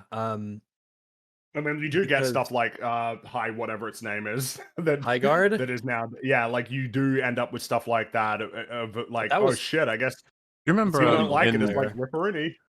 I think it was like I don't know if it was a Mario Party game or a Pummel Party or whichever one of those ones, but what you were just describing, where one person has like a cannon and everyone else is among loads of NPC running around things, and you have to basically just join the crowd, and then the person has to watch them and shoot. Or like, I can't remember if it was sharks in a pool, but it was like, and then everyone was fish, and you have to try and pretend to be fish. But like, that's such a solid foundation. It makes me think that if you're ever making party games, all you need to do is just look back through history and find a bunch of crazy ideas, and then be like, oh, that actually works. And let's do it. Bioshock 2, I don't know how much you played it, but like, I loved the whole everybody raced to get the Big Daddy suit, and then the second you did, the change off is that now everybody knows that either avoid you or work together to kill you, because you're going to get in the way, even though everyone's on. I think you could do free for all or teams, because most people would just copy the sort of Call of Duty like battle modes or whatever, just to make it easier for everyone. Yeah, standard Z kind of, yeah. But man, you could get amazing kill streaks if you were with a Big Daddy, and things sort of worked out. And it's such a funny thing because it just doesn't seem. A lot of these don't seem, in retrospect, like why would there be a multiplayer mode for that? And you're like, yeah, but not only did they do it, it was really fun. Yeah, there's an infinite amount of different multiplayer rule permutations that you could play around with and perfect and hone. And yeah, I mean we've seen with the immense, like incredible success of Arc Raiders, where it's a extraction-esque, shooter where you go into a raid and then you have to extract, but it's like it's PvP and PvE, and how you engage with the game is kind of up to you. And so these sort of emergent cooperations that can take place in that game make for a lot of very memorable moments, knowing that you could stab someone in the back or shoot anyone that you see, but you choose not to and they choose not to, and you work together to cooperate to kill like the the robots that are in it, or to try and do challenges or to loot things together. It's really, really satisfying and cool to play these kinds of games, because in most games it's just all the other players are just enemies on the other team. You fight them, you kill them, you get points. So things that swap up that formula are gonna have a certain. I mean, we've said it, but like it just doesn't feel like we're in the mechanical innovation era at all. It's been dead for a long time. More so about the ones that do, they tend to stand out because of that. Yeah. Oh, and everyone's so fucking interested in copying. Someone? It's a video from that marketing guy. I always forget his fucking name, but it's someone who's popped up for a lot of people on like viral quick videos. But he talking about Liquid Death. You guys ever heard of Liquid Death? The drink. Yes. Yeah, it's not very good. Well, he talks about the marketing being that for everyone drinking water and selling water, the conventional wisdom says you should get clear bottles, you should have something naturalistic on the label, probably a pleasant name, and then something that implies clean something or pure. Refreshing and clean, yeah. They opted for Liquid Death, and like in terms of sales or making them stand out, it like worked. Even though everyone I thought it was on alcoholic for a long time based off of just the name. I thought it was an energy drink, and we had different. But that was their point. It's just tea. They figured that would be what people would have assumed, and to know that it's water makes everyone go like, wait, what? And what I'm trying to get at is just that whole formulaic stuff, right? Everyone following the leader, everyone knowing it's trying to follow trends, what works, and then it's just like the dude that does the literal opposite of all advice, and that can like reset the formula again. Yeah. Sometimes it makes you stand out in a way. Yeah. It just feels like that's where we're at with almost all forms of media. Everything is way too iterative to the point of nothing feels it stands out anymore. I say this, obviously there are exceptions. I would say Blueprints is one of the biggest ones of a game I played where I was like, holy shit, this is very different. I've never played anything like this before, and I wish there were more of them. I wish they were more frequent. But for everything, of course. Not just games. Good day. As to the topic of gameplay, Dragon Quest VIII on the PS2 had a great idea where you may travel on foot observing the beautiful world and great music, or use magic points and items to zoom to places. Alright. Fair enough. Alright lads, big question here. You get to choose to revive one dead franchise but destroy another alive franchise. Example, I would revive Doctor Who and destroy Harry Potter. What would you choose? Kill Star Wars... No, sorry, kill Harry Potter and revive Star Wars, I guess. Yeah, that's it. I was going to go to that one. Unfortunately, you're talking to people who don't have a huge value on Harry Potter, so I'd probably kill it for a handful of things. Well, what if we kill Lord of the Rings? Because we've already had all of the good stuff they could ever do. And if we kill it now, there's no more Rings of Power and there's no Hunt for Gollum. Well, so I want to say... What if killing it means that loads of bad shit gets made for it? Because they just said kill Doctor Who. Sorry, revive Doctor Who, meaning it's dead right now, even though they're still making stuff for it. Oh, right, okay. If killing doesn't mean ending, then no, I retract. Yeah. Which Lord of the Rings is still alive, and, it's like, oh, man. It's not in need of reviving, but it is in need of protecting. It is. I still think death might be the best option for that, but it would have to be actual death when no one's allowed to stopping make them anything from making ever again. anything else would definitely be a thing, but unfortunately we don't get to choose. But if it's not that, then yeah, Harry Potter for Star Wars is good. Star Trek for Star Wars, I could also do. I mean, Star Trek's basically dead anyway, so it's what are examples of living IPs? And this means good things are being made for them as far as the fan bases are concerned. Kill The Conjuring. Kill Five Nights at Freddy's. This is probably the way to go. Yeah. Fallout would be another one. Ugh. People seem to like it for some reason. Yeah, I guess. Well, yeah, there you go. Nice. Morley, you are bad at streaming games because you play off stream so much and you beat Liza P off stream. I did, I think, with most games I don't, though. And I think I said that was an accident. I was playing the boss more and more, and then I accidentally killed him, and I couldn't go back. And I was like, oh, shit. So, my bad. Who do you think would make a better video game? Jimothy Sterling, Game Fakers Tooltips, or Cinema Roberts? Oh, like who'd make the best game? Probably. I mean, it probably would be Mark Brown. Yeah, his main problem is a lot of what he says is incredibly basic and like rudimentary. It's just things you should know when you play video games. So he'd probably make something that's like inoffensive and functional. Yeah. So. Whereas the other two would probably make something really lame and cringe. Bob's probably the worst, I think. Probably. It's hard to say. Year 7 of saying you should watch Adam Millard's DOW 3 or refractionizing video instead of this guy. Well, it's a tradition, but maybe that tradition will end. Who can say? Interestingly, about engagement and Metroidvanias, I started playing Metroid Dread 2 years ago, but eventually stopped when I got stuck at one point. A few months ago, I wanted to finish the game, but knew I needed to refresh myself on what skills I'd unlocked, or what I would just be ramming my head against a wall. So I started a new save, and only planned on going to where I left off. Before I knew, around 3 days later, I was fighting the final boss, and I beat the game. I was so absorbed by the mechanics, I forgot where I left off in the first go-around, and beat it.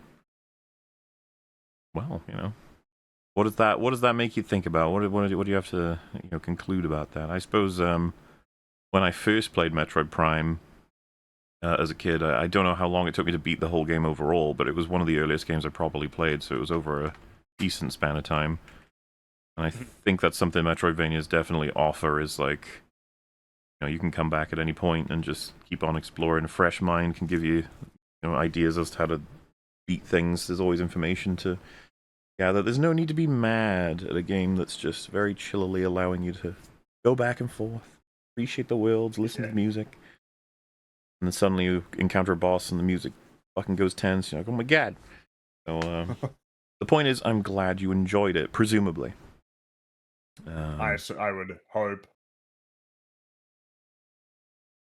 Lizette McCarnohay needs a father figure. Fringy, I know you work hard, but please come back and support our beautiful daughter, pronounced daughter.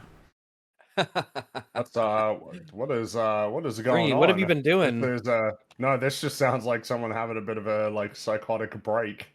I don't know, Fringy. You've always been the most sexually charged of the EFAP hosts, so I feel like this is very in character for you. I disagree. Oh, okay. Well, we appreciate your humility.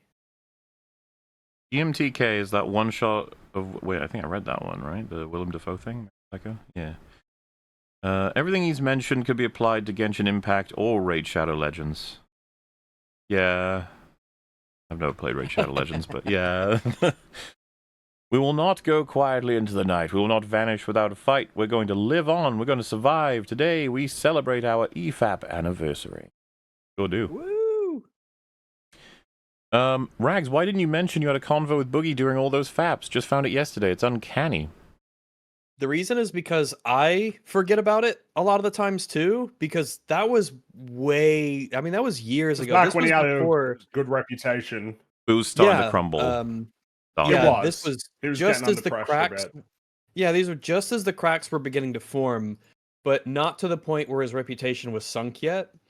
And even before that had started, before we did our little talk, there was some really weird flags that went up. Like the very, and I mean literally, the very first thing he said to me when we had that call. I mean, we're talking about how long ago this was. This was on Skype. He said essentially, it was essentially along the lines of, I couldn't he wanted to make sure instantly if I was recording or not. That was the first thing, and I think a lot of it had to do with like he mentioned something about the divorce, or that he had to make sure about like everything that was being like, he was super paranoid. Like the call starts, boom, he's like, "Hey, you're not recording, are you?" And he had brought up like there were potential legal issues that might have happened if I was recording without his consent and stuff like that. And so that instantly sort of set an odd tone. Well, was he like, what? hey, look, at the great state of Arkansas, okay, you have to know this is a two-party consent or something. Yeah, I don't know anything about that. I know of the rules, but like it was wild. Like that's really that was funny. the first actually. thing. And I'm like, fuck, man, wow. Oh my god.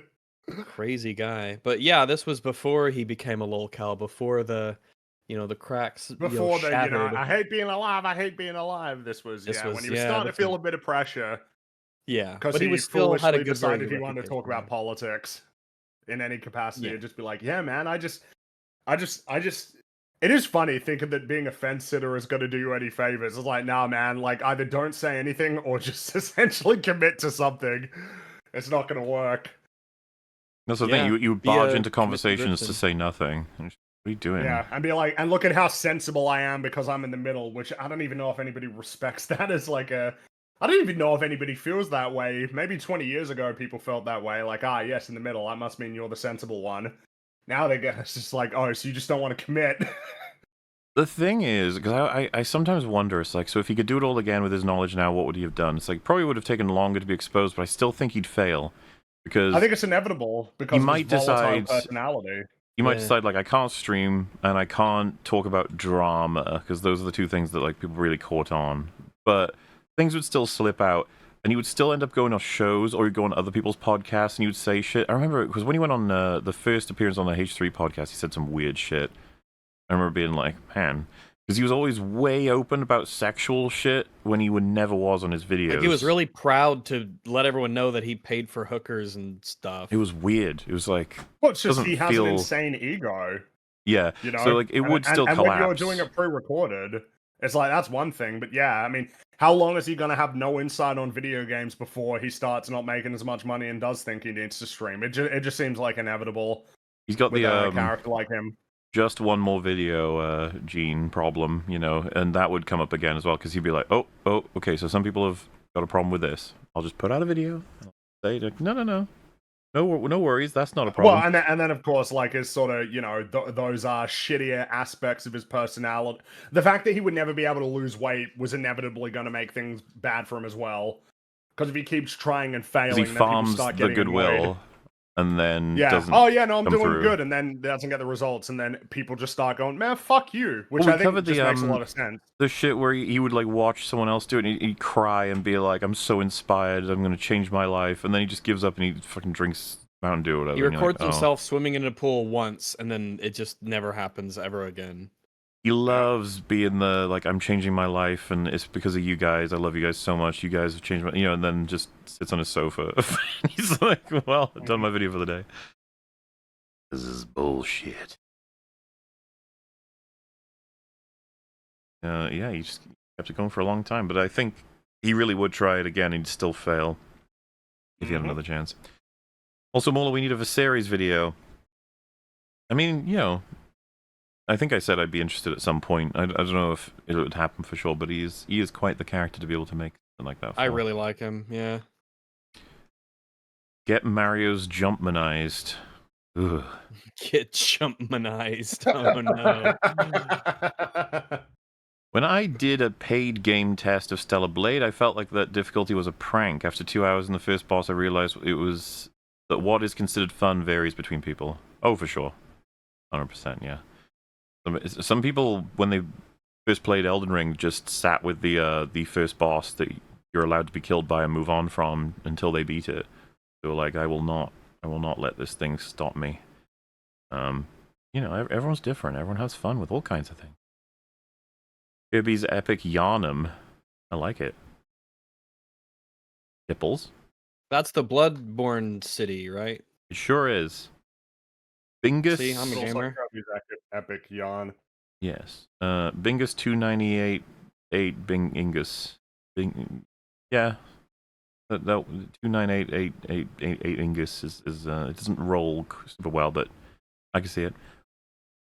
Morla, can I get you to say Nicholas the Goat? Thanks for the $5, my man. Which is, as far as I'm aware, I'm Alex, who's been run off the internet for a long time now. Yeah. Internet sensation. I feel thin, like Tipples over too much twitted. A horrible place to be. The return of Boogie is the only thing that brings me joy in life. Still a meme that throws people off in other comment sections. I love. Daily reminder to twit your Tipples. Yeah, it's good, it's healthy. Not going to sleep, my best decision this year. There were a few people who made it through the whole thing with us, as far as I'm aware. Yeah. Job. Real troopers, the real fans. Best part of the anniversary is I can work my 8-hour shift and y'all are still in part 1. Let's see if I can get 2 times speed my way to being caught up. Best of luck. If Pope Francis actually played Undertale, that might make him a more viable candidate for 2016 Game of the Year than Boogie. Of course. That would be hilarious if the Pope was Gamer of the Year.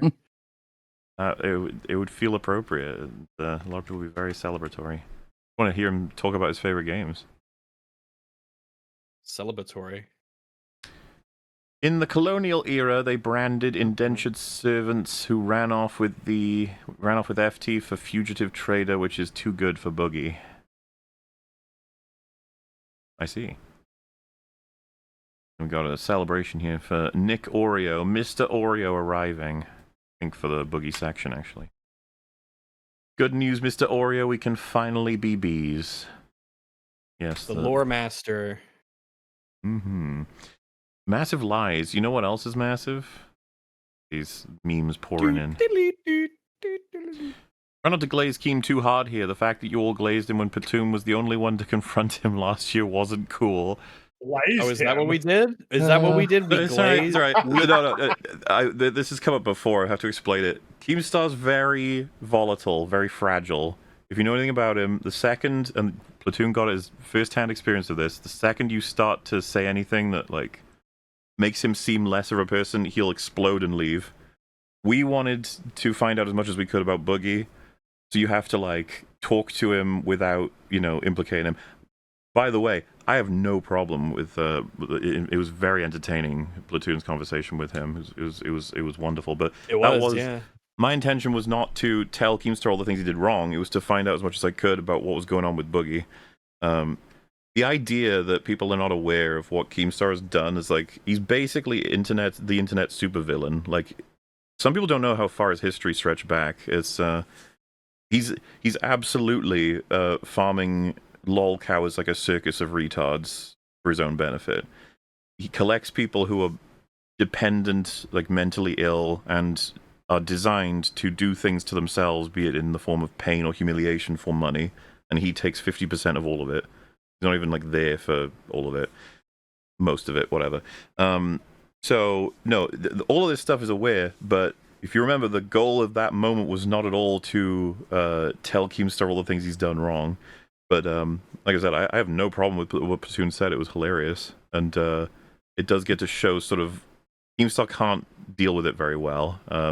Because it's this thing of like, oh man, I can't believe the Boogie did this. Like, yeah, but like, let's not pretend. You're not going to end this. You're not going to kick him off. Like, who are you kidding, right? No. And it was just really funny because he started calling Platoon a psychopath, which was like. It was like cancel culture Twitter, if I remember rightly. Yeah, he was. I asked him an incredibly moderate question. Well, because he was panicking, and like I said, his ego does not handle that shit well. And it would have been like a short and boring section if he'd come on and everyone had started saying you're an evil cunt. You would have left straight away. And he would have disappeared. What would be the point? It's like it only functioned as it did. And then you wouldn't have gotten the Platoon memes. Exactly. So no, he wouldn't have called you all peasants, and where would you be without that? I wouldn't change a word about how all of that went. It was hilarious. It was pretty excellent, yeah. More funny if those balloons were filled with cement. They're talking about when Boogie was getting water balloons thrown at him, I think. What if people just threw rocks at the fat man? Bounce Like, off. that would be pretty funny, yeah. Why doesn't Billy, the largest Fred, simply eat the other ones? The lure from Planet Omicron Persei 8. Good reference. Who's a better actor, Boogie or Ice Cube? Ice Cube.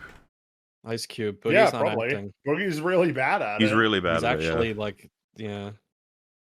He is evil Cartman. Kind of funny. Oh, evil Cartman. I feel like there's a redundant word there. But I mean, the difference is that he's not like Cartman, because Cartman can actually like concoct pretty good plans. When he puts his mind to it, Cartman can actually achieve a lot of really impressive things. Yeah. Boogie can't. Like, Cartman's kind of an enterprising character, you know. He'll like He puts his sort of schemes embark into on these motion. projects. Well, it's just a lot of things, right? Like the effort. You know, it might not always work out, like when he crafted his plan to win the Special Olympics, but forgot that he wasn't athletic and so lost. But, you know, still, he was putting a lot of effort into it, you know, running computer simulations to figure out how to walk correctly. I want to be in the Special Olympics. Wings sounds like Abed's Batman voice. Oh, that's the clip where Wings is going like, hello, and then they pause and go, what the fuck are you doing? And he goes, I got laryngitis. Boogie's at the point where if it comes out that he's a non-sandal, he was never abused, the reaction will be, well, yeah, that follows. Everyone's at the point where they assume he'll fake his death, and so he can't actually, I was about to say, he can't actually die convincingly, really. Like, it's not gonna happen, so. You need to do the treasure arc, starting with Black Sails, then Treasure Island, 1950, then Muppets Treasure Island, and then ending on Treasure Planet. That would be a good. Isn't That Black wouldn't be a Sails bad like arc. a whole Yeah. TV show? Yeah, It's we a can't do TV show Black with, I Sails want to say, like like that. 4 seasons, I think. It will be a bit of a long But watch, that one. it comes very recommended. I have seen most of it. I mean, remember Treasure- thinking, like, once it gets past the first few episodes of season 1 are sort of in the Game of Thrones era where they think, oh, there's an exposition scene, so there have to be tits bouncing around. But once it gets beyond that and actually settles down, it's like, it's not a bad show from what I remember, but it's been ages since I've seen it. The original Treasure Planet, from which we get the pirate voice. That's the origin of the pirate voice. Is the Treasure Island, the original movie, the black and white one. I think it's the actor who plays Long John Silver. He just basically came up with that voice to be his voice for the character, and that, as a result, became, "Hey, that is the pirate voice that you be making." So we owe a lot to that film. And then, of course, Muppets Treasure Island, and then Treasure Planet. Yeah, that'd be a good trio of movies for us to watch. And Treasure Galaxy. Treasure made that one, yeah. Universe. And then Pirates of the Caribbean. Especially because they're presumably making a new one, and it's going to be really good. They are. That's Apparently right. Focus on Jack Margot Sparrow's son, and the main character is Margot Robbie. I'm not entirely sure how those two things go together, but somehow they will. I guess that's better than the all-female remake or whatever, but Yeah. it is what at the were they point where it's thinking? like, what story should we do? It's just like, maybe don't. Maybe make something up. else. I don't know. Make something new. Like, we've tried nothing and we're all out of ideas. Summarizes the era we're in, I'm sure. I brought you this kick for Jaxie. Oh, how kind. Now you are late and gay. What a shame. Hey, we did the full 24 plus, right? We did our time. Oh man, my chat XP is now at 0. I gotta start all over again. Thanks a lot, Mola. I'm sorry. Just how it goes. For the first time in 5 years, I couldn't stay up with you all the way through. I'm up for part 2, though. Let's continue bowling. Oh, yeah. Can't stay. Grats on 7 years. Thank you very much. Oh, thank you very much. Nick for best EFAP guest of 2024, the GOAT. Well... Oh, I think did he win? Well, we had him on earlier than that, didn't we? The first time we had Nick on was the depressing episode of Boogie, if you remember the documentary. Oh yeah, the Mike Klum. Yeah. What year was that? That's 2023, end of 2023. So he would have been eligible in the 2024 EFAP anniversary, which we were doing the 2025 one. See how time just flies by. Yep. Hello, my fellow hard R's. Another fantastic clip. The when American Dad used a lot of hard R's. The Linus one? Yeah, that's actually a really good clip. Oh, I love it so much. So funny. Thanks for showing the iron clip I sent you, Mola. Love you. So yeah, that's the guy who's like, wait, there's iron in things we eat. Like iron is iron. He didn't realize iron was a metal. As you know what I mean? Like as a good stuff. The iron in cereal is iron, like real iron, dead ass iron. I think it's the second most the second most common metal in the human body after calcium, I think. Too much iron in your lung. Get it? Yeah, I get it. You mix two different references together. AIDS. Message, just reading it out as it is. AIDS. Hi, Rex. Hello. Greetings all. Thoughts on season 5 of Samurai Jack? Haven't seen it.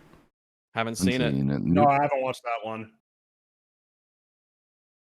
Symbionic Titan and Motor City were great shows cancelled for complete BS reasons. Not enough toy sales or some crap. Motor City had music by Brendan Small, too, of Death Clock. What an absolute waster. Oh. Death Clock. That sounds that was sad. a thing for certain animated shows, like on Cartoon Network. You know, merchandising was like a big part of whether or not it would succeed or fail, not just like its ratings.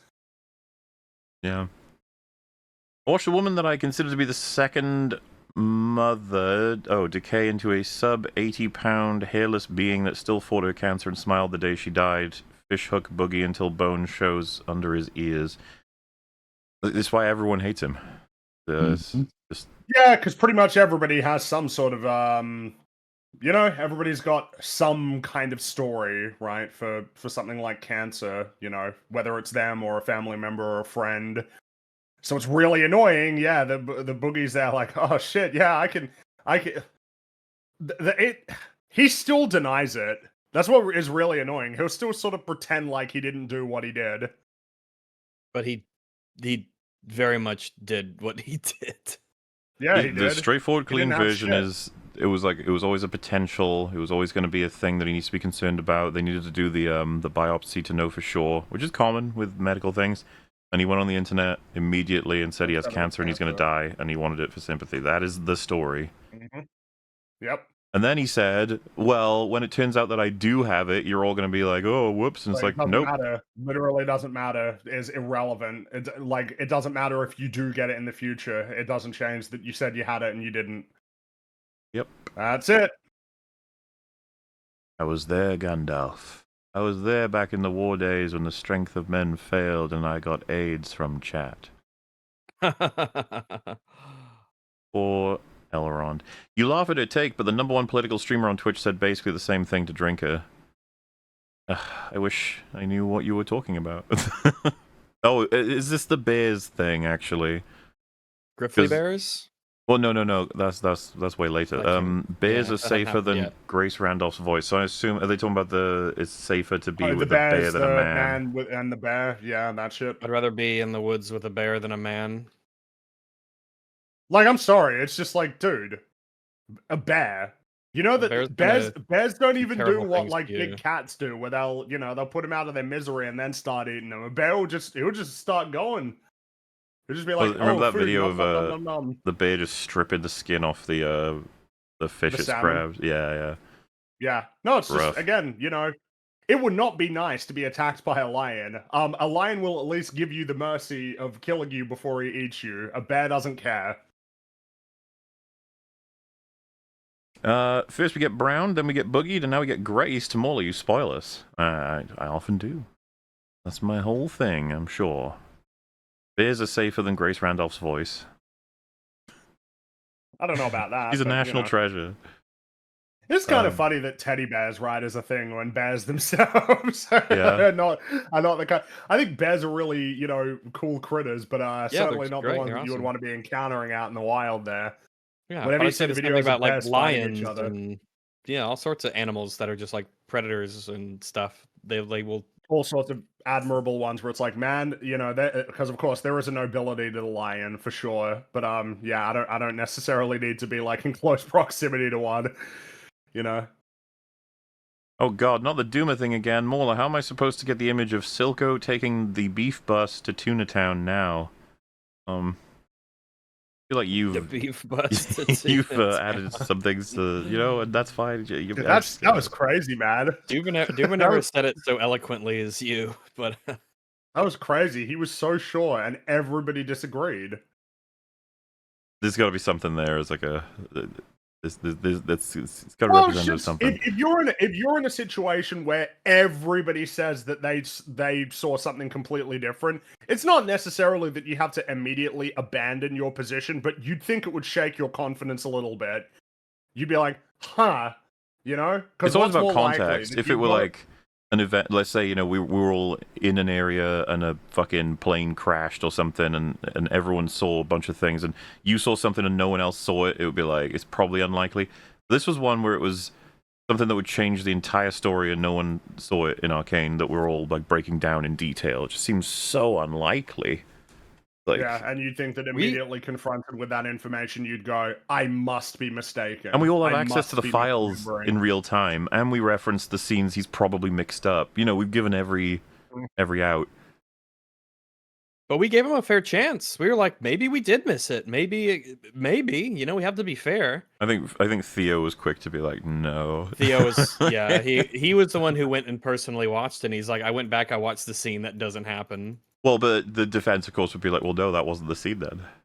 Like, and then he asked, which scene then? Oh, I can't remember. Well, because what happened was there's a scene where Silco kisses her on the forehead, and then there's a scene where he lays her into the water, and he's combined them into, he kissed her while lowering her into the water or something on the lips, and it was like, I think it was, maybe he got the real show confused with some of the fan stuff. He's watching something else, maybe, yeah. Chair reaction, let's go! Of course.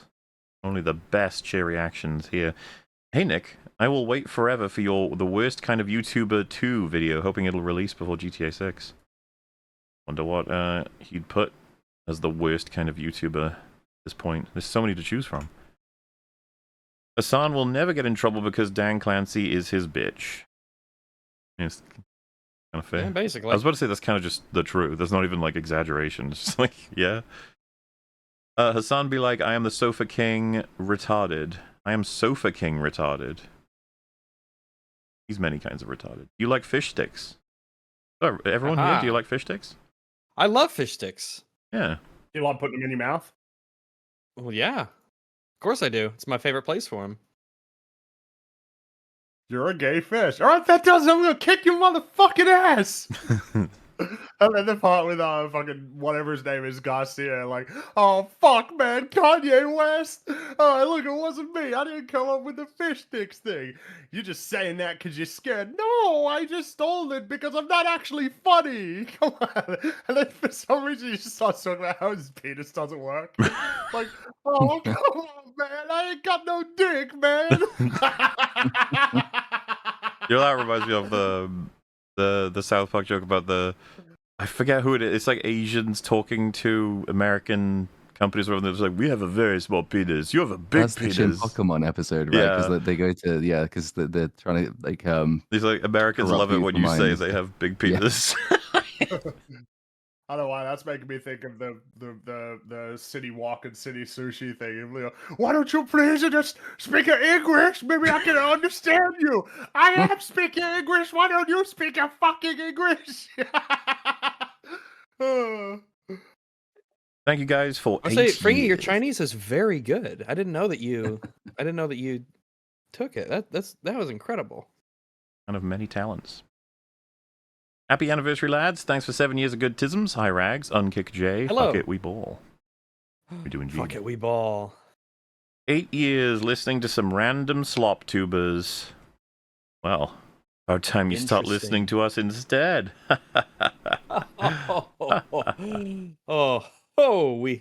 we have fun here. Give my best to Jay, of course. Always had a unique perspective and was funny as fuck at times. Also, can we expect more episodes dedicated to classics anytime soon?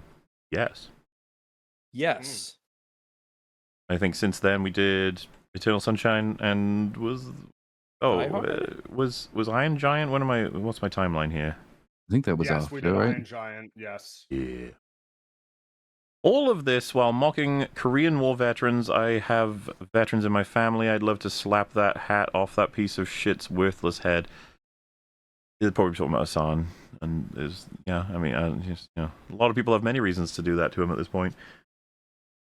But Wolf, when he gets around to editing this for highlights. Oh, he appreciates that. Thank you. Resent, just in case some stream went down. All of this while mocking... Oh, it's the Korean War shit. Yeah, Hassan has no limits. You'll mock the shit out of anything. Because it's all hidden under, like, I'm saving the world, America. You know? I can do anything if I'm saving the world. I analyzed Hassan a bit for for fun. My conclusion, classic narcissist. Read up on it. Perfect character description. I'm surprised how many people on the internet that applies to. It's the reality is that YouTube and streaming probably selects for that kind of personality because you want to be willing, you want to be heard. That's something that you want to do. The step of taking your thoughts and feelings and projecting them to the world, there has to be at least a little bit, as opposed to the person who just says like, "Oh, I'm fine. I'm just gonna don't worry about me." Check Boogie's hard drive. You check it. I don't want to check it. I ain't going in that house. Just imagine the fumes. Boogie wants to be hated for sure. So the logic with that one is that he realizes now he can't be loved. So yes, he'll pick hated over nothing. But if he could go back to being loved, he would do it immediately in a heartbeat. In a heartbeat. EFAP, the bee. Thanks for the 350 episodes, my massives. And you know what else is massive? Boogie. Yes, indeed. Yeah. He is. Hi, Rags. Hello. As a Pokemon card collector, what are your thoughts on the hobby's current state? My nephews recently got interested, but scalpers, shortages, and even influencers are making it impossible for them. Yeah, I mean, I only dabble. I'm not like really super into it. I've got displays and stuff like that, and I got a bunch, on the walls and on top on PC and things. But yeah, I don't collect a lot of the new stuff. I collect a lot of the classic things. But I do find that funny. I'm not really into it, but I've got them like all over them.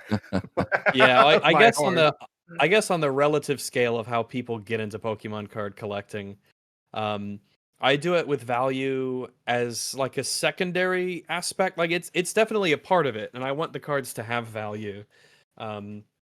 But I also do it because I actually like the cards and I like the art, and I want to have them in certain sets or groupings and things. I don't buy them just for the purpose of, investing. It's just like a nice bonus that, they are, they have some level of value to them. But yeah, from what I hear, it's kind of like really taken over a lot of the card collecting aspect is people who buy like pallets of them to try and pull the rare cards and sell them and things of that nature, instead of like younger people who are able to get them as a fun thing to collect, with their friends and stuff. It's just a totally different market from when we were young and they were coming out. But yeah, I mean, I don't know. It's so different now, the way that it is. And I wish it didn't have that, I guess, that feeling to it or that sort of culture surrounding it.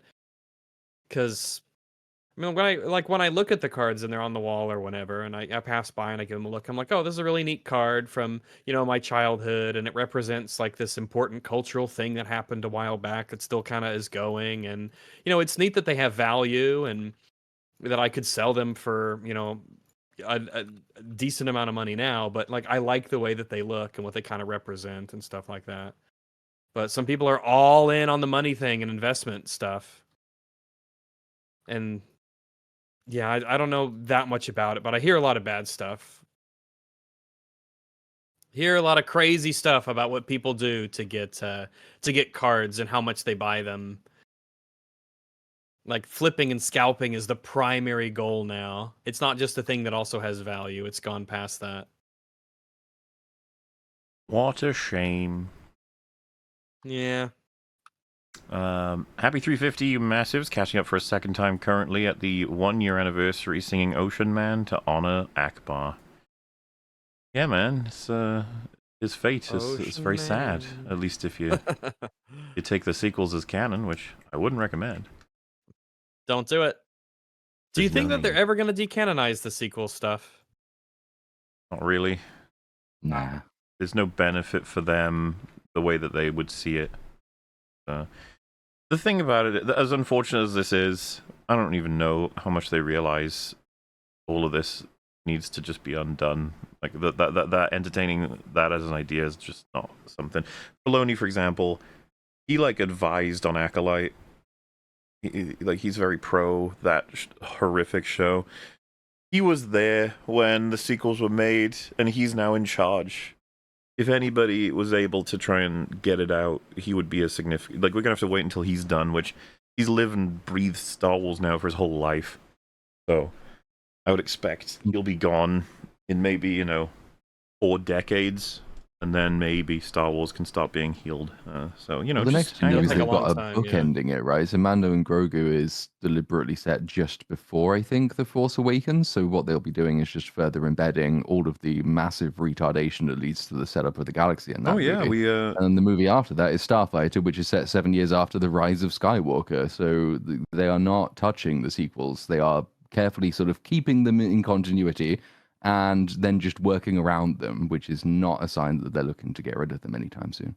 Something that people do forget, and I don't blame them, is that the Mandalorian show has been slowly chipping away at Force clones to try and justify Snoke. Yes, it has, yeah. Right. Fucking Moff Gideon with his random crazy clone plan. Like, the difference is stark between those two fucking creators, Gilroy and Filoni, I mean, like... I gotta get all this TV background and lore to make sure people understand that it is possible to have created Snoke. You're like, what? Who cares, Great, man? Invest all this time and shit into trying to justify Snoke. Meanwhile, Gilroy's like, I need all of the world building of the Senate and the geopolitical situations, all the tensions, and then the setups of how we're gonna, take advantage of one planet for resources to build into the Death Star. And how that's going to affect all of these individual people, radicalize loads of them, kill loads of them, and eventually result in something like the rebellion growing. Like, oh, like a real story. Cool, yeah. Did Boogie accidentally sit on someone? Yeah, probably. I mean, it must have happened at some point. He just wanted to cause misery to another human being. We just did it. This is all a performance. It says he's innocent and he's playing up his act to gain did Boogie murder someone clicks. He won't get in any trouble. Oh, yeah. So, well, that one was weird because they found the recording. I don't know what the actual claims were regarding. He did something when he was younger that was illegal. I don't think they ever found out what it was, but someone had edited it to say manslaughter. I don't know if it was actually anything like that. But then he does this thing where he will make up a story in the hopes that people will accept it and move on, because he doesn't want to tell them what the actual thing was. And so the conclusion was he didn't actually kill a little girl or whatever, but he probably did do something. It's just, I don't know if it's I don't believe his account of it at all. Yeah. No, the little girl, that was some really awful acting, to the point where Wings was laughing while he was doing it. Yeah, that's true. Yeah, that was funny. EFAP anniversaries are my only joy in life. Well. A great joy they are. Man's trying to talk on the Cinco phone. Not sure what a Cinco phone is. There's a level of decency you don't typically expect people to sink beneath. Only reason people didn't suss Boogie out sooner. Sure. I mean, yeah, it took time. That makes sense.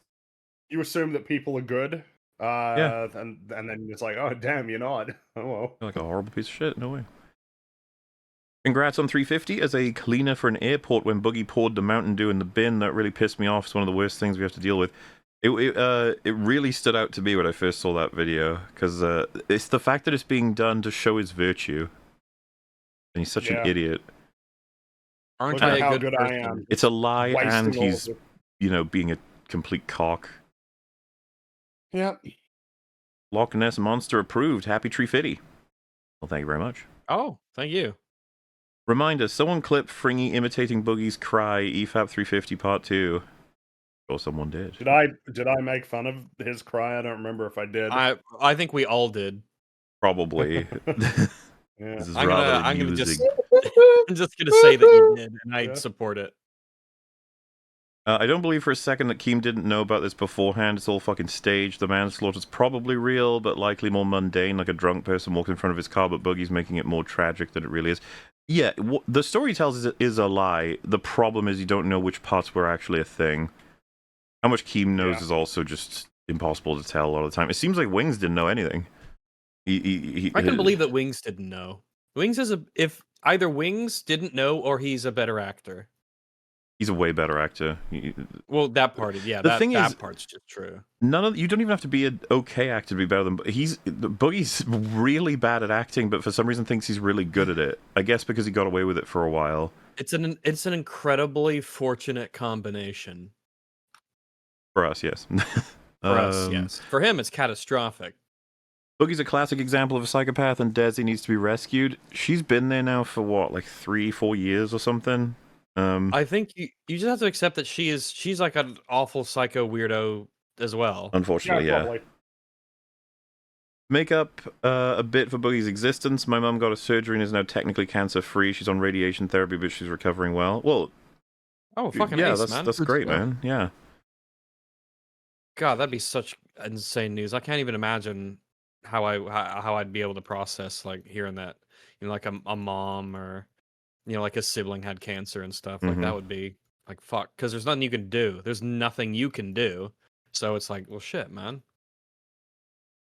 A new trend I've noticed in psychopathic, narcissistic people is the weaponization of therapy language, and I really hate it. That's been the internet for the past like 5 years. If one of the biggest mistakes ever, I guess you can't pin it down as a singular mistake that anybody made, but introducing psychology terms to normal people, big mistake, huge mistake. I will say, gaslighting, my god, what I think everyone's forgotten what words they used to use. It's like, because everyone uses gaslight now. It's like, you mean lying, right? It's like, well, specifically trying to convince me I'm insane. It's like, yeah, it's just lying. You could just say lying. Yeah. But then also just getting used when people disagree. It's like, oh, that's gaslighting. It's like, people are allowed to disagree with each other on what is true. But it's just all sorts of things. And it's the general thing as well of like, yes, therapy's so important, but a lot of the people who espouse therapy are fucking basket cases themselves. Like, it's really awkward. The statistic is that we have never had more therapists in the world, and the mental health of any country with a large number of therapists has never been worse, which at least suggests that they're not solving the problem they were created to solve, if not making it worse. I mean, it would suck, right, if you go in being like, I think I'm okay, I got some stuff to solve, and then 10 years later you're like, I'm a ruined, pathetic disaster, and if I don't have therapy, I might just kill myself. Like, you're like, oh, God. That's how the model works. I mean, it's like the BetterHelp things, that you go in with mild depression, and you say, no, I think this is indicative of a really deep lying trauma, and you're just going to have to pay me for 6 more months so we can get to the bottom of it. And then you come out at the end of those 6 months thinking, oh, shit, this is so much worse than I thought it was. I'm going to have to keep paying, in fact, to go back to really get to the bottom of it. Then you're talking to ChatGPT the whole time, and you're like, no. Oh, God, yeah. Feels like there should be banjos playing. Maybe there should always be banjos. You're depressed. Another super chat just say I meant to say 7 years, not 8 years in my last one. Also, hi Rags, Boogie should be in prison. Hello! Probably. He did escape it narrowly with the gun stuff. Yep. Demon Slayer Infinity Castle is showing now in my country. Please watch it. It's great. Oh, fair. That one in their animes. I don't know anything about Demon Slayer. It did really well, didn't it? I think Demon Slayer. It's like that and K-pop Demon Hunters both made a huge amount of money. And Demon Slayer, from what I understand, is a continuation from like a really long-running series anyway. And so it still made a huge amount of money, which I kept meaning to check it out just because they basically 2 of the most successful movies of that year I just hadn't seen because I just didn't have the interest in where they came from. But apparently that wasn't a barrier to interest for a lot of people. I still do need to check them out, but I haven't had time. Yeah, that wouldn't be a bad idea to at least watch 1 or 2 of those. Like, what's one that will come out that people will like? Chainsaw Man, I think. People just really are keen on that. They'll go to the theaters and they'll see these, this stuff, and I'm like, yeah, man. It's like people. I mean, there's some truth to the idea that so much Western media is just abhorrently terrible that it gives a lot of room for, manga and anime and, Japanese entertainment to just like come in and do gangbusters. I'm so glad EFAP hasn't lowered the price of super chats. Everybody has to pay the same price, and that's fair.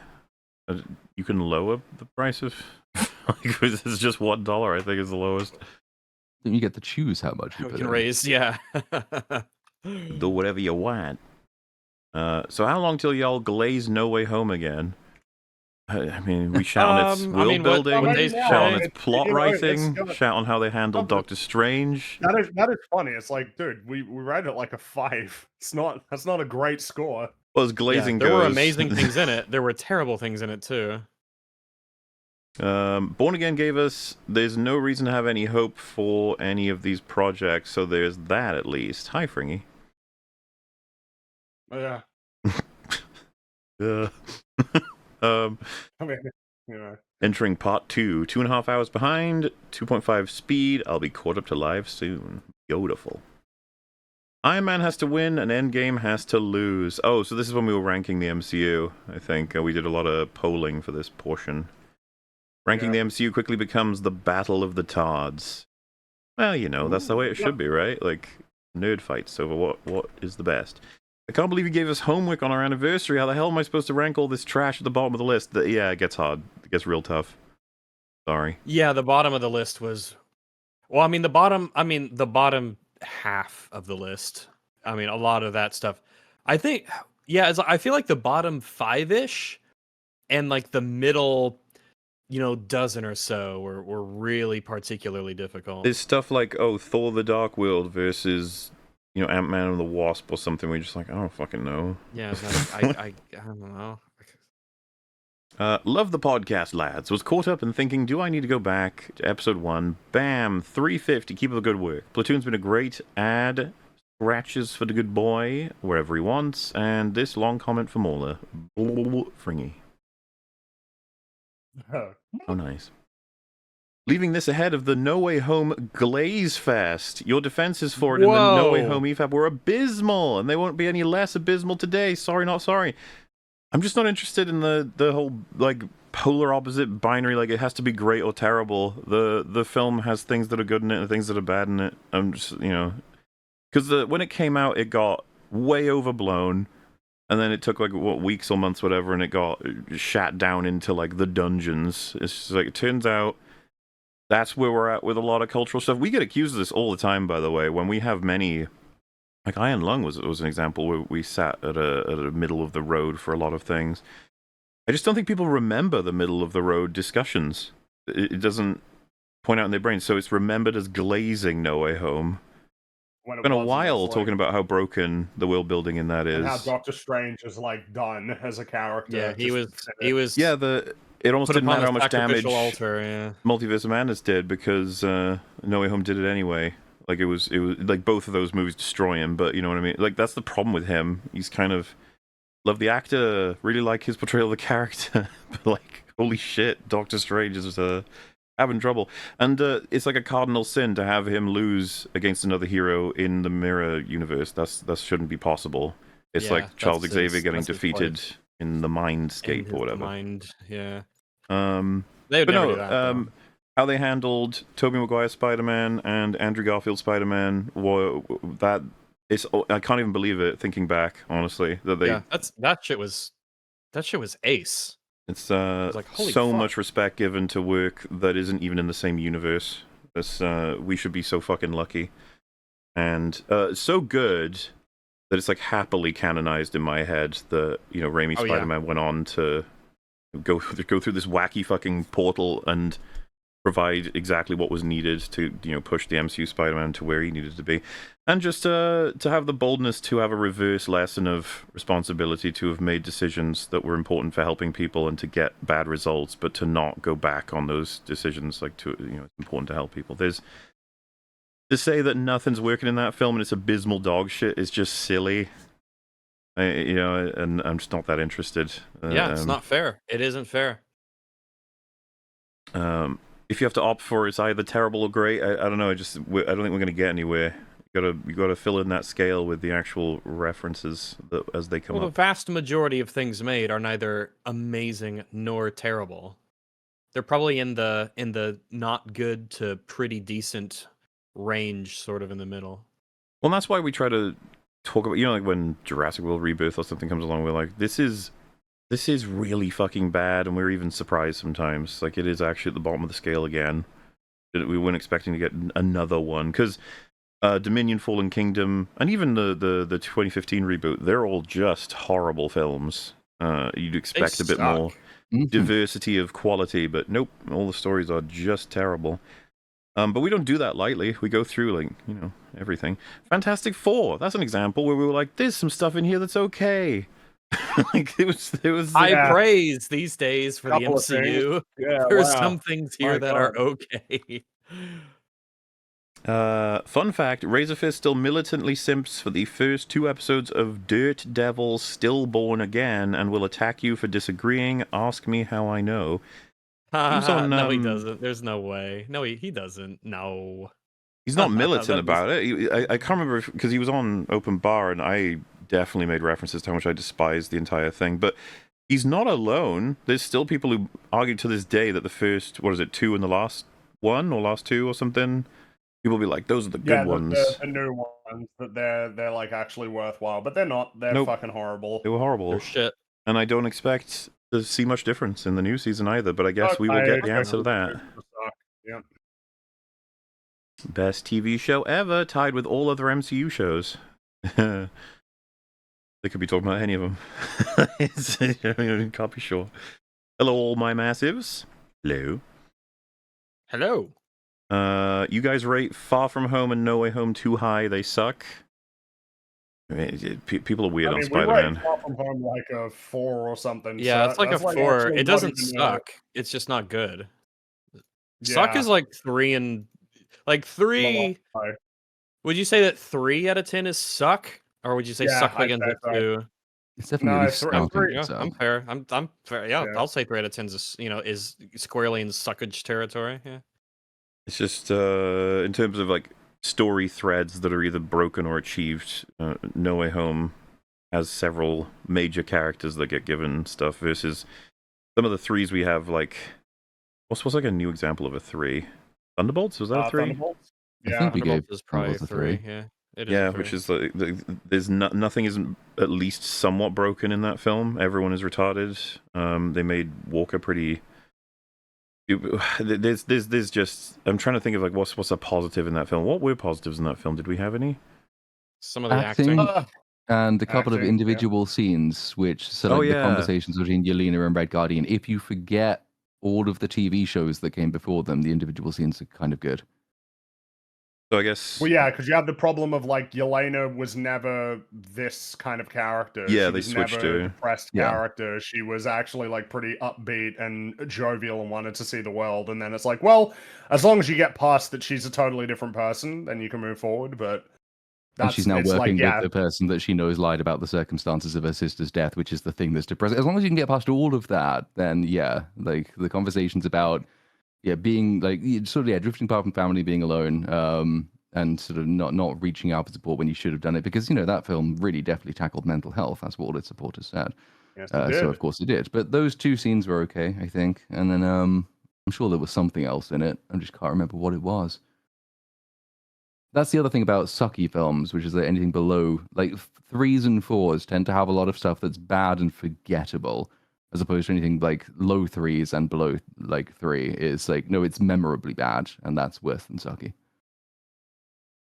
Endgame just casually introducing the Fountain of Youth, and that's not talked about enough. Yeah, fair. It's really fucking crazy. And just save everybody forever with what they introduce in that. Wanda took a town hostage because her vibrator broke. Always a funny summarization of a certain TV show. Mm-hmm. A reminder, I watched Deadpool and Wolverine to rate it for EFAP 300. I watched it right after Logan, and I'd rewatched Deadpool 1 and 2 recently at the time. Thanks, guys. We did too. Horrendous. I don't like watching that movie after watching those movies. Unpleasant. Agatha gave us Mr. Shart. That is correct. Mr. Shart was in... Thank God for Mr. Shart. He came in clutch, man. He did save us. Mr. Short is a hero. How did we end up in a universe where Bubsy Bobcat is getting a 4th game, but no one knows what to do with Rayman, Crash, and Star Fox? Yeah, that's pretty crazy, isn't it? Great world. More of you listened to Joel McHale's episode of Inside You podcast. Interesting stories, including dislocating Chevy's arm during Community. Yeah, I've seen the clip. I haven't seen the full episode. That's again his name, actor for Lex Luthor in Smallville. Michael Rose something. Rosenbaum. Right? That's it. It's his podcast, and yeah, there's plenty of those episodes I need to actually check out at some point. He's makes a good show. Started watching Buffy and Angel with a friend, thanks to you guys, and it's been amazing. Season 5 of Buffy has been wild. That's the season that won you over, wasn't it, Fringy? Pretty much, yeah. Once we got to that, I was like, yeah, all right, I'm on board with this now. I do think, because people would be like, 5? And it'd be like, listen, because I think you were already on board with Angel at that point, right? You were just, from the get-go, you're already more into that than Buffy. Yeah, I think so. Which makes sense when you find out the premise. Season 2 of Angel's happening at that time as well. I was like, yeah, this is some good shit right here. But I do think that you, on a rewatch, will start to like the show earlier than your first run through. Because no, I mean, I think we concluded that season 3. I think I was almost the residual season 1 and 2 stuff that I didn't like. Made it harder for me to sort of almost look at it objectively. And I was like, no, season 3 is really good. The existence of a Statue of Liberty in Fantastic Four First Steps has a lot of historical implications for that dimension. None that they'll think about, though. Nope. Drawpole's BS. It's like how people found out that 9/11 happened in the Cars universe, based off the details of everything, and that stuff always amuses me. Mm-hmm. Drawpole's BS. What do you mean I can't give 33 entries 0 points? So sorry, you have to order them. I understand the desire. Hear me out. Ragnarok, last actually funny MCU film, awesome stoner space visuals, and actually memorable soundtrack, and Jeff Goldblum. Top 3 MCU film. I think the last actually funny MCU film would be Infinity War, actually.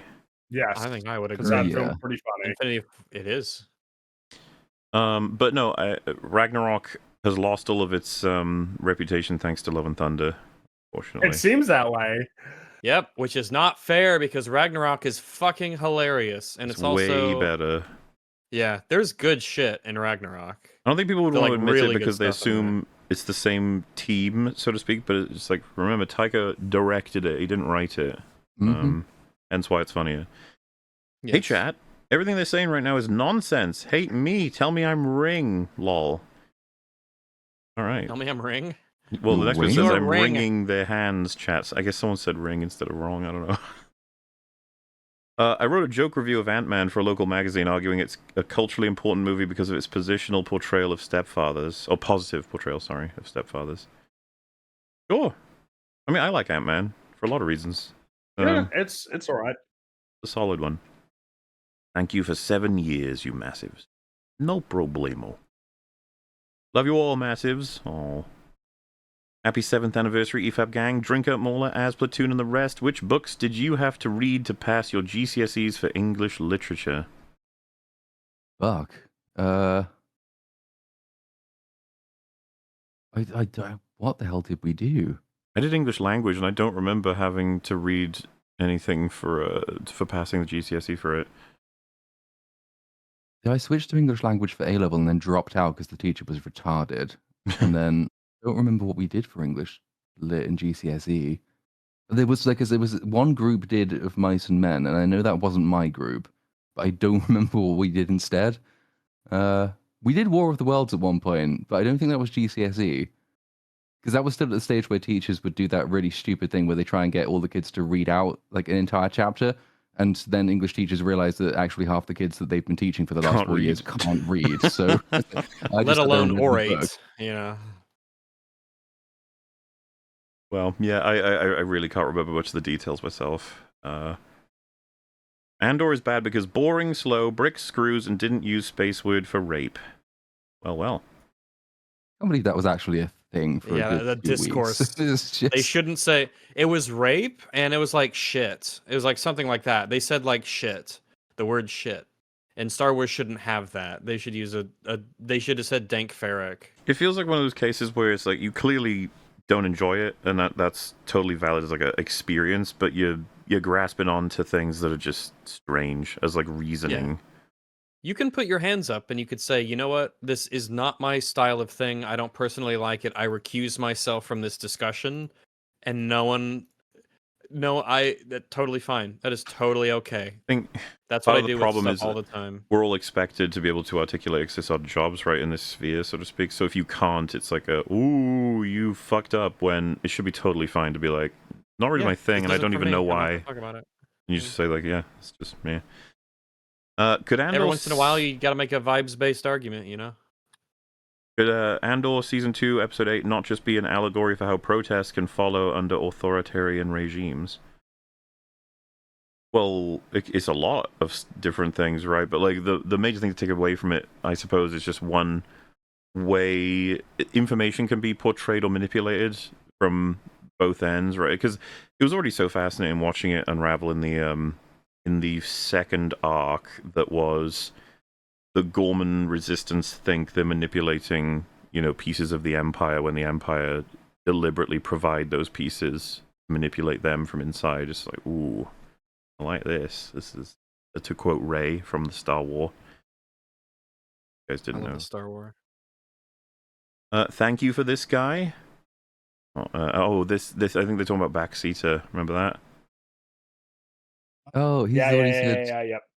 Even Dave didn't like Andor or whatever, whoever the fuck his friend was that nobody knew. Is that the one? Frank? No, John. It was John. Even John. I still want to know who John is.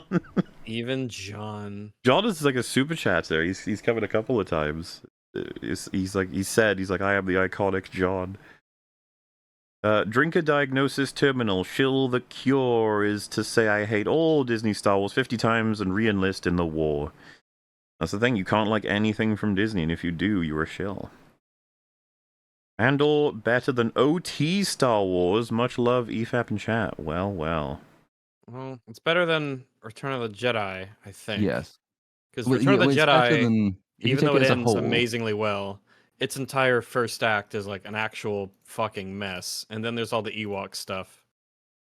Most people seem to agree on the Ewoks at this point. It's like half of that movie is like a 9 out of 10, and then the other half's like a 3 out of 10. And so if you take it as a whole, Andor is definitely better than Return of the Jedi. It doesn't. Yeah. It doesn't reach the heights maybe, but probably not. Well, it's actually tough. It depends on the person, because obviously Luke and Vader in Return of the Jedi is kind of like a lot of people's top pick for an emotional moment in Star Wars as a whole. Yeah, which is fair. Disney must be. It is greatly to Jedi's benefit that it ends so good. It ends on such like a perfect high note. Oh yeah. Disney must be destroyed, Cato the Elder, probably. Of course. I believe he said that. Any of you have seen the greatest anti-Hollywood independent movie made by an ex-special effects man, Wizard of Speed and Time? I have not. Nope. I haven't even heard of this. Leave organized Bill alone, you massive brutes. See, sometimes we just cover so many different people that some people are like, this is that guy you've covered before. And it's like, no, different strange person. It's not to be mixed up. This is my Star Wars. There are many others like it, but this one is mine. Oh, yes. Wonderful reference. Happy anniversary, you beautiful tisms. Never stop fapping. Of course. Can't stop, won't stop. He's big mads. He was very mad at Drinker. Drinker betrayed him. Betrayed the war. Stabbed him right in the back. How could he? A shilling for the meter. 7 years and 350 episodes later. How did we get here? For myself, I think I'm a victim of EFAP stance. Nothing more. Oh, it's when you... Oh, I like that EFAP stance. I like that a lot. I like the Star Wars EU, pal, but the quality and consistency faded as the prequels came out. Yeah, I mean, taking a microscope to like the EU, I'm sure there's all kinds of quality moving from stuff that's like really fucking cool to stuff that you might not even want canon. It's not like it's immune from criticism as well. Especially because it spawns from the prequels, which are very much not immune to criticism. or a lot of it anyway. I You've wanted embraced it, if anything. I want an R-rated Star Wars movie where they show what a lightsaber can really do to a person. Yeah, I mean, by Disney, you're not going to be heading that way for a long time. You know the EU, does that encompass the games? It does, right? It would. I assume it does. Or at least a lot of the older games, yeah. Because Like it's the ones the that came out books before that were 2012. made even from when like the OT launches, and then it's comics, and then games, and some of the bits and bobs. Basically all non-movie stuff, is my understanding. And they had the balls to just decanonize all of it. So rude. Yeah. Decades worth of lore that people had like accepted as a beloved thing, and they were like, "Fuck it!" What the all they had to do hubris was find out what people loved the most and adapt it. Just do it. All they had to do. Yeah, just quality. Go through quality control, and you keep the basic structure of the story, the main storylines intact. But then you can sort of pick and choose. Think this bit maybe is a bit retarded, and this bit isn't. So we'll keep that. Write your way to a conclusion that you already know a lot of fans expect and like. Saves you time and effort and doesn't piss people off.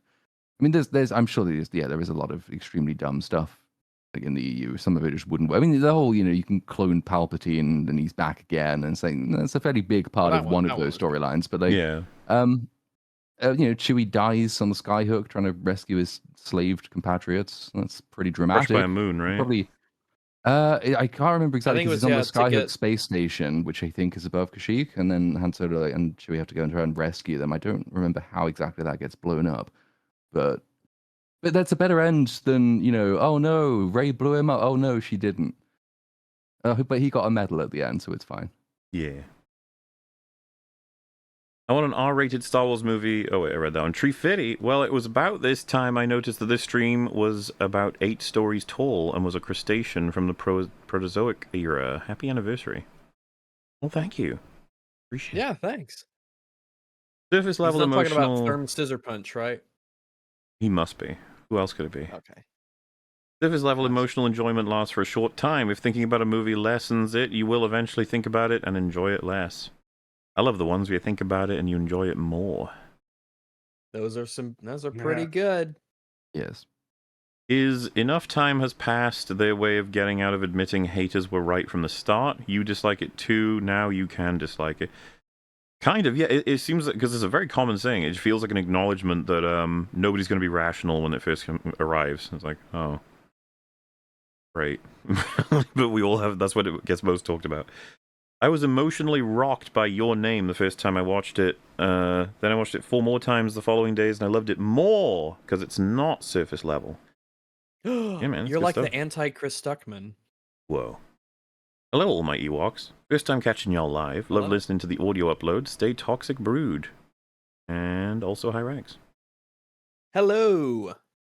Hello, EFAPers. Congrats on episode 350. They might be afraid analyzing the movie might spoil their love of it, but you can still love how a movie made you feel while still acknowledging any flaws. Of course. Yeah, there's movies that I love, but I can recognize the flaws in.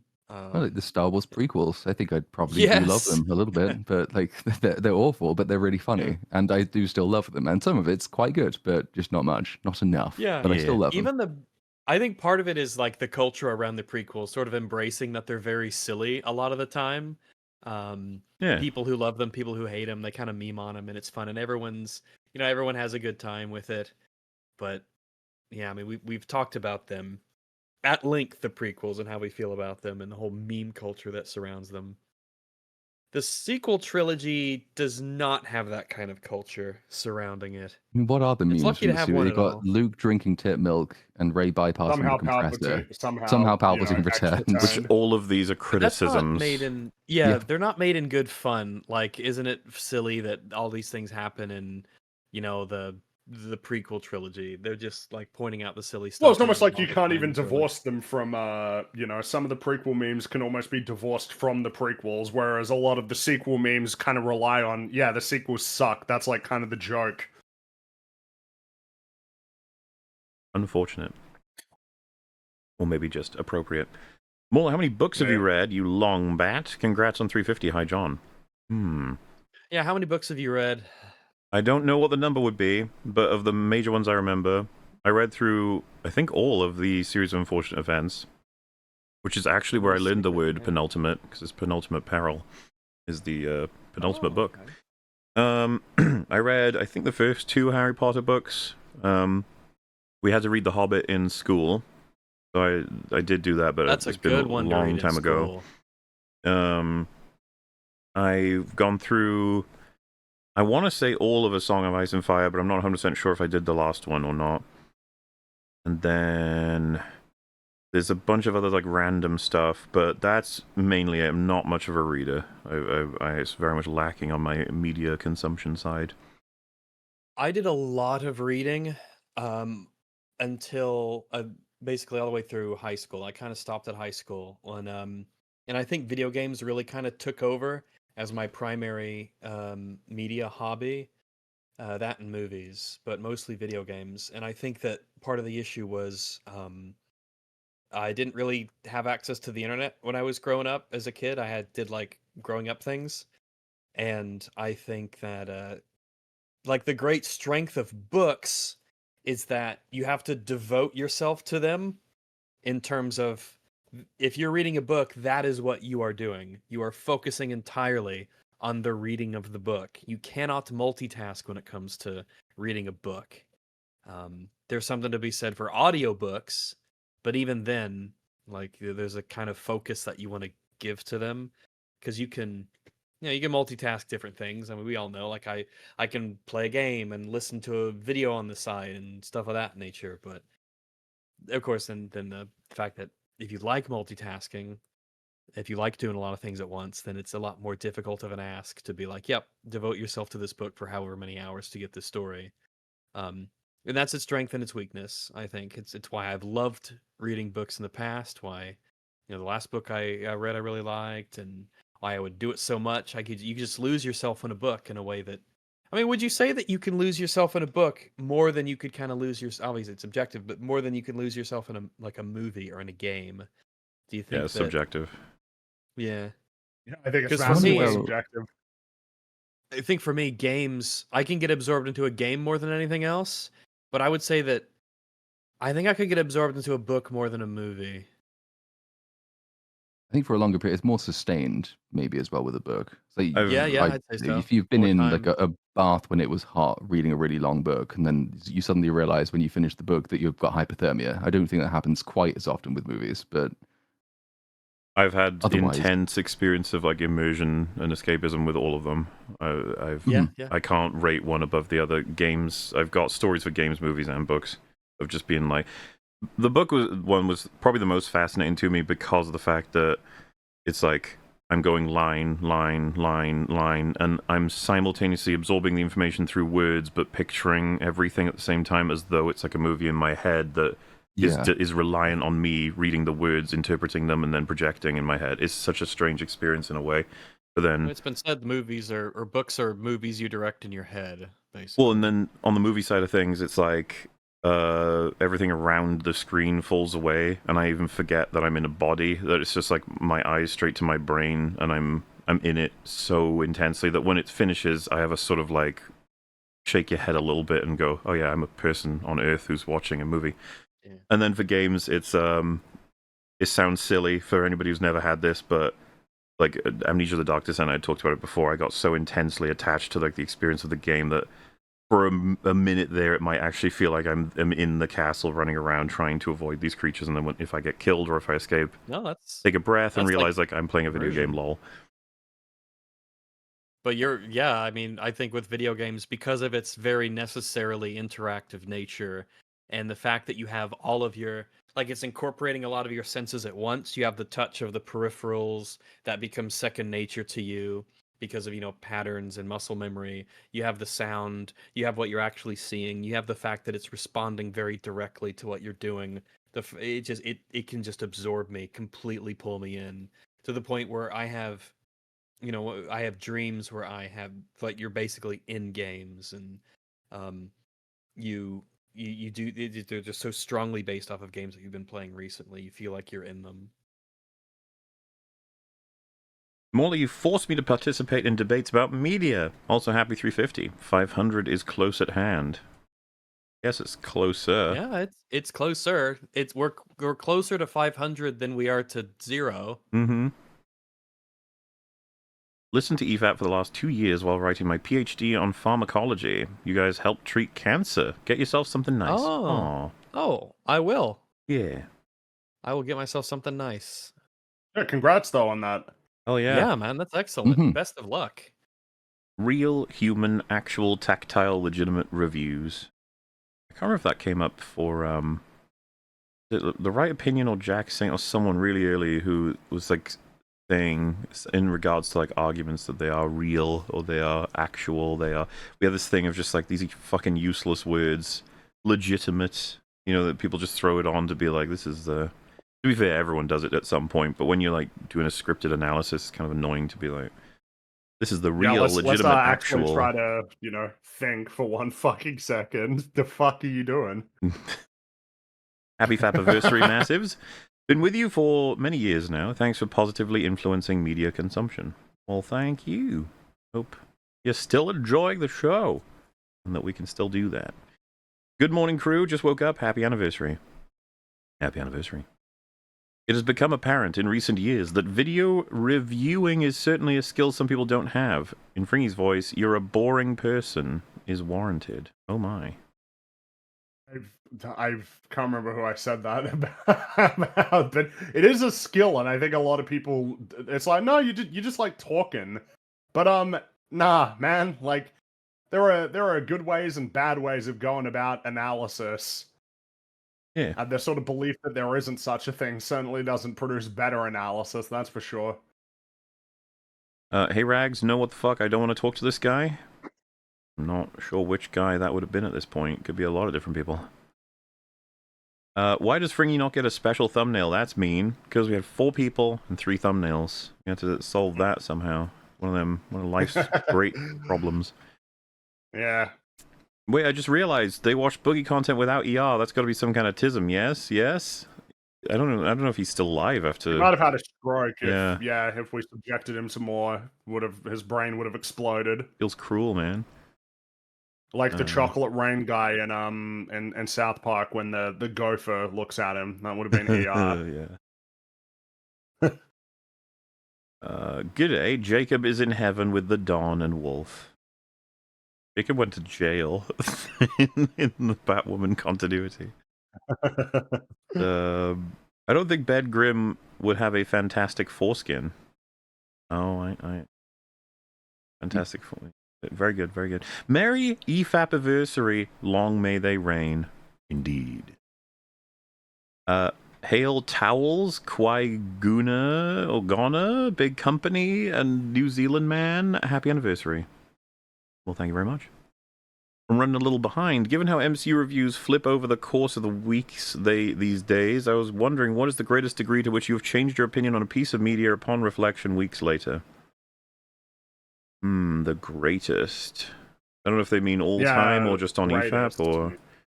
Well, yeah, because there's probably stuff that we haven't done coverage for. There must be where there's been like a big flip. Well, when me and Fringy properly started talking for the first time, we had like opposing opinions on John Wick. Yes, that's it. That is actually a good John Wick 2. I thought that was a good movie. And now I don't. We had a few fights about it, and then I think at one point we decided to finally watch it. And then... I think what happened is that you had said all of that stuff, and I was thinking about it when I was watching John Wick 3, and it really was like, fuck. Yeah, like shit. You compare like the part where John Wick falls off of the roof. I think it was that. I think it was watching John Wick 3 and the part at the end where he jumps off the roof and fucking flumps on the fire escape and all of this shit, the bin.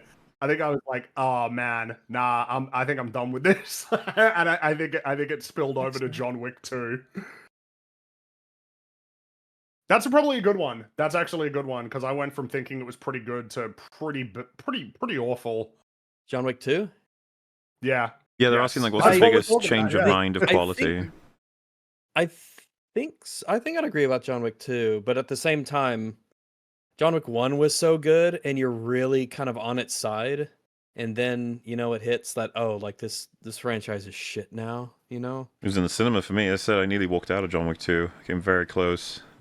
After the grenade launch into his house or whatever, after the stupid conversation, I was just like, what the fuck have they done to my franchise? Yeah, that's like the inciting incident is, oh yeah, by the way, we retconned a bunch of so much. dumb shit. And not only did we retcon dumb shit, John's a retard now. The subway shooting at each other thing, that was when I nearly walked out, because I was like, this has become too stupid for me to tolerate. Well, it's kind of when it transforms from like, it's kind of this wacky world where there's a whole bunch of assassin stuff going on, but it still feels like the real world, to like, oh, this is like a bizarro world where literally everybody in the world is in on it. And it's like, what kind of world is this? How can it even... It becomes farcical, really. I'm trying to remember. I know that there's stuff that I would have watched when I was like, loved that. Oh, I think one of them was a little dramatic. This might be a bit of a hot take, unfortunately. I adore The Mummy, and I always remembered that the third one was where it like falls off, and I'm pretty sure I was watching it was either Wolf or someone else, but we rewatched The Mummy. We're like, fucking amazing movie, love it. We're like, time for Mummy Returns. And then it was like, oh dear, this movie's not anywhere near as good as I remembered. And there's loads of fun stuff in it, and I love the actors and the vibe and everything, but the writing is like, it's got classic sequelitis, like in a significant form. Just trying to redo the first movie, and a lot of it's very not justified and kind of those fucking things. I remember having a dramatic feeling of like, oh no, I've had a very different perception of this movie for a very long time, which I think a lot of people would be like, it is good though, and I'm like, it would be better than if they were to remake The Mummy, or if we get The Mummy 4, which I think is in talks or whatever, right? Yeah, the original cast and everything. Which is like, I mean, good. I suppose. Also, like I want to see them in that role because of the Mummy is so good. Also better than the third one, but yeah, maybe to help explain it, I used to think of The Mummy and Mummy Returns as like they were both as good as each other, like both top tier. Right. In retrospect, I think The Mummy might even have gone up slightly as an adult, and then Mummy Returns went down.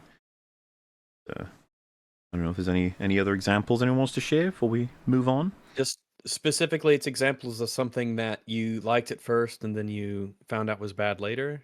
Just what's the biggest change in opinion you've had on a piece of media?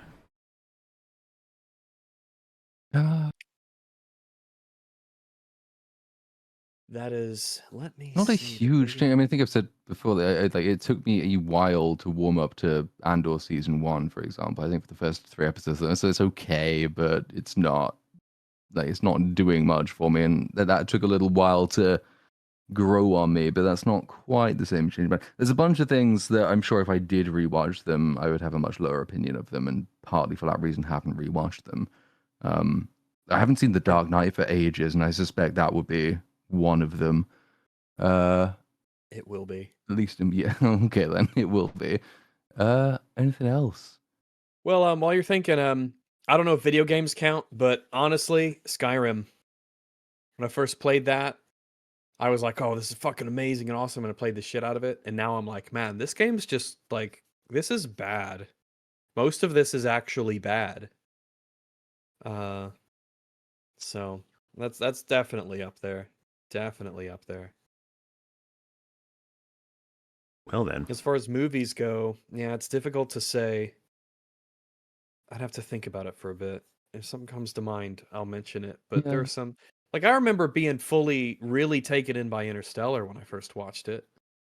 Because the acting and the music and some of the like scenes and stuff were like, oh, it's incredible, best movie ever. And then it's like, but by talking about it with people. Yeah, and then you pay more attention to it. The other movie I nearly walked out on.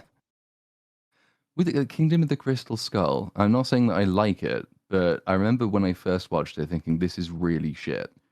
And then I think rewatching it for Dial of Destiny, it's like it's still quite shit, but it did a few things that I just didn't really give it much credit for. It's not enough to elevate it beyond what it is, which is just a pointless, not very good film. But that's more a case, I think, of everything around it having made it seem somewhat more tolerable than it is. Like, you can't really not emerge with a better opinion of Crystal Skull if you then watched Art of Destiny, because it's just like, well, you did have a son and you could have taken that places. And the ending was like, the thing with the hat, it's kind of nice. It's well-meaning. It's not ill-intentioned. There's a couple of like character moments between Indy and his son I kind of like. They're not bad. It just does basic things okay occasionally, which is too much to ask for anything that's made now. Skipped takeout and sent the money your way instead. Thanks for all the streams. Well, thank you. Oh, thanks. I hope you didn't starve. Hope you're able to make it. But we appreciate that. Don't know where I'd be without the FAP. You've changed my approach to media and criticism. I'd recommend Death Stranding 1 and 2 as a great break from slop. I hear good things about those games. I just don't think that they're. I just don't think they're the kinds of games that I would kind of like or get into. But I hear a lot of positive things about it, and I think I understand what people kind of like about them, from a purely theoretical outside. What have you heard about the dialogue, Rags? Virtually nothing, actually. It's not one of the game's strengths. I started playing a bit of it to see what. Yeah, it kind of goes without saying. But yeah. It's but you'll get a character called Die Hard Man or something like that, and then you will get brought into a conversation where they're talking about how it's not too late to save America. We can be nice to each other, and if we build bridges, then the world will be saved. And that's in kind of the first half an hour. And it doesn't really develop much beyond that. There's some interesting, from what I remember, and I didn't get all that far into it, but from what I remember, the story, it goes in a couple of interesting-ish places, but it's just thematically, it is kind of just that. It's just, building bridges and making connections. That's the future for humanity. Gameplay-wise, it's one of the, I don't know, it depends if you enjoy mundane, repetitive tasks, which some people do. Like managing inventories, managing weight loads, managing balance, and all that kind of stuff. I can see why. And sometimes it's very satisfying and cathartic to deal with relatively mundane tasks, but to I guess to optimize them, to get better at them, and to improve things over time. Sometimes, yeah. Sometimes not so much. Well, the thing is too is I never hear anyone talking about the dialogue or the story or the characters. Whenever people talk about them, it is about the satisfaction of actually doing the gameplay stuff. Yeah. Which is typically good to hear, that the gameplay itself is fun and there is a sort of rewarding feeling you get from getting better at it and managing the moment-to-moment, traveling aspect. But it does try and make you as well feel like you're part of some sort of bigger collective endeavor, which through video games, which is a kind of an interesting take on a medium that's usually dismissed as being kind of for isolated people who just are nerds in their basement. But the game, because its network features mean that someone can build a bridge, for example, and you might come across that bridge later on, or you can drop cargo off that you don't necessarily need that you think other people might need, and someone else can go and pick that up and it might help them. So it's it does some interesting things along that lines. The atmosphere generally nice, sounds great. The concepts with the beach and the weird monsters and the giant magic explosion shit with the acid, it's very distinctive, and I do want to spend more time getting through the rest of it. It didn't piss me off at all, which is a good start. All right, then. One thing too, and this is I don't know, so whenever people post about Red Dead Redemption 2, virtually all of the posts don't show quote unquote gameplay. They show, I guess Arthur is a protagonist, walking around in these very lovely environments, but not doing anything. Or he's riding on his horse through the snow, or he's walking through the forest.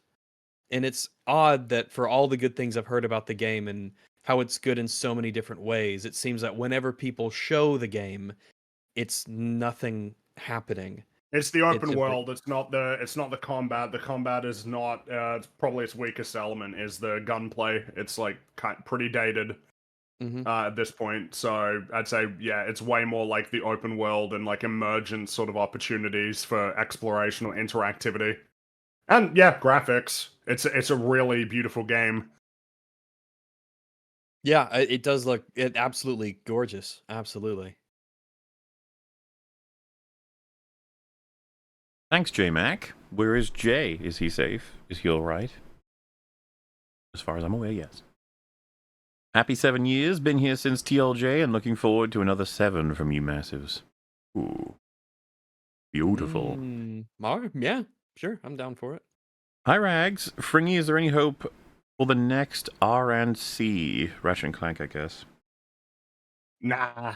I mean, it'll probably be fun. Like, it'll probably be, relatively, fun in terms of gameplay, but I'm just not into it. Like, these new ones, the dialogue and the story is just so dull. So dull and just grey sludge. Good day again. Right, lads, heading to sleep now. I wanted to see the end, but to no avail. We'll chat with you all again soon. Here's to EFAP. Hip, hip, hooray. Hip, hip, hooray. Yeah, we'll see you later. You bet. Eric Draven was advocating for her to be a sober mother. That's not preachy, that's being a parent. Eric Draven. How does that feel? Oh, it's about the Crow movie discussion, I guess we had. That must have come. Oh, that was the dialogue guy. He said that the dialogue in the Crow was preachy. I remember now. Oh yeah, makes sense that someone would be upset about that. Drugs are bad. Okay, drugs are bad. Like some of his rules for dialogue do make sense, but the examples aren't great. There are better ones I can think of. Also, hi Doggo. Hello. He's a bit of a goldmine for like self-inflicted wounds. That dialogue guy. The Lord of the Rings one is probably the best example. Just the author. Hmm. The guy who was talking about the. Oh, we're thinking about different people. Never mind. Carry on. The author of Lord of the Rings? No. We covered a guy who was the author, and he brought up bad dialogue in the Lord of the Rings. I assume. Yeah, that's the guy. That was the guy, right? Yeah. The guy he was. I forget his name, but he was very proud to make sure everyone know that he was author. Yes, author Brandon McNulty, I think is his channel name. Well, writer Brandon McNulty, I think is what he told. Writer, right? Yeah. Rather clunky comeback than clunky back come. You know what your back gonna be clunky. His writing rules are better as try this out rather than hard rules. They all felt a little desperate to me in terms of just breaking things up unnecessarily, because he's got like 6 of those videos. 7 years. Consider me surprised that he's a writer, because his stuff wasn't very impressive based off the videos we watched. Yeah.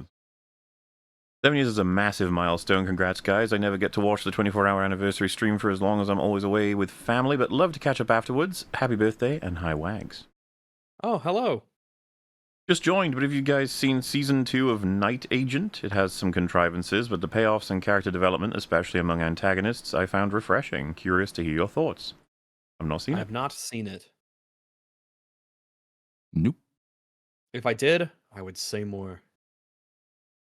Tywin is as close to pure evil as a 3-dimensional human being can be. Everything he does is motivated by self-aggrandizement and petty hatred. Tywin? I wouldn't say that about Show Tywin. This is part of the problem. He's if you watch the scenes roll out, I mean, he makes it clear, but you can tell from his actions, he's very much invested in the family's legacy, so as in how they're seen well after they're all dead. And then second most concerned is how they are currently. Which, you know, sometimes those have a big crossover, but making sure his family are strong, healthy, powerful, and taken care of, that's not exactly hard to understand as a standard motivation. In a world filled with people who, as far as he's concerned, are all doing that anyway. A lot of people are much more selfless, of course, but then if he gets what he wants on that front, he wants the rest of the world to be in good shape for the benefit of him and his family. The better the world is, the better he is. So, I'm pretty sure his role as Hand of the King when he was under the Mad King was considered, he was like a really good hand. And what you see of him organizing shit with Tom and, or even before then with Joffrey, seems to know what he's doing. This isn't to say that he's like a good person necessarily, it's just that he's got a hell of a lot of experience, and he knows where to put things and what to move Well, things and that into. it's like, regardless of his motivations, he actually ends up doing good governance, which is just good for people. Like, even if he's not doing it for their sake. Yeah, petty hatred. I don't quite see that. Is he petty? Based off best of everything that I've seen about Tywin, petty is not how I would describe the way that he operates. The closest you would get is maybe his attitude toward Tyrion, if you wanted to describe that as petty. But I mean, even the show and the book make it quite clear that it's not pettiness. He sees Tyrion as the reason his wife died. Like, yes, it's it's complicated on that front, but I wouldn't disagree with the whole. He's very three-dimensional and probably still in the category of evil. But you got to be careful with what you categorize, because, for example, people would be like, the Red Wedding would make him evil. And it's like, I don't know how many people would refuse that option if they were in his position. It's an extremely evil thing to do, but I mean, this, it's kind of an ends justifies means thing from his perspective. You can make the argument: what is more evil? Is it that you continue when you could have stopped it, a huge civil war which is destroying basically the entire country, has driven everyone into poverty and starvation and mass death? Would you allow that to continue, even though you could have taken an action to stop it, but in the name of doing something which is superficially honorable? Is it in fact honorable to fight longer honorably than it is to end a war dishonorably quickly and get back to the business of good governance? And so from his perspective, of course it's a shit, horrible, evil thing to do, but then consequently, that part of the war, the bigger part of the war, ends, and the realm begins a kind of recovery. And it's he's the one sort of keeping a lid on Joffrey's temperament as well, which is otherwise going to unleash more horrific chaos on the world. He's a complicated character who is prepared to do evil things for what he perceives the greater good to be. So it's not as easy as saying he's evil or petty, because he's certainly not petty. And it's debatable whether in that world he's really evil, I would say. Whereas it's like, well, he's certainly more evil than like a Ned Stark. And you're like, 100%. But like, it's just, there's a lot to consider. Because he says the thing about, why is it more noble to kill thousands of men than a dozen at dinner? And then I think Tyrion is like, oh, so you did it to save people. The implication being is like, I don't think that's probably what it's more so about him winning the war than it is about making the world a better place. But, like, it's part of the calculus. It's gonna work. Or at least it would have that effect if it did work. On the scale of evil, Tywin probably isn't even close to what you can get in Westeros. But still, fascinating character. Left yesterday, back today, you're still here. There's comfort in that. Congrats to 3.5 centuries of fapping. Thank you very much. Darth Vader is a villain as a result of his characterization. He's evil. Antagonist is the opposing force to the protagonist. Thanos is the protagonist in many ways, but he's definitively a villain as a result of his characterization. I don't think I disagree with that. Yeah. No, I mean, Thanos is the protagonist in many ways. Well, that's a conversation everyone's had about Infinity War. Movie's direction is mainly because he's on. He's taking all the actions that push everyone to react to him. He's on his journey. He's achieving his goals. He's defeating his challenges. That too is if you look at it from his POV and you believe that he's trying to save the universe, all that sort of stuff. It's an interesting thought. Made you look. How villainous is your antagonist based on the world it's in? Tywin is ruthless, but he has good motives. Cruelty seems the baddie line in Game of Thrones. Good motives is complicated. Like, it's if you say the motive for Tywin is the world to be at peace and prosperous and his family to be on top, again, I think you'll find a lot of people would have that as an ultimate motive in that world without being considered pure evil. It's just that Tywin, partly to do with his intelligence and his age, he knows some of the best ways to do it, and some of them are horrific. Like what he does with the Targaryen kids when the Mad King gets defeated. Hello, Long Man. Or Long Men. Thanks for all the days you kept me entertained during my 10-hour routes. Congrats on 7 years. Also, hi, Rags. Hello. Thank you very much. Imagine if Mace Windu, upon killing Palpatine, started turning pale and wrinkly. What? Why? Well, because of the dark side or something. Absorbed Oh my his god. power or something? He possesses Mace Windu. Absorbed his old? because he wasn't a dyad in the Force. Yeah. So, reasons, Totally I makes don't know. sense.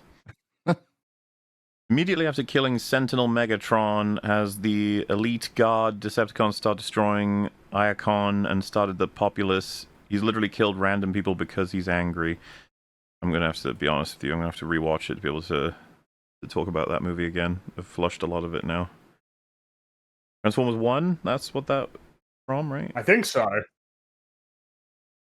I'd say it's showing Megatron is driven by blind rage as opposed to any slow logic or thought process. He wants revenge against everyone that wronged him and won't stop till he's satisfied. I think something we were talking about was the good guys are pretty ruthless with who they slice through in that film as well. Yeah, but then it's like, oh, don't kill Sentinel Prime, the one who's actually responsible for all of this. Many cases of that in stories. Cases. Yeah. Yeah. I'll kill 1,000 of your henchmen to get to you, but I'm not gonna kill you. Total Navi death. Because killing I is remember bad. this. Total Navi death. Thank you, Mauler Rags, Fringy and Platoon for years of fun. I have 2 degrees now, thanks in part to y'all's help when working late, so cheers. Been a long man. Awesome. Since episode 1. Much love to Fringu, Theo, Mark, and Platoon. Y'all are so insightful. Aww. Oh, thank you very much. Good to hear. A shilling for the FAP meter. It's 2 a.m. Monday in Tokyo and 5 p.m. today in Reykjavik. Woohoo, time for a drink. Oh, wow. Reykjavik's in Iceland, isn't it? Yeah. People are just all over the world these days. Shout out to our Icelandic fans? Yeah. Yeah. What'd you think it would I thought it was be like, other than that? I thought it would. That's all I thought it would. Icelandians, Icelandish, Icelanders, maybe Icelandish, perhaps. Icelandish, yeah. I don't know why, but it feels like, well, I was gonna say the Nordic ones are like, no, Sweden is Swedish, you know, Finnish, but then Norwegians. It's funny how it all works. Norwegish, that all of them have different suffixes. Norwegians. This guy's just Wolf imitating Binging with Babish. I see. Mola, my Caribbean... I have gotten into watching Binging with Babish lately, and I quite like him. He's very easy to like. My Caribbean mama left me, and her Vadusi was so good it turned me into an octopus man. This is Pirates of the Caribbean references. Fucking... Remember that video that was like, people trying to say that Davy Jones was right? It's like... You've invented shit in your head, mate. Oh, yeah. Literally no one says that.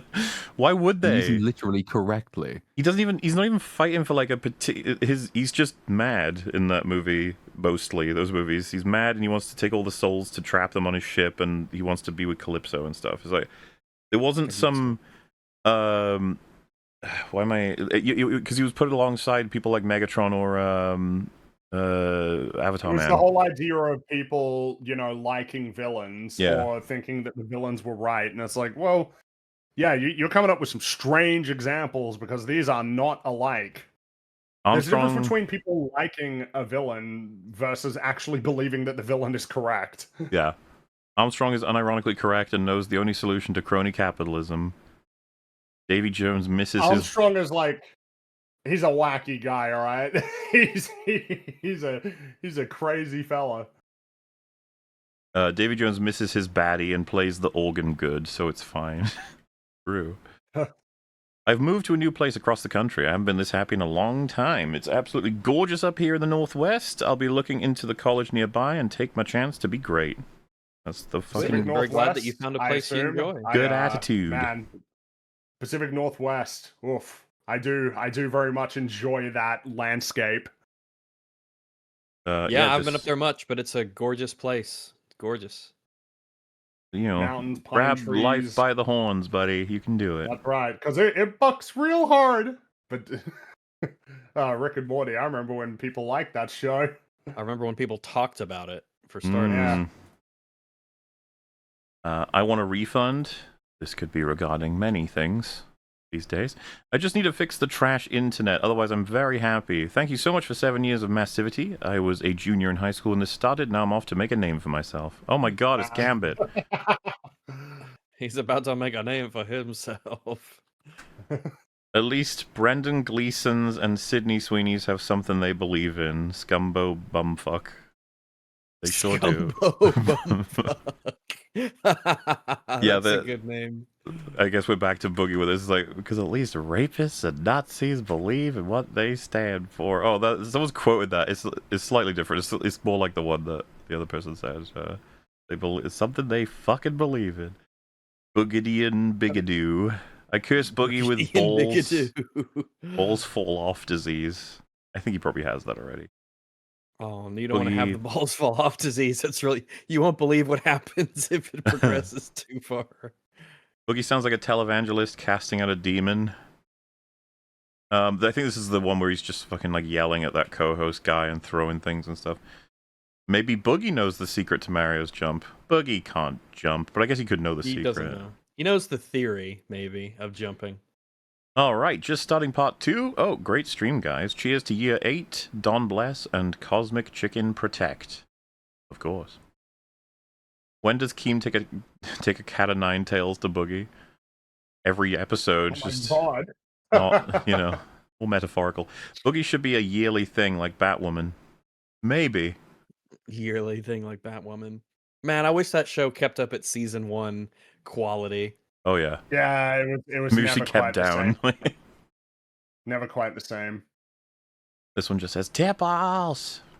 Oh my god, how can this man be 50 years old? I know. Yeah. See, Boogie might know the secret to Mario's jump. He must have been moving around.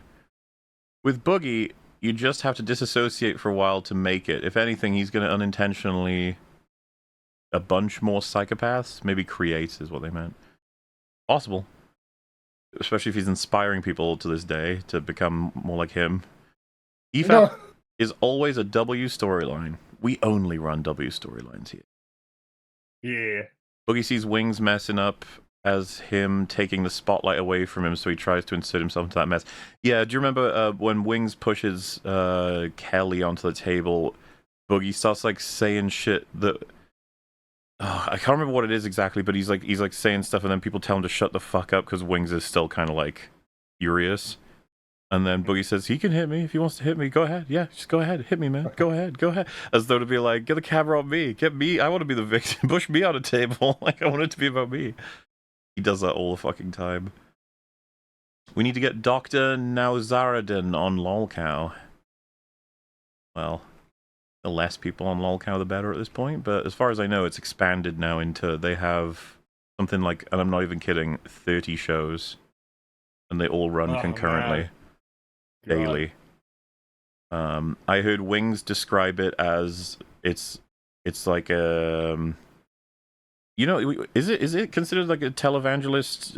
You know, the thing where there's just a constant channel where they're selling shit to you. Yeah, where they're like, hey, yeah, give us money and channel. God will like help you or something. Oh, yeah, Wings said it's that, but with like a shitty copy of Jackass. Well, yeah, because I mean, Jackass does like cool stunts. Yeah, you know, compared to just like. Well, and they also format it for entertainment, whereas this is, we'll do it if you give us money. Give us money right now. Give him money. Give him money. Give him money. Yeah. Give him money. Well, no, I mean, of course, right? It's just in many ways because I love Jackass. I am a big fan of that. Just the whole, you know, enterprise. Like, I really enjoy it, and yeah, that is kind of a funny way to describe it. Of just like it's shit Jackass with terrible personalities where they don't actually do anything cool.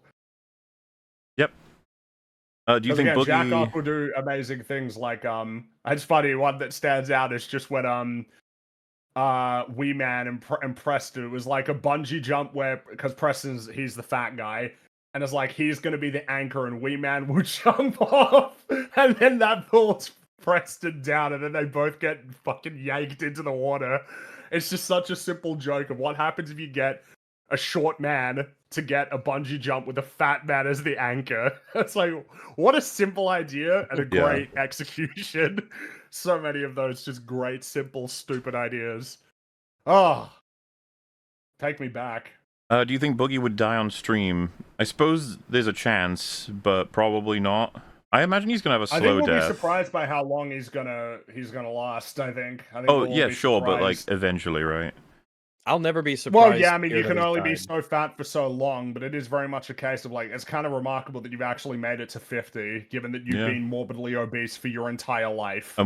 There needs to be a word that goes past morbidly for him, like when at his worst. Yes, grossly obese, disgustingly, diabolically, necrotically, something like that. Yeah. In regards to Boogie, the blowout will be Desi 2 getting pregnant, with Boogie's last update being why he left Desi 2 and future prospects. So I've heard that he's been trying with her for a while, but he's infertile and they can't get it to work. Because he's got his sperm count. What is an average sperm count? Like, what is considered a good sperm count? I have absolutely no idea. 16 million. Average. Well, because this will just define whether or not it's... Oh, okay, it can't have been this, because it says here normal average count is between 15 and 200 million. I could have sworn he'd said his sperm count was like 4, as in 4. Oh, that's but it's like, no, it can't be 4. Maybe it was 4 million, I don't know, rather than... 75 million per milliliter of semen, this says here, so that's... What? No way, it was just... Yeah, 60 to 70, yeah. 4? God, it would be really funny if it was 4. Every individual sperm is alone in the universe of his balls. Yeah. Well, maybe he just has 4... Maybe he has 4 really big ones instead. Is this all it is? Is this an empty, cold, dark universe with nobody around but me? But yeah, no, news of him impregnating someone would be just a horrible, horrible, real catastrophe. Like, no joke. That would just be horrendous. Well, it's just imagine the fate of that poor kid. Well, he's actually had messages sent to him. I know this has happened because there's a clip of it where, like, a super chatter says, like, isn't it uniquely selfish and cruel to try and create a life that you're definitely going to be dead by the time it hits, like, age 8, even? Like, what are you doing? Well, I mean, and that's one angle, of course. Another one is like, dude, you're like a disgusting piece of shit. Like, what? There's that too. What business do you seriously think that you have being a dad? Can't take care of himself, so, you know. Yeah. No, it's actually, yeah. The more I was thinking about it, I was like, man, it's pretty evil, actually. Yep. Like, the more that I just think about that as a possibility, the more I was like, dude, that's so evil. Yeah. What a bad. Thank God Desi will be a single mother. Well, that's the one redeeming thing for the child, I suppose, if it does happen. At least the father. father. The line of Boogie should probably end with Boogie. From what I gather, she comes from like a farm, and she's got parents who are alive and well. So all that'll happen is that they'll take care of the kid with her. So it'll probably have a better life than with Boogie, of course. But just the whole thing is just like, bleh. Love you guys. Can't wait for Fallout Season 2 breakdown. God, it's going to be so bad. Nope. Not happening. Nope. That's not. We said that wasn't happening when we were covering Season 1. We weren't doing that. That's yeah, not we weren't happening. even planning on doing anything with that. You guys have fun with Fallout, and that's not our thing. Jurassic World IRL. Send camera crews to the island. Have David Attenborough narrate. Billions. We don't want to begin talking about the shitty world building in the Jurassic movies. So awful. Like, no one goes to this island because it's scary and filled with dinosaurs. Like, yeah, sure. Mm-hmm. That's because also everyone's bored of dinosaurs, remember? So of course. Why would they? We have to have retard Rex, otherwise no one will care. How bored is everybody of dogs? Really boring, yeah. No one gets dogs anymore. K-Verse should have a post-credit scene where she feeds a green slave girl to the Rancor. She'd do it if she could get money out of it. For some cash? Oh, yeah. Or, yeah, if she could get out of blame for doing something, if she could escape her punishment or whatever for some crime she committed. Mm-hmm. Mola, show us the damn screen already. I probably did, eventually. I've been watching EFAPs for 30 fucking years. You know, it also reminds me of a good meme from Ragnarok. I've been falling for 30 minutes. 30 minutes. Yeah, good joke. Funny as fuck. And it kind of just... I don't know how fans felt about because it's complicated, right? It'd be like Loki versus Doctor Strange. Like, that sounds interesting. They opted for Strange outclasses Loki hard in like magic and illusion and stuff, which is. I wonder if comic fans feel that's appropriate or if that was unfair. Like, because you miss out on maybe some cool shit between the two of them. But I thought it was funny. Yeah. The thing is, I didn't mind the idea of saying, like, Strange is powerful. Like, you don't want to fuck with him, especially holding his own against Thanos. You believe it. But then he gets beaten by Spider-Man in the fucking mirror universe, and he's like, I am more than happy to say that is solely a problem with No Way Home and its bad elements, because that should not have happened. It shouldn't have happened. You know, like I said, Multiverse of Madness, he's retarded, and he's beaten quite a bit in that as well, despite being so powerful in frustrating ways. Remember when he just drinks the fucking tea? It's like, wait a minute. Oh, wait, you're evil. He's a very smart person, but you wouldn't know it from watching those movies. Congrats on another year, you massives. Go take a well-deserved rest. Now that Platoon's a host, you ought to cover the Hobbit films to torment him. We're going to do something with the Hobbit eventually. We're going to do something with them, yeah. You guys, the only reason I've only seen once, but hey, we can do it again. You guys, the only reason I saw Snow White, we never would have said you should see it. Snow White. We never told you that one's on you. Yeah, you can't blame us for that. I'm sure Disney appreciates every dollar they were able to get from that, though. So there you go.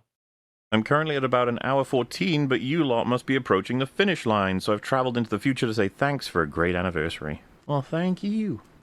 Yeah, very glad that you enjoyed it. Also, hi, Rags. Hello. Happy 7th anniversary. You have been watching EFAP since the beginning. Well, thank you very much. Happy anniversary. Been following the show since the 8th episode, and this was my first anniversary, staying up 24 hours with you. Thanks for the fun times, and here's to another 7 years.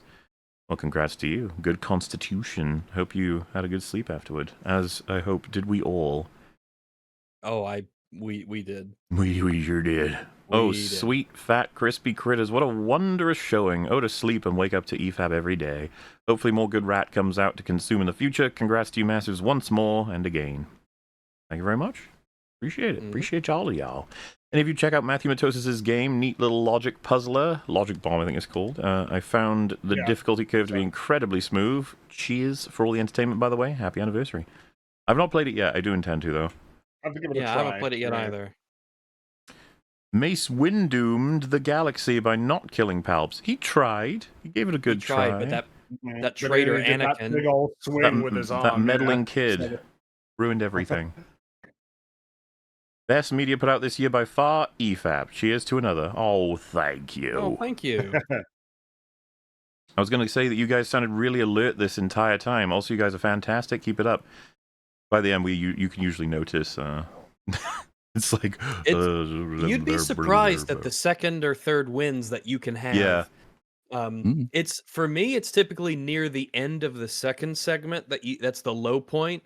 But there's something that happens around that third portion where you do kind of get that energy. It kind of comes back. Maybe you just get too tired to feel tired, and so your body reverts back to having energy. I don't know how it works. It's like your body saying, "Go to sleep," and then you're like, "No," and the body goes, "Okay, fine. I'll get the new battery." He's like, "Here we go." Guess we're fapping. I've been up for 26 hours and I'm still wide awake. That's the big thing about it. It's called a 24-hour stream, but it's usually about 26 because of the gaps and stuff.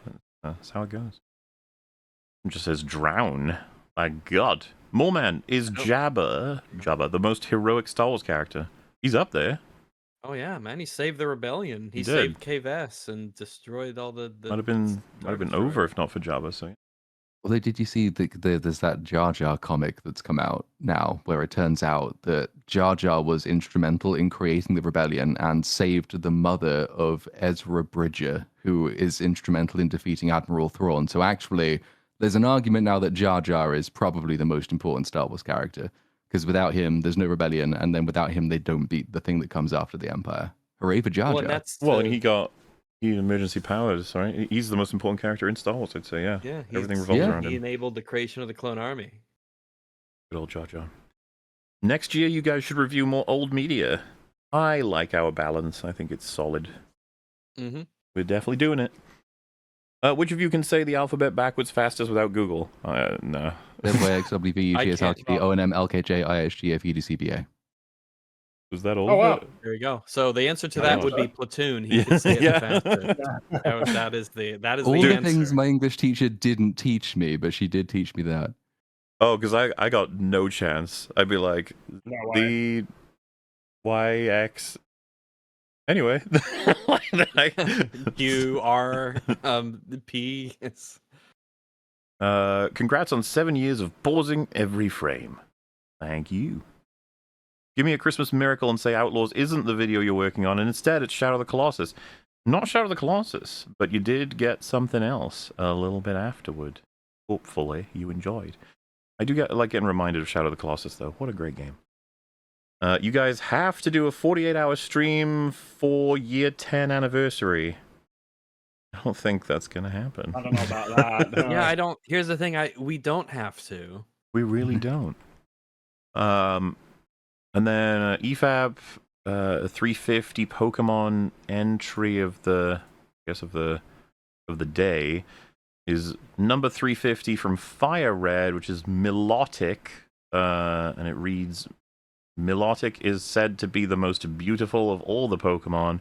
It has the power to be calm, as in becalm, such emotions as anger and hostility to quell bitter feuding. Well, that's nice. That's a picture of Melodic. Oh. Definitely not the most beautiful. Not even. No. It's an okay. I'm starting to think design, it uses its powers to convince people that's the case. In which case, this is evil.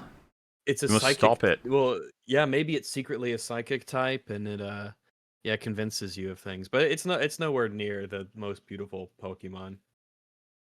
And with that, I can say thank you all so much for sending in your messages. We very much appreciate it, and thank you for watching the anniversary stream of EFAP 350. Until next time, folks, we shall see you in the future. Thank you so much. Goodbye. Huzzah! Goodbye, everyone. We will see you later. Bye. Bye. See ya. Bye.